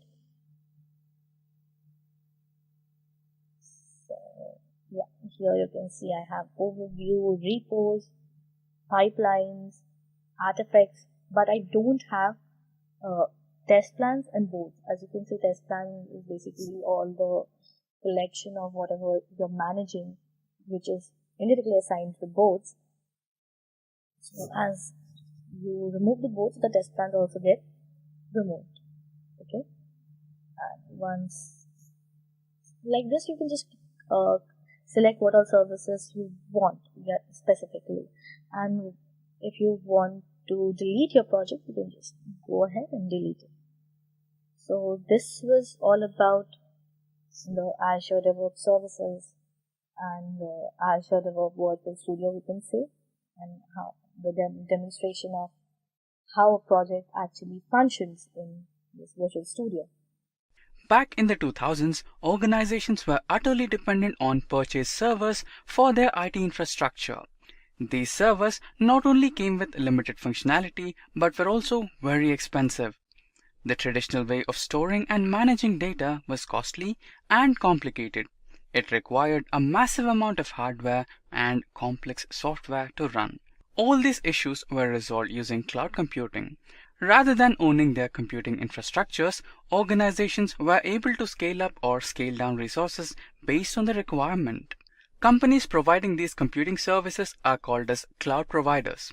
According to C# Corner, the two popular cloud providers in the cloud market are Amazon AWS and Microsoft Azure. Now, let's take a step back and talk about a question. What should an individual learn in the year 2021? Amazon Web Services or Microsoft Azure? Though this question is tricky, we need to understand which cloud provider is the best option to choose. Now, let's take a brief look at both of these cloud providers. Amazon Web Services is an evolving cloud computing platform that offers various services such as compute power, storage, database, content delivery, and other resources to help business scale and grow. AWS services are provided based on a subscription basis. Similarly, Microsoft Azure provides a set of cloud services to design, create, and monitor applications on a network. Talking about the general features, Amazon Web Services was established in the year 2006. Today, it holds a market share of 31.7%, whereas Microsoft Azure was started in the year 2010 and now has a market share up to 16.8%. Amazon AWS is the world's most broadly adopted cloud platform. It offers up to 165 services globally. These services are used by millions of companies like Spotify, Netflix, Facebook, BBC, etc. Talking about Netflix, the company moved its IT operations to AWS in the year 2009. AWS was able to solve the company's scalability and data management issues. Azure offers several services in various categories, including artificial intelligence, analytics, containers, IoT, and many more. These services are used by many famous companies like Accenture, LinkedIn, Stack, eBay, and Samsung. Accenture chose Microsoft Azure to boost productivity and provide better security to its employees. The AWS pricing model is based on an hourly basis. With AWS, every individual pays only for the services that are required for his work. Every person only pays for the services he consumes. Azure pricing is charged on a per minute basis. The payment system is very simple and doesn't involve any long-term contracts. Microsoft Azure is free of upfront costs and cancellation fees, and only users pay for the resources they consume. With Azure and Amazon AWS, there are no additional costs or termination fees. Moving on to the next factor, let's talk about availability zones. Availability zones are isolated data centers with independent power and networking. These zones protect applications and files from data center failures. In total, AWS has nearly 77 availability zones within 24 geographic regions around the world. The company plans to establish 9 more AWS availability zones and 3 more AWS regions in Indonesia, Japan, and Spain. On the other hand, Microsoft Azure has many isolated availability zones. These zones are located within an Azure region, and they provide fast network connectivity. Azure has 44 availability zones around the world. The company is planning to launch 12 more zones. Now, after discussing the availability zones, let's talk about the services. The services that I am going to compare here come under the following domains: compute, storage, database, security, and finally networking. AWS and Azure provide a wide variety of services with low migration costs so that every individual can shift his or her current traditional infrastructure to cloud platform very easily. AWS EC2 is a suitable example of compute services. EC2 is a web service that aims to make life easier for developers by providing secure and resizable compute capacity in the cloud. It can be integrated to several other services like S3, IAM, CloudFormation, etc. Azure has a small service called Azure Virtual Machine Image. It helps the developers to develop and design identical virtual machines in the matter of minutes. Azure virtual machines are becoming more popular among IT infrastructures. These machines let an individual create and use virtual machines in the cloud as IaaS or infrastructure as a service. Virtual machines can be created using Azure Portal, Azure PowerShell, and ARM templates, Azure CLI or client software development kits. Next comes Amazon S3. It is the best example for storage service. Simple Storage Service is an object storage service designed to store and recover any information from anywhere via the internet. Amazon S3 facilitates storage through a web service interface. The service provides 99.9% durability and 99.9% availability of objects. It has the capacity of storing computer files up to 5 terabytes in size. On the other hand, Azure provides a similar service called Blob Storage Service. This service provides a large amount of storage and is highly scalable. It stores an object in the tiers depending on how often the data is being accessed. Blob storage supports widely used frameworks like Java, .NET, Python, and Node.js. It is the only cloud storage service in Microsoft Azure that offers a premium SSD-based object storage tier for low latency networks. AWS provides a secure cloud platform where every individual can manage and deploy their applications. Compared to the on-premises environment, AWS security offers a high level of data protection at a lower cost. For security purposes, IAM is a suitable service. AWS Identity and Access Management is a cloud service that controls and manages AWS resources securely. It has no upfront cost, also gives a facility to create and maintain services within a specific set of users on your AWS resources. In Microsoft Azure, Azure Active Directory, or in short also called as Azure AD, is a web service which provides MFA, multi-factor authentication features to users in order to protect their data from cyber attacks. Next is Amazon RDS. It is a web service designed to simplify the setup, operation, and scaling of a relational database. It is simple to set up, use, and scale when required by users. It provides inexpensive and resizable capacity and automates several tasks such as hardware provisioning, database setup, patching, and backups. On the other side, the Azure SQL database automatically updates and backups data in order to focus on the development of applications. Not just that, it also manages database services and responds to client requirements. Client requirements such as scalability of a service, data backup, and high availability of database. Similarly, these cloud providers have plenty of services that help users build and deploy their applications effectively. Moving on to the next topic, let us focus on integrating AWS and Azure with open source tools. Now, we will explain how to build a pipeline using Jenkins along with one of the services of Amazon Web Services, that is the EC2. In this integration process, we have a sample Python application called as a Docker file. This Docker file will consist of a Python-based image. The Docker file builds a pipeline in order to create a Docker image upon pushing the code to the repository. Later, the new image is used to start a new AWS service on an ECS cluster. Now, let's have a look at how the integration of open source tools happen in Azure. In your Azure Cloud application, DevOps tools like Docker, Maven, and Jenkins can be integrated.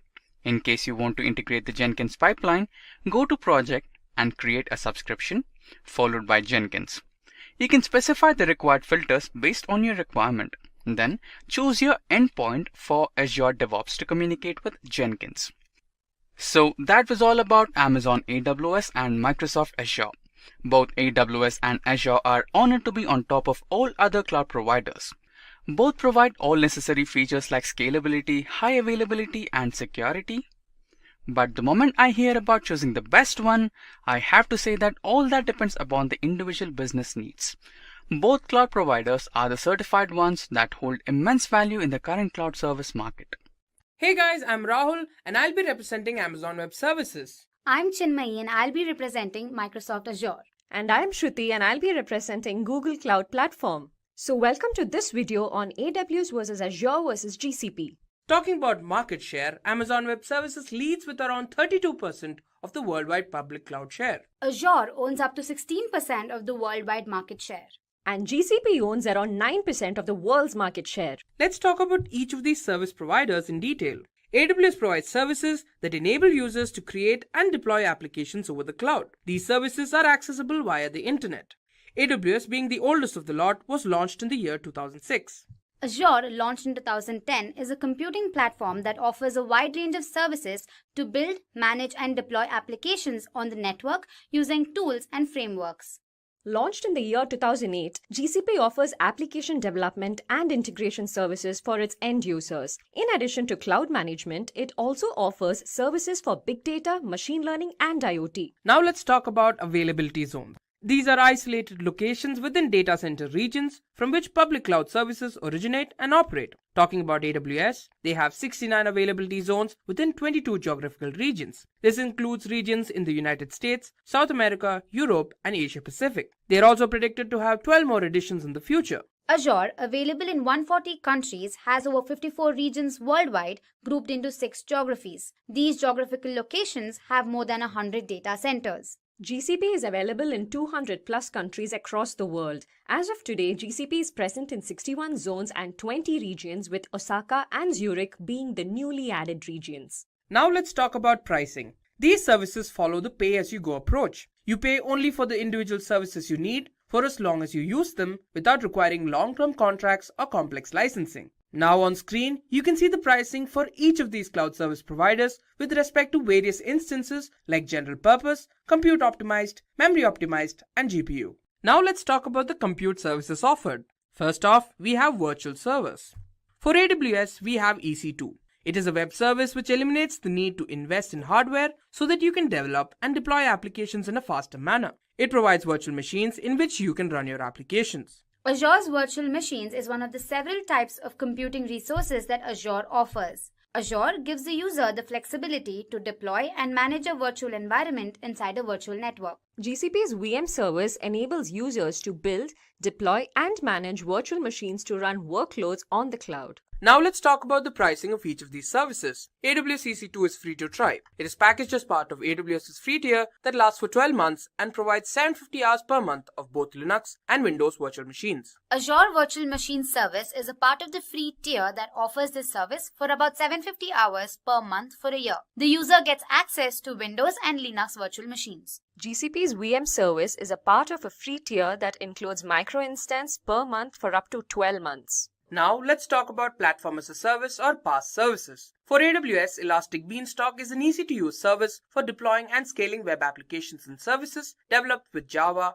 .NET, Node.js, Python, and much more. It is used for maintaining capacity, provisioning, load balancing, auto-scaling, and application health monitoring. The PaaS backbone utilizes virtualization techniques where the virtual machine is independent of the actual hardware that hosts it. Hence, the user can write application code without worrying about the underlying hardware. Google App Engine is a cloud computing platform as a service which is used by developers for hosting and building apps in Google data centers. The App Engine requires the apps to be written in Java or Python and store data in Google Bigtable and use the Google query language for this. Next, let's talk about virtual private server services. AWS provides Lightsail. It provides everything you need to build an application or a website along with the cost-effective monthly plan and minimum number of configurations. In simple words, VM image is a more comprehensive image for Microsoft Azure virtual machines. It helps the user create many identical virtual machines in a matter of minutes. Unfortunately, GCP does not offer any similar service. Next up, we have serverless computing services. AWS has Lambda. It is a serverless compute service that lets you run your code without facilitating and managing servers. You only pay for the compute time you use. It is used to execute backend code and scales automatically when required. Azure Functions is a serverless compute service that lets you run event-triggered code without having to explicitly provision or manage infrastructure. This allows the users to build applications using serverless simple functions with the programming language of their choice. GCP Cloud Functions make it easy for developers to run and scale code in the cloud and build event-driven serverless applications. It is highly available and fault-tolerant. Now let's talk about storage services offered by each of these service providers. First off, we have object storage. AWS provides S3. It is an object storage that provides industry standard scalability, data availability, and performance. It is extremely durable and can be used for storing as well as recovering information or data from anywhere over the internet. Blob storage is an Azure feature that lets developers store unstructured data in Microsoft's cloud platform. Along with storage, it also offers scalability. It stores the data in the form of tiers depending on how often data is being accessed. Google Cloud Storage is an online storage web service for storing and accessing data on Google Cloud Platform infrastructure. Unlike the Google Drive, Google Cloud Storage is more suitable for enterprises. It also stores objects that are organized into buckets. Amazon provides EBS or Elastic Block Store. It provides high-performance block storage and is used along with EC2 instances for workloads that are transaction or throughput intensive. Azure Managed Disk is a virtual hard disk. You can think of it like a physical disk in an on-premises server but virtualized. These managed disks allow the users to create up to 10,000 VM disks in a single subscription. Persistent storage is a data storage device that retains data after power to the device is shut off. Google Persistent Disk is durable and high-performance block storage for GCP. Persistent Disk provides storage which can be attached to instances running in either Google Compute Engine or Kubernetes Engine. Next up, we have disaster recovery services. AWS provides a cloud-based recovery service that ensures that your IT infrastructure and data are recovered while minimizing the amount of downtime that could be experienced. Site recovery helps ensure business continuity by keeping business apps and workloads running during outages. It allows recovery by orchestrating and automating the replication process of Azure virtual machines between regions. Unfortunately, GCP has no disaster recovery service. Next, let's talk about database services. First off, for AWS, we have RDS or Relational Database Service. It is a web service that's cost-effective and automates administration tasks. Basically, it simplifies the setup, operation, and scaling of a relational database. Microsoft Azure SQL Database is a software as a service platform that includes built-in intelligence that learns app patterns and adapts to maximize performance, reliability, and data protection. It also eases the migration of SQL Server databases without changing the user's applications. Cloud SQL is a fully managed database service which is easy to set up, maintain, and administer relational PostgreSQL, MySQL, and SQL Server databases in the cloud. Hosted on GCP, Cloud SQL provides a database infrastructure for applications running anywhere. Next, we have NoSQL database services. AWS provides DynamoDB, which is a managed, durable database that provides security, backup and restore, and in-memory caching for applications. It is well known for its low latency and scalable performance. Azure Cosmos DB is Microsoft's globally distributed multi-model database service. It natively supports NoSQL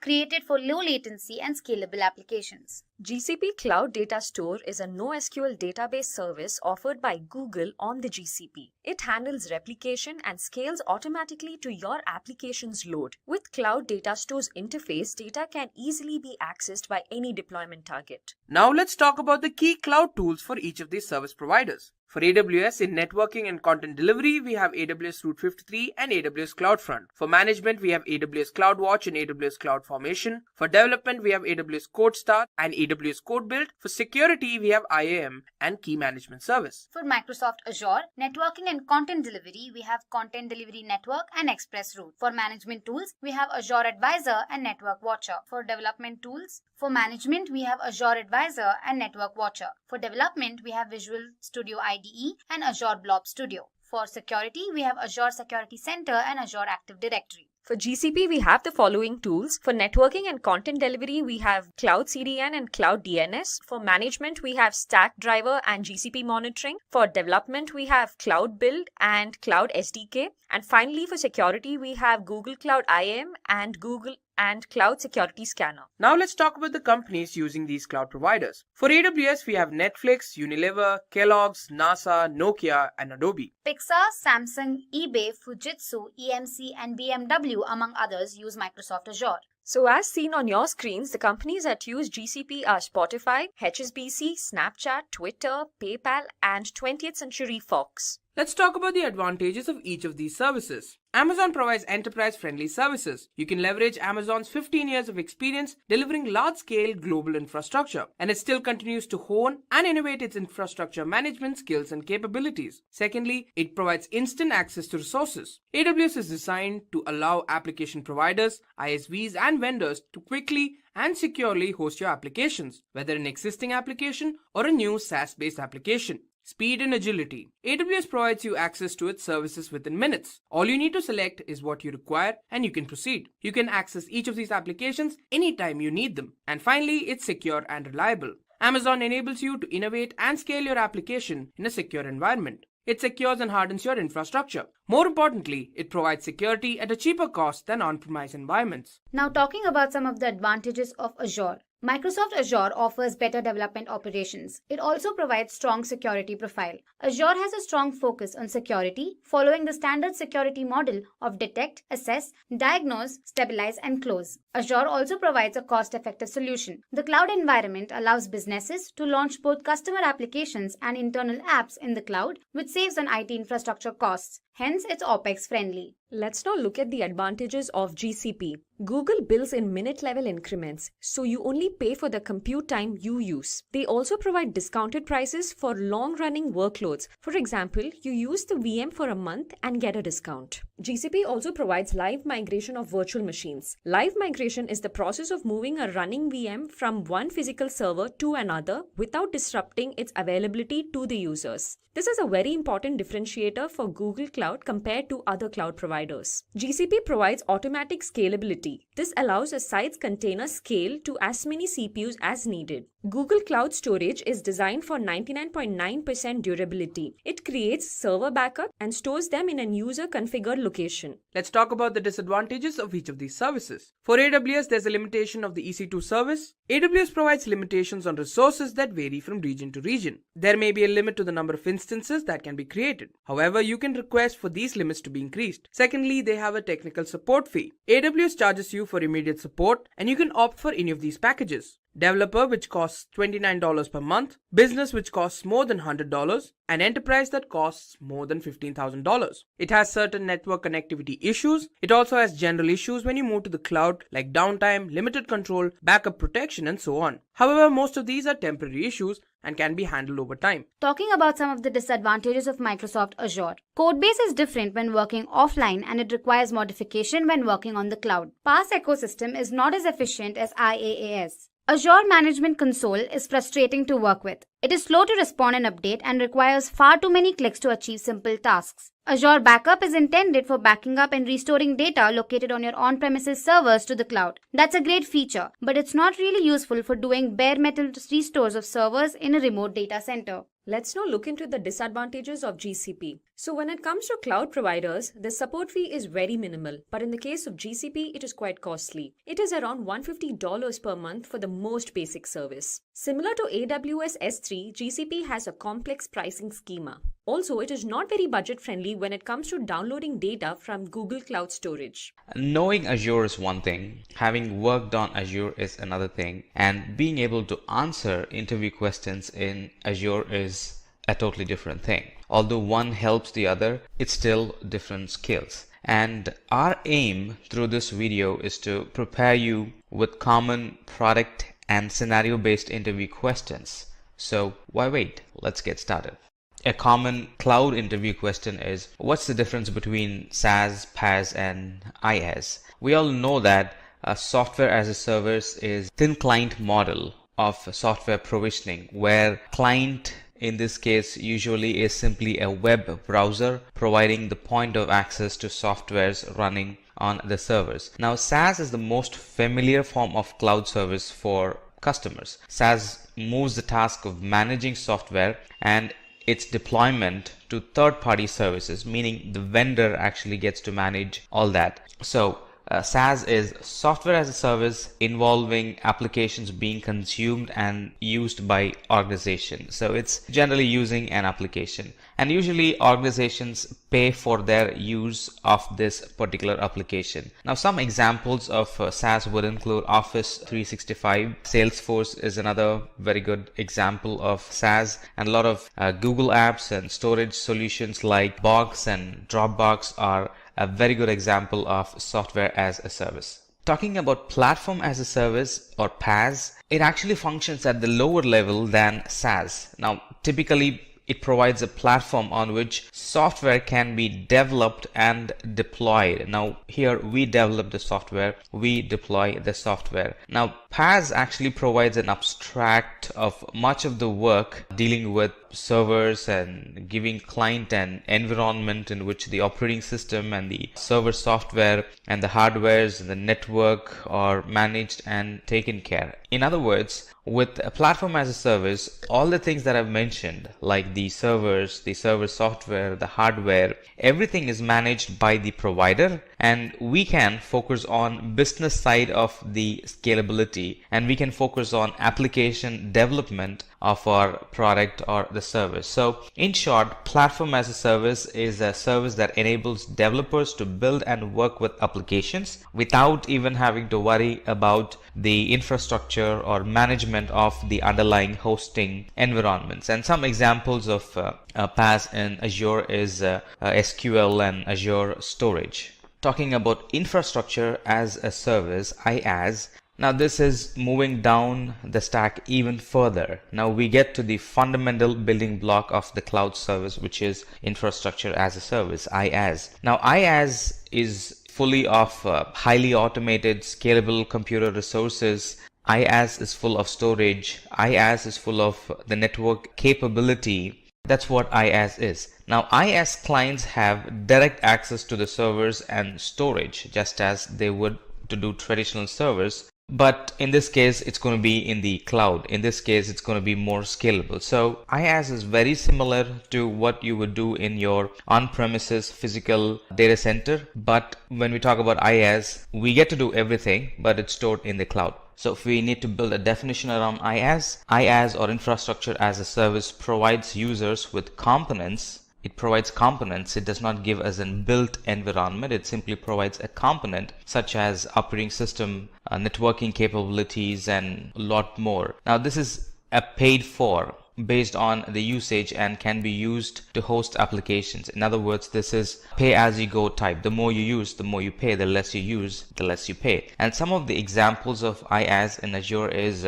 virtual machine. That's a great example for IaaS, and VNets for networking. That's another good example for IaaS in Azure. Another common question in Azure interview is, what are the instant types offered by Azure? The main intention of this question is, how well have you understood the different offerings in Azure, and how well are you trained to pick the right offering for the right service? Now, one size does not fit all, and there are a lot of services in Azure that under the carpet it does the same thing, but depending on how different your requirement is, we'll have to pick the appropriate service. So this question, what are the different instant types offered by Azure, it's to test how well have you used the product and services available in Azure, and how well have you applied them for the given requirement. You shouldn't be provisioning more, you shouldn't be provisioning less at the same time. So it's kind of matching the right service to the right requirement. So what are the instant types offered by Azure?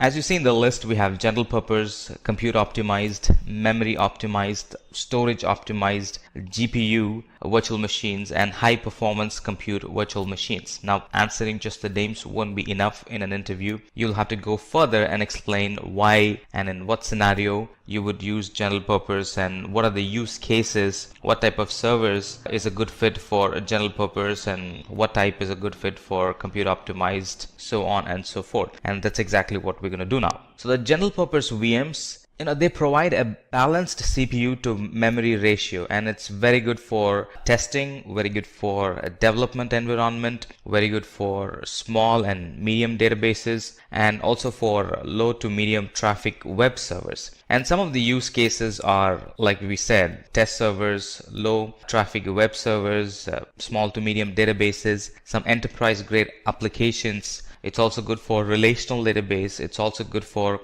servers used for in-memory caching. It's also good for some small analytic database, very good for microservices. And if you're trying to build a proof of concept for an idea that you just have or just parked, this is another good server for doing proof of concepts, because you're not going to send actual traffic to it. I just want to show that your idea works. So general purpose server is a very good use case for those scenarios. And the largest instance size we can get in general purpose is standard D64 V3. Which comes with 256 gigabit of memory and 1600 gigabit of SSD temporary storage. On the other hand, compute optimized VMs have a high CPU to memory ratio and are very good for medium traffic web servers, very good for batch processing servers, very good for application servers. Now, because it's compute optimized and compute means a CPU, it's an excellent choice for workloads that demand faster CPU but does not need as much memory or temporary storage virtual CPU. Some of the workloads that run very well on compute optimized are analytic workloads, gaming servers require more CPU, they run really well. Batch processing are some of the applications that can be placed in compute optimized, and by doing that we get the actual benefit of the compute optimized instance. And the largest instance size or the largest instance size type is standard F72's V2, and here we get 144 gigabit of memory and 576 gigabit of SSD temporary storage in compute optimized VMs. In the same lines, memory optimized VM, they offer high memory to CPU ratio and that are great for databases. Databases require more memory, so it's a great fit for a database, and it's a great fit for medium to large scale caches, applications that require in-memory analytics. So this memory optimized, memory is more, so it's very good for in-memory analytics applications. And the largest instance size we get here is standard M128M, and look at the gigabit of memory. It's 3892 gigabit of memory, and look at the temporary storage. It's 1400 336 gigabit of temporary storage. On the same lines, storage optimized. Now I guess I don't have to explain to you what storage optimized is used for. You might have easily guessed looking at the flow. Yes, storage optimized VM offer high disk throughput and IO and are very ideal for big data, SQL, NoSQL databases, data warehousing servers, large transactional databases, and a lot more. And some of the examples of the applications that can be launched on storage optimized are Cassandra, MongoDB, Cloudera, Redis. These are some familiar applications that can get benefited when we run them on storage optimized. And one difference between storage optimized and the other servers are they are generally optimized to use the local disk on the node attached directly to the VM rather than using an durable disk, which is actually a remote disk space. Now what does this allow? This allows for greater input outputs per second or throughput for the workload. So that's what we get. A greater throughput, a greater input outputs per second is what we get when we use storage optimized. And the largest instance size available in storage optimized is standard L32S, and the memory is 256 gigabit. And look at the temporary storage. It's 5630 gigabit of temporary storage.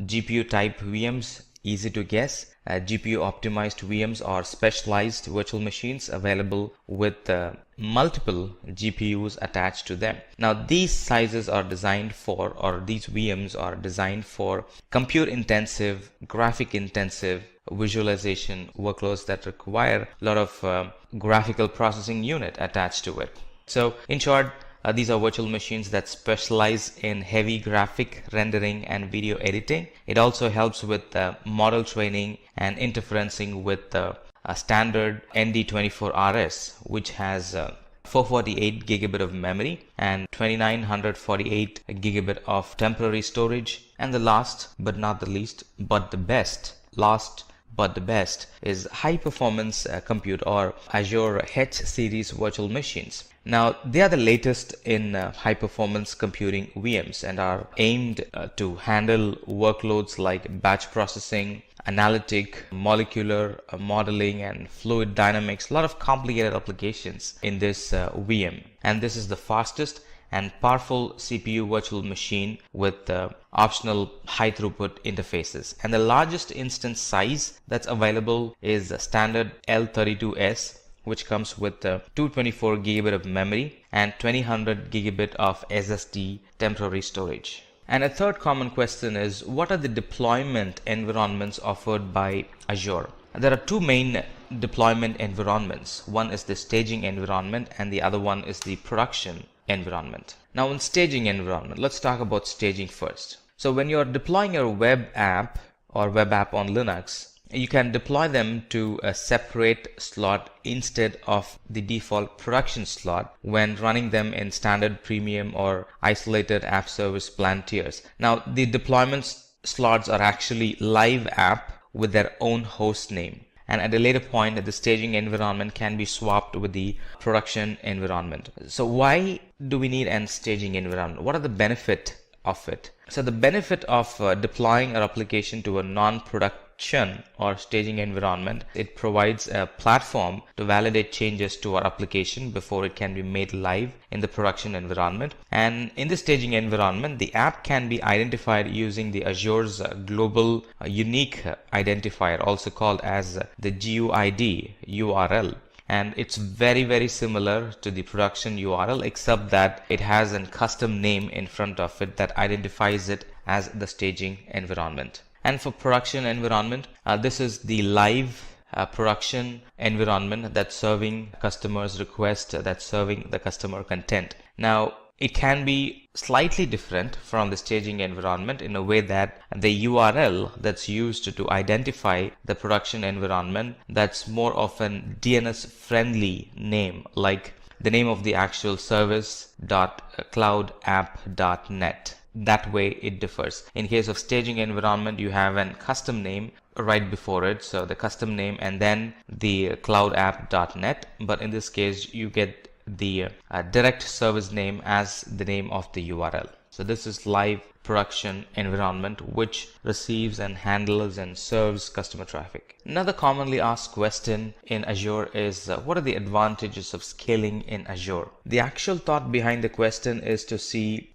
how much have you understood scaling, how much have you seen and how much have you applied the scaling effect in the production environment and have received benefits in return. So let's talk about it. Advantages of scaling in Azure. Some of the advantages are we get the maximum application performance. Now auto scaling is a built-in feature for the cloud services, be it AWS, Azure, Google, and a couple of other cloud service providers. It's a built-in feature for a cloud service. A cloud service should be auto scalable. And that includes mobile services, virtual machines, and when we run our applications on mobile services or virtual machines, the website actually gets the best performance during the change in the demand. Again, different applications might require different performance needs. For example, for some apps, the performance is measured based on memory. And another good example is the fluctuating demand. For example, you could have a web app that handles millions of requests during the day and literally nothing at the night. And auto scaling this environment, auto scaling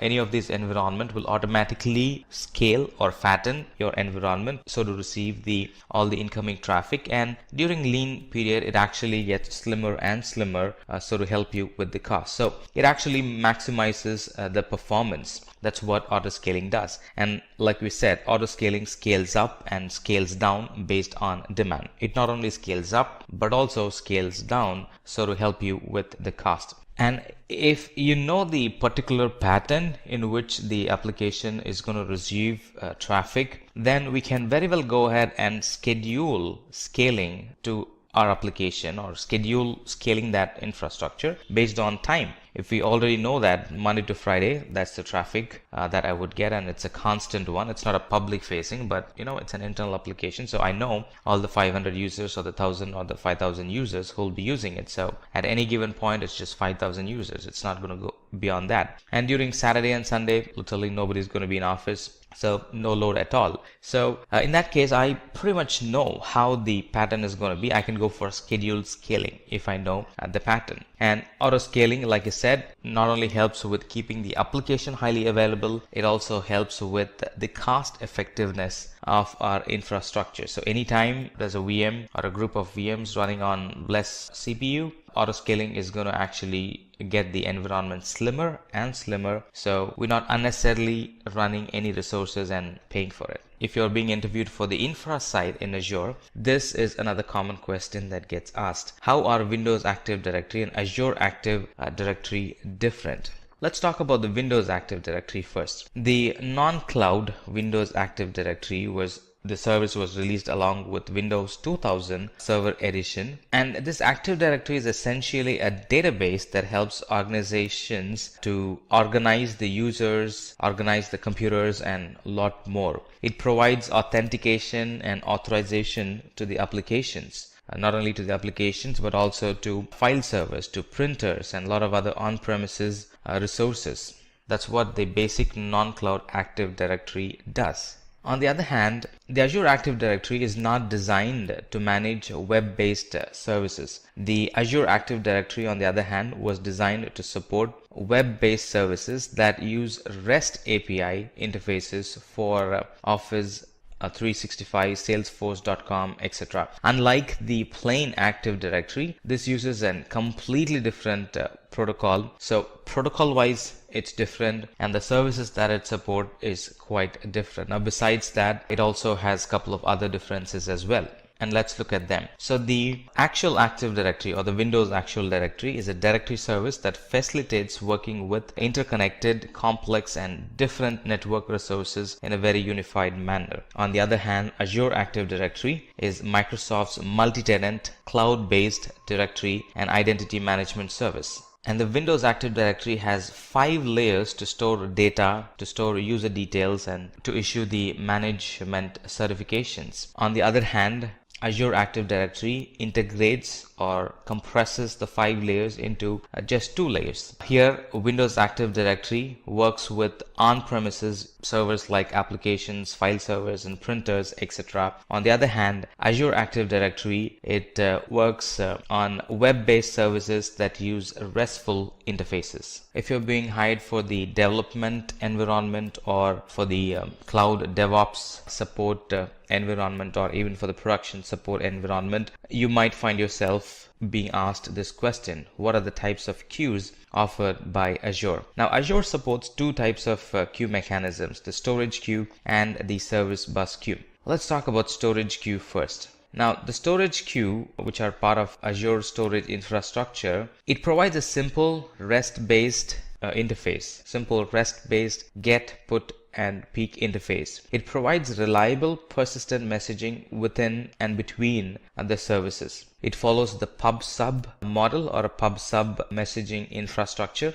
and it's best suited for users that need to store more than 80 gigabyte of messages in the queue. It can provide logs for all the transactions executed against the user's queue. So that's what we get with storage queue. And on the other hand, service bus queue, the service bus queues are built on top of broader messaging infrastructure, and they are designed to integrate applications and applications component that can span multiple communication protocols. So that way it differs. So this is good for applications and components that may span multiple communication protocols and even totally different network environments. So in short, these service buses or the service bus queues in Azure are part of Azure's messaging infrastructure, and they integrate applications or application components that can actually span multiple different protocols and multiple different network environments. It also provides an first in first out style for delivery, and the user's queue size has to remain under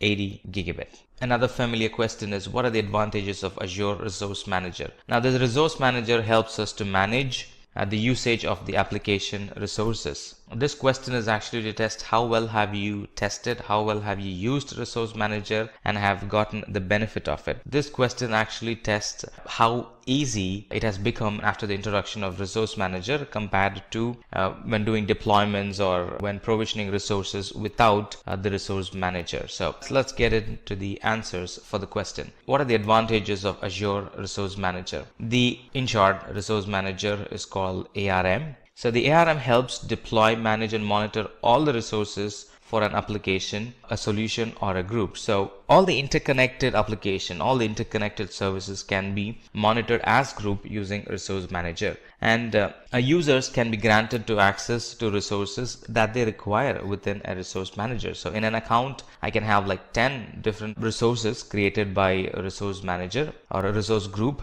created by Resource Managers, and I can deny connection to those services or only to those services based on whether the user should be accessing one and not accessing the other. So that way it becomes easy to give access to a group of application. It helps in getting billing details for the group of resources. Now, which group is using more, which group is using less, and which group has contributed more to this month's bill, stuff like that. So those details can be obtained using Azure Resource Manager. And provisioning resources is made much easier with the help of this Resource Manager. Another question is, how has integrating hybrid cloud been useful for Azure? Well, with the use of hybrid cloud, we get the best of both the worlds. So what's hybrid cloud? It's nothing but combining the public cloud and the private cloud and allowing data and applications to be shared between them. So whenever the compute or the processing demand fluctuates, hybrid cloud computing gives businesses the ability to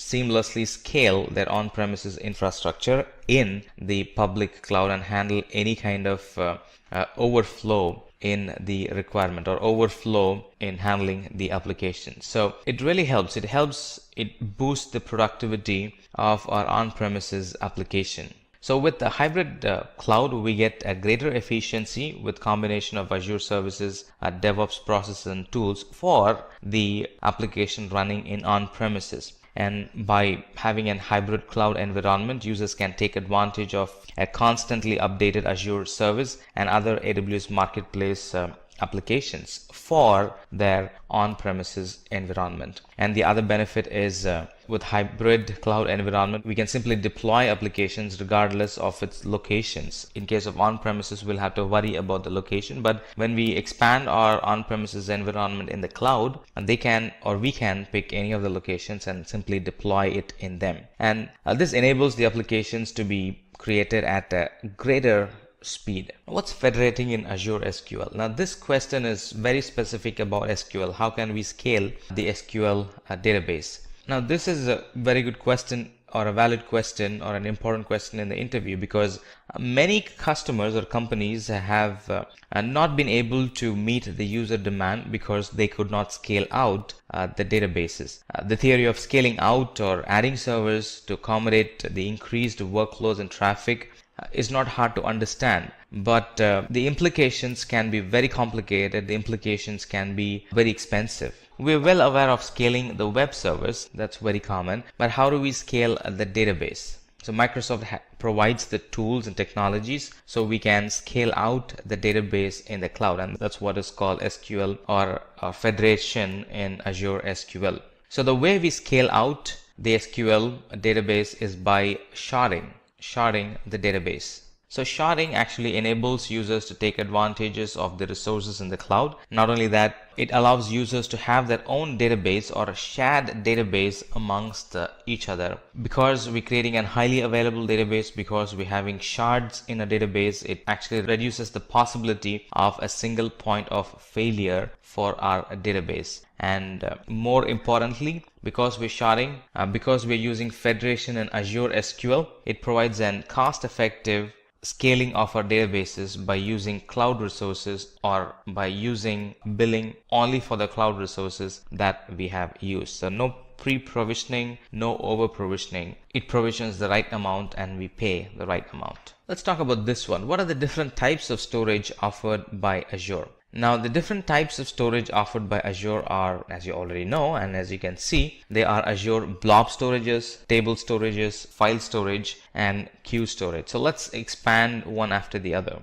Now, blob storage are nothing but a massive scalable object storage, and that's very good for storing text and binary data. And Azure Blob Storage is Microsoft's object storage solution for the cloud. Now, blob storage is optimized for storing massive amount of unstructured data that can be in form of text or in form of binary data. So in short, blob storage enables users to store unstructured data, and those data can be in the format of pictures, music, video files, and a lot more. And it stores them along with their metadata. And another advantage or another feature benefit that we get from blob storage is when an object is changed, it is verified to ensure it is of the latest version, number one. And number two, it provides maximum flexibility to optimize the user's storage needs. And this unstructured data is available to customers through an URL or an REST-based object storage. So they are the benefits that come along with the blob storage.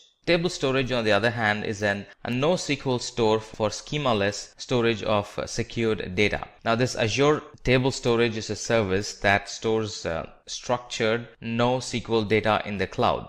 And because this table is schemaless, it's very easy to save your data. It's very easy to adapt your data as the need for your application grows. And this table storage is very fast and cost effective for many type of applications. So some of the type of data that we can store is table storage is good for flexible databases like user data for web applications, address book storage, device information storage, and if you want to store metadata, this is a very good use case to store them in Azure Table Storage. Azure Files is another storage.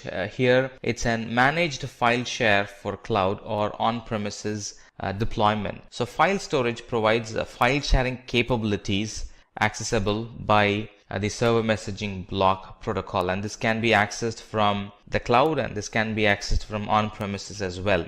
Here in file storage, the data is protected by SMB 3.0 and HTTPS protocols. And the more important thing is Azure takes care of managing hardware and the operating system deployments for Azure file storage. So this additional file storage can be used when we want to burst the storage capacity in on-premises. So on-premises, the primary, and cloud is the secondary or the extended on-premises storage. So it actually improves the on-premises performance and capabilities for our on-premises data center. And then we have queues, Azure Queues. It's a messaging store for reliable messaging between the application components. So we spoke a little about this in the previous question. So the Azure Queue Storage is a service for storing a large amount of messages that can be accessed from anywhere in the world via HTTP or HTTPS protocol. In here, a single message can be up to 64 kilobits in size, and in a queue we can have millions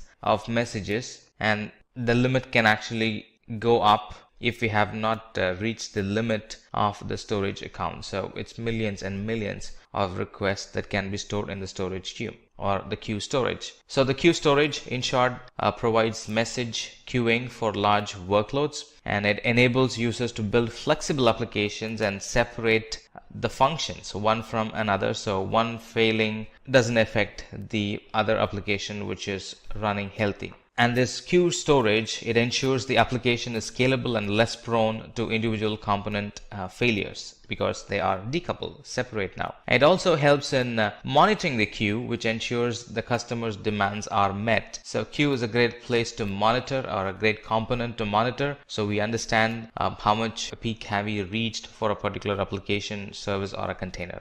What is text analysis API in Azure Machine Learning? Now, text analysis is actually an cloud-based analytics API, and it provides an advanced natural language processing over the raw text. And it has got 4 main functions, like the sentiment analysis and the key phrase analysis, language deduction, and a few other things. Now, what do you mean by sentiment analysis? Now, sentiment analysis is from the logs, from the comments, from the text comments that we receive, do an analysis and find out whether that's a positive or a negative statement. Now, if it is the API returns an sentiment score between 0 and 1, and 1 is positive and 0 is negative. And then in text analysis, we have a key phrase extraction, which is it will automatically extract the key phrase to quickly identify the main points in that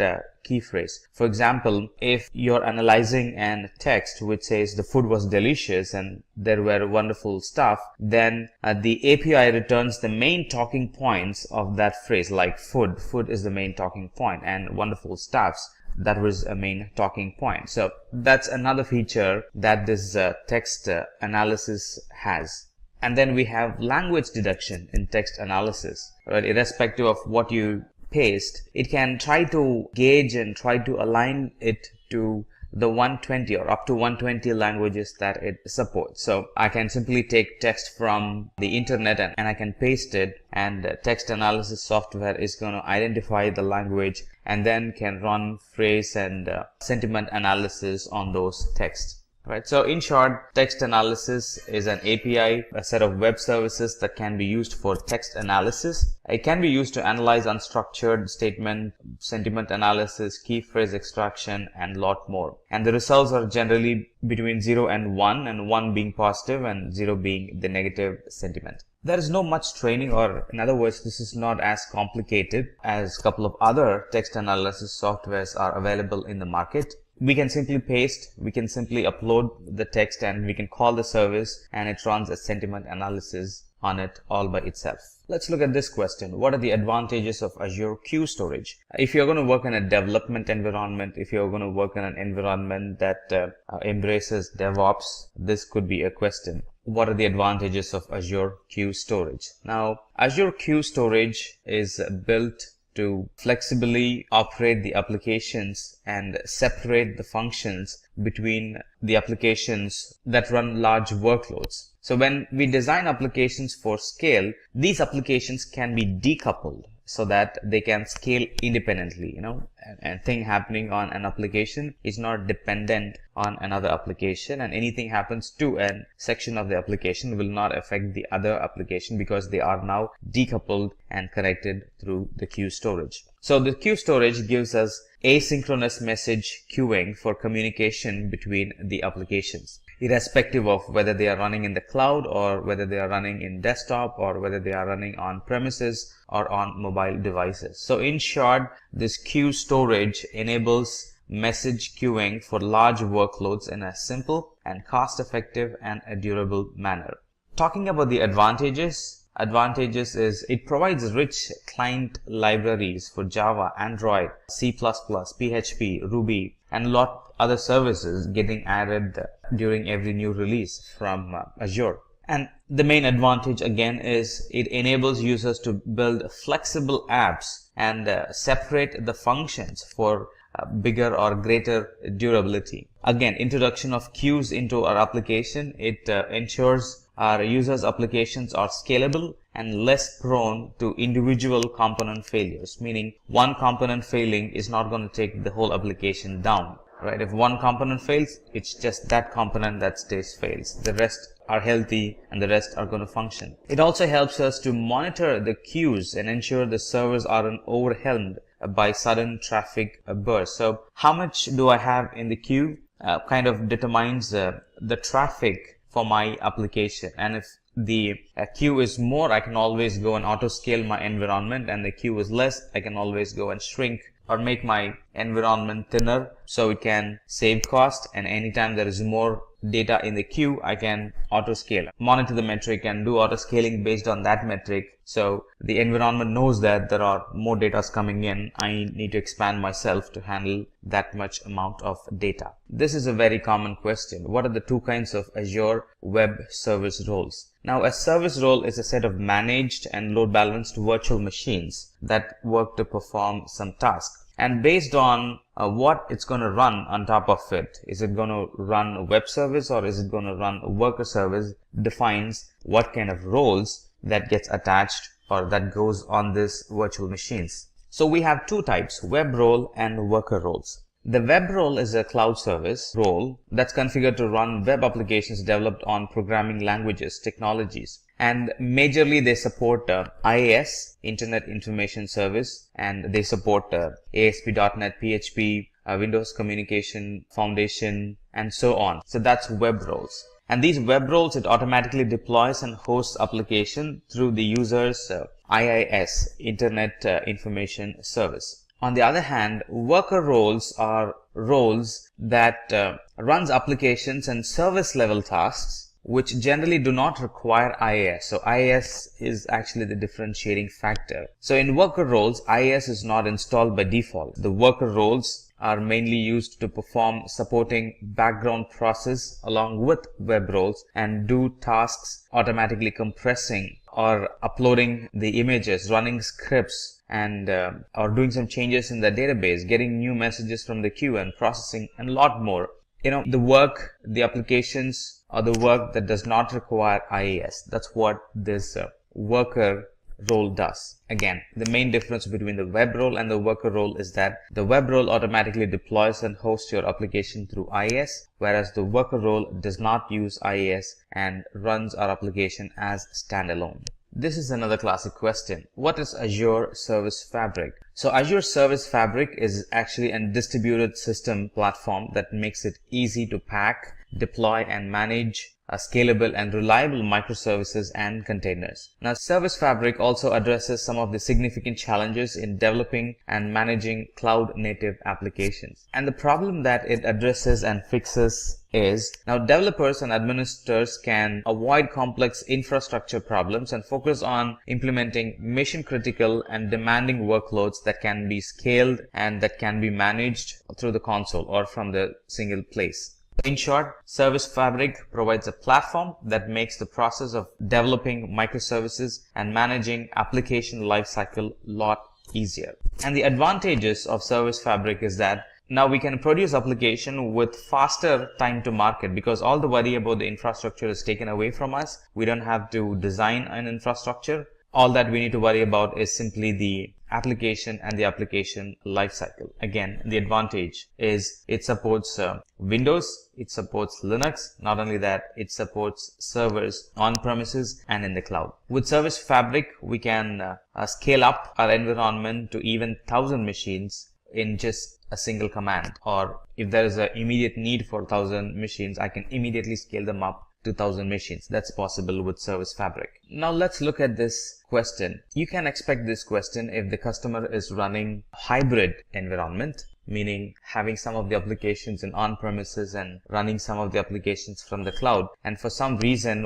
when classifying the application that goes to the cloud and that stays on-premises, they have decided to keep the database in-house. So in that environment, a lot of customers do that. So in that environment, this is a classic and a scenario-based question. A client wants the front end of their application to be hosted on Azure in the cloud and wants the database to be hosted in on-premises for security reasons or to have full control on their databases. How do we go about suggesting a solution for this customer? The ideal solution in this scenario is to use the VNet-based point-to-site VPN solution. So all the front-end applications will be in the cloud and they'll be hosted in a VNet, and from the VNet they'll be connecting to the database through an point-to-site VPN. So the traffic and the writings and the reads are not coming through the internet, but through a point-to-site VPN link that's connecting the Azure VNet and the on-premises environment. And this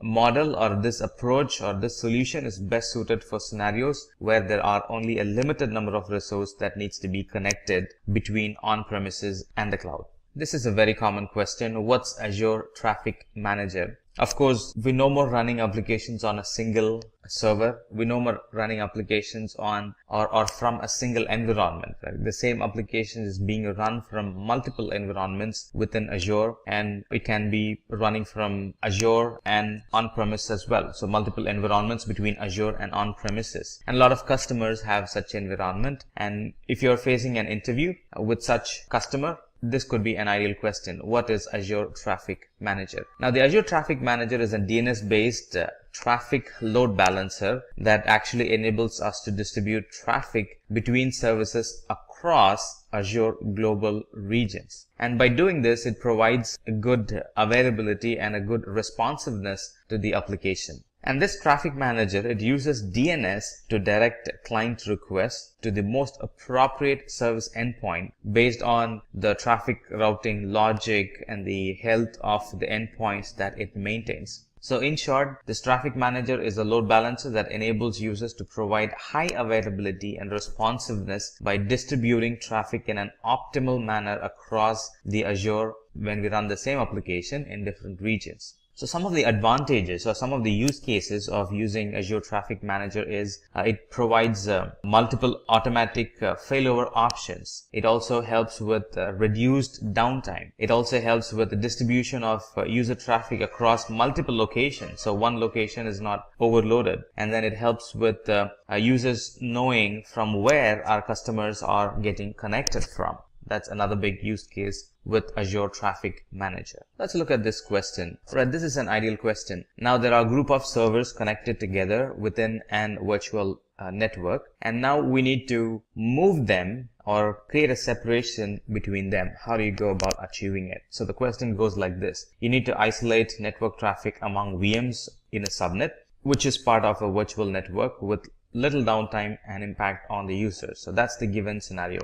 And the best way we can do it is create a new virtual network and move all the VMs in that subnet to the new virtual network. Now, this feature is not possible with a lot of other cloud service providers like AWS and a lot of other providers. Now, in those environments, we might need to shut down, we might need to stop the VM, create a new VM based on the image, and it's an hefty process. But here in Azure, I can simply move the VMs from one subnet to another virtual network without needing for any additional security like the network security group. I can simply isolate them if I need to by creating a simple new virtual network and moving the servers to the new virtual network. Look at this one. This is another common question. With respect to Azure, what is public, private, and hybrid cloud? So this is really to test how well have you understood the different cloud offerings in the market, public, private, and hybrid, or at least the three basic offerings in the market,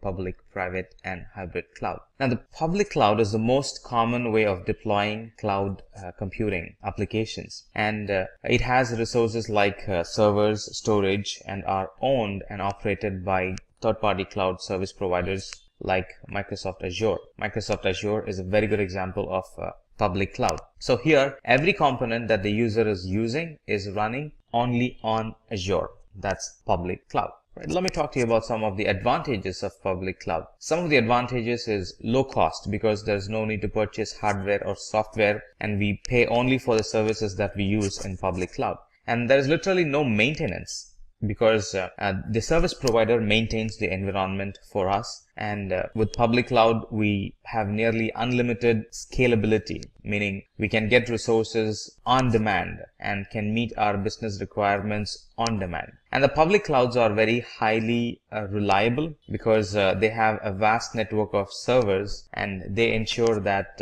our application does not fail. So there are some advantages of public cloud. Let's talk about private cloud. Now, private cloud consists of compute resources used extensively by one business or one organization. Now, this private cloud can be physically located at our organization's on-site data center, or it can be hosted by a third-party service provider. Whichever the case, the private cloud services and infrastructure are always maintained on a private network, and they're maintained on hardware and software that are dedicated solely for one organization or solely for your organization. So in short, private cloud in Azure is Azure services being run within an on-premises data center or on-premises data center used by the user to host systems or applications. And some of the advantages is it gives more security. Resources are not shared with others, so a higher level of control and security over our resource and application is possible. And then we have hybrid cloud. Now, hybrid cloud is the best of both worlds. So it combines the features of both public and private cloud. And some of the user components are being run on Azure and others within on-premises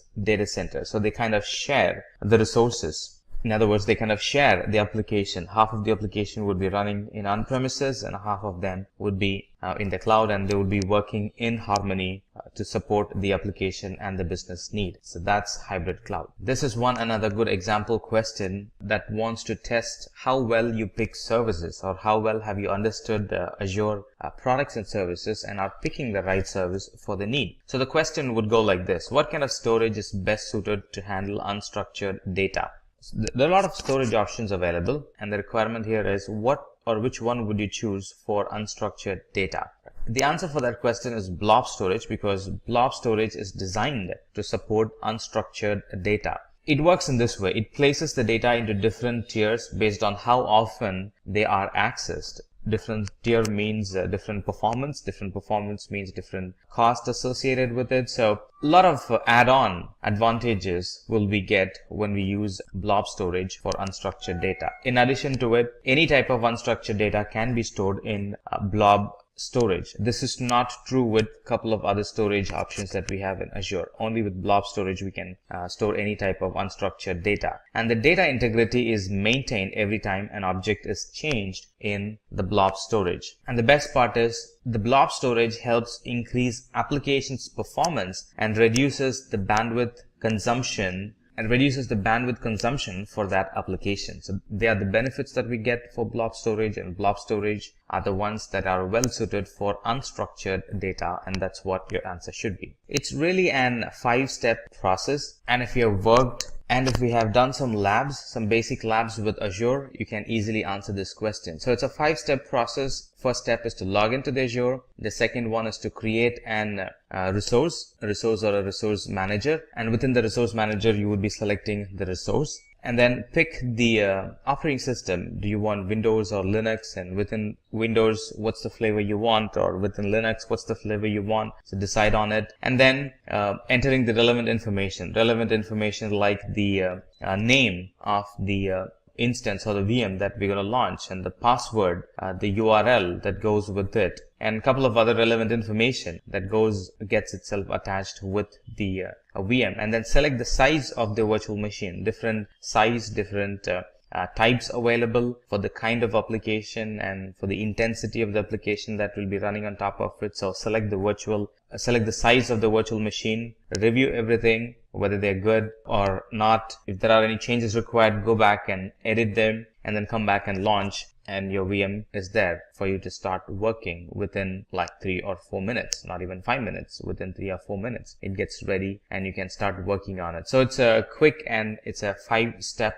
process, and you should be able to answer it easily if you have done a few labs in Azure. Let's now look at some scenario-based question. You've been posed with a scenario. So we thought through it and we picked some common scenario-based questions that are being asked in an interview, and I thought we'll present it for you with the answers, with explanation, so you can get benefited through it. So let's look at this question. You're asked to make sure your virtual machines are able to communicate securely with each other to ensure security, or to have good amount of security. What would you do? And the correct and the best answer for this would be using virtual network in Azure, which enables us to communicate with the internet securely, which enables us to communicate with the on-premises data center in a secure fashion. So the advantage of using virtual network is users can create their own private network. Users can pick their own private IP ranges. Users can create their own subnet. Users can create their own routing between those two subnets.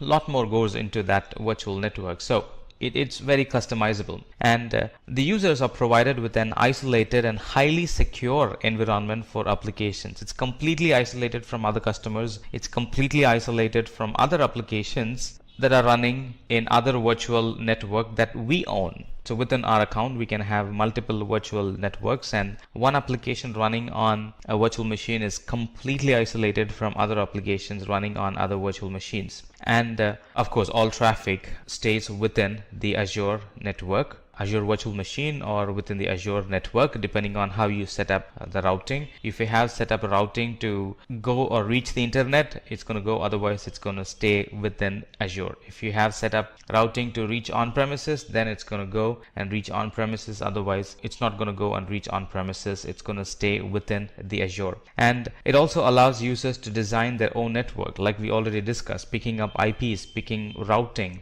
picking subnets, how many servers should be present in that particular subnet, or how many servers should that subnet accommodate, the size of the subnet, the IP ranges, the NATing, the masking of IPs, creating of VPN. All that's possible with the virtual network. So it really allows users to design their own network, and using virtual machine is how we secure applications in the cloud. Let's look at this other scenario. How do you ensure that every time a user logs in, they are not asked to re-enter the password as part of authentication? So you really don't want your users to re-enter the password every time they log in to a different application. Well, all the applications have their authentication mechanism in place. All of them wants to authenticate the user before they log in. Ensuring the user does not log in every time does not mean that wiping away all the authentication and authorization that's present in that application. You still need that in place, but how do you make the user hassle-free so they're not asked to re-enter the password or the same password again and again? Let's look at the options available. The first one is to enable Microsoft account authentication. Well, it's not going to fix, because with that the user will still need to re-enter the username and password.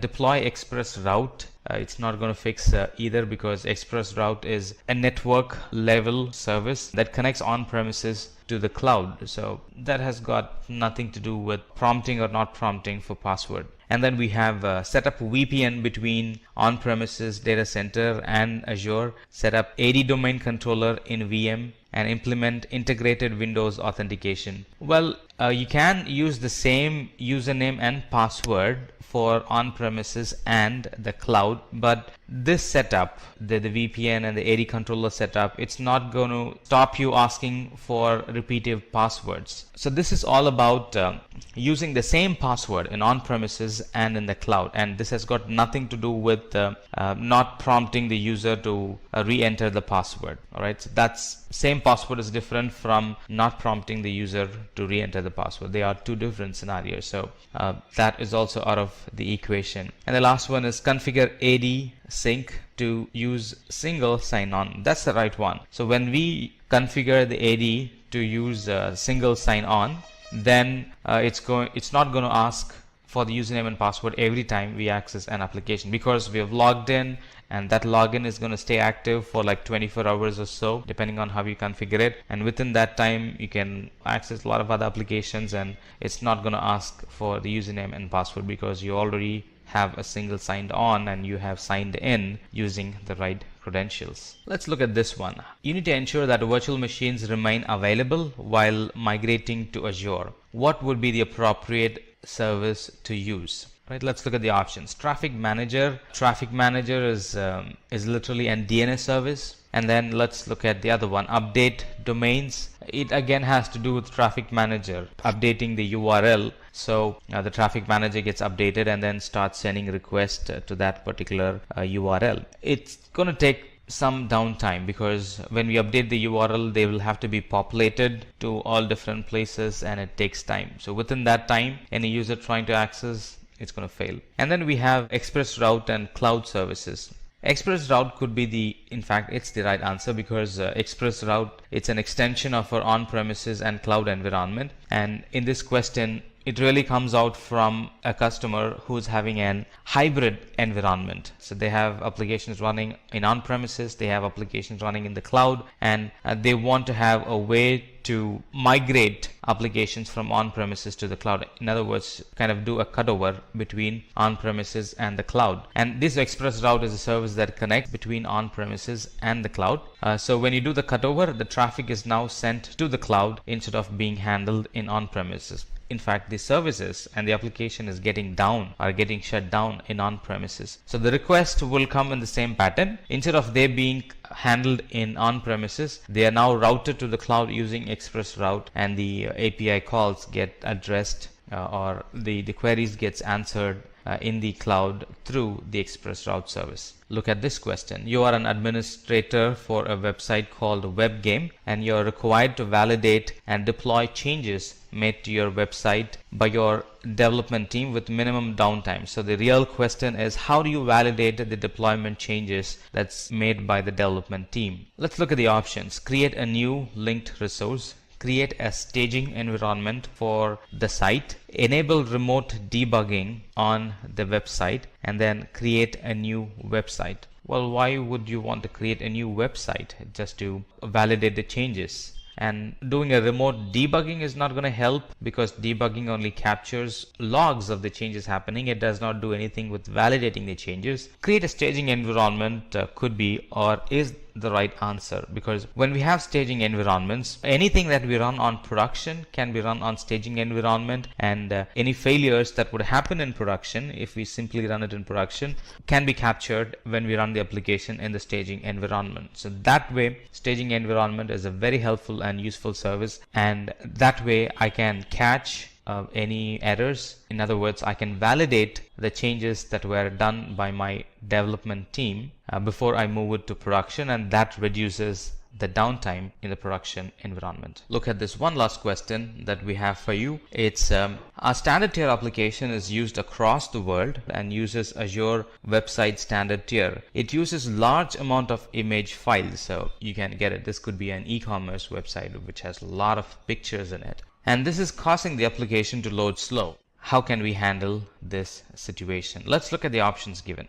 Configure blob storage with custom domain. Well, this application has pictures, but only the pictures is not all that the application has. Alright, so configuring blob storage might not help. This could be an very interactive website, and that can't be run from blob storage. Let's look at the other options. Configure Azure website auto scaling to increase instances at high loads. Now, it's the picture that's causing issues for the website. It's not the CPU, or it's not the memory unavailable, memory not enough, that's causing the application to be slow. So we need to identify what's causing the application to be slow. So it's not the CPU, it's not the memory. So configure Azure for auto scaling is not going to help. And then what are the other options? Let's see. Configure Azure CDN to cache all responses from the application's web endpoint. A CDN could be the right answer, but look at that. It says a CDN to cache all responses from the application's web endpoint. CDN is not designed for that. Though it can do it, that's not the best way to use CDN to capture all responses from the application's web endpoint. The proper design for CDN would be to cache the frequently used ones. In other words, cache the static content, which are photos, videos, logos, and pictures, and a lot more. Static content that never changes. Let's look at the last option. Configure Azure CDN to cache site images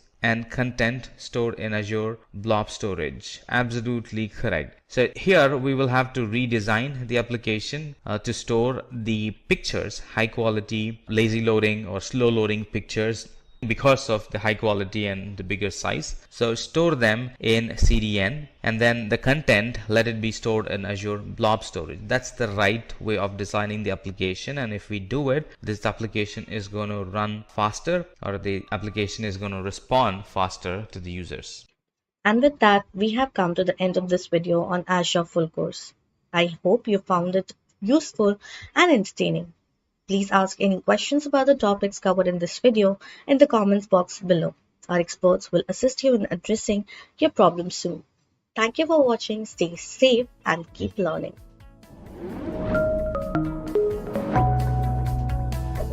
Hi there, if you like this video, subscribe to the Simplilearn YouTube channel and click here to watch similar videos. To nerd up and get certified, click here.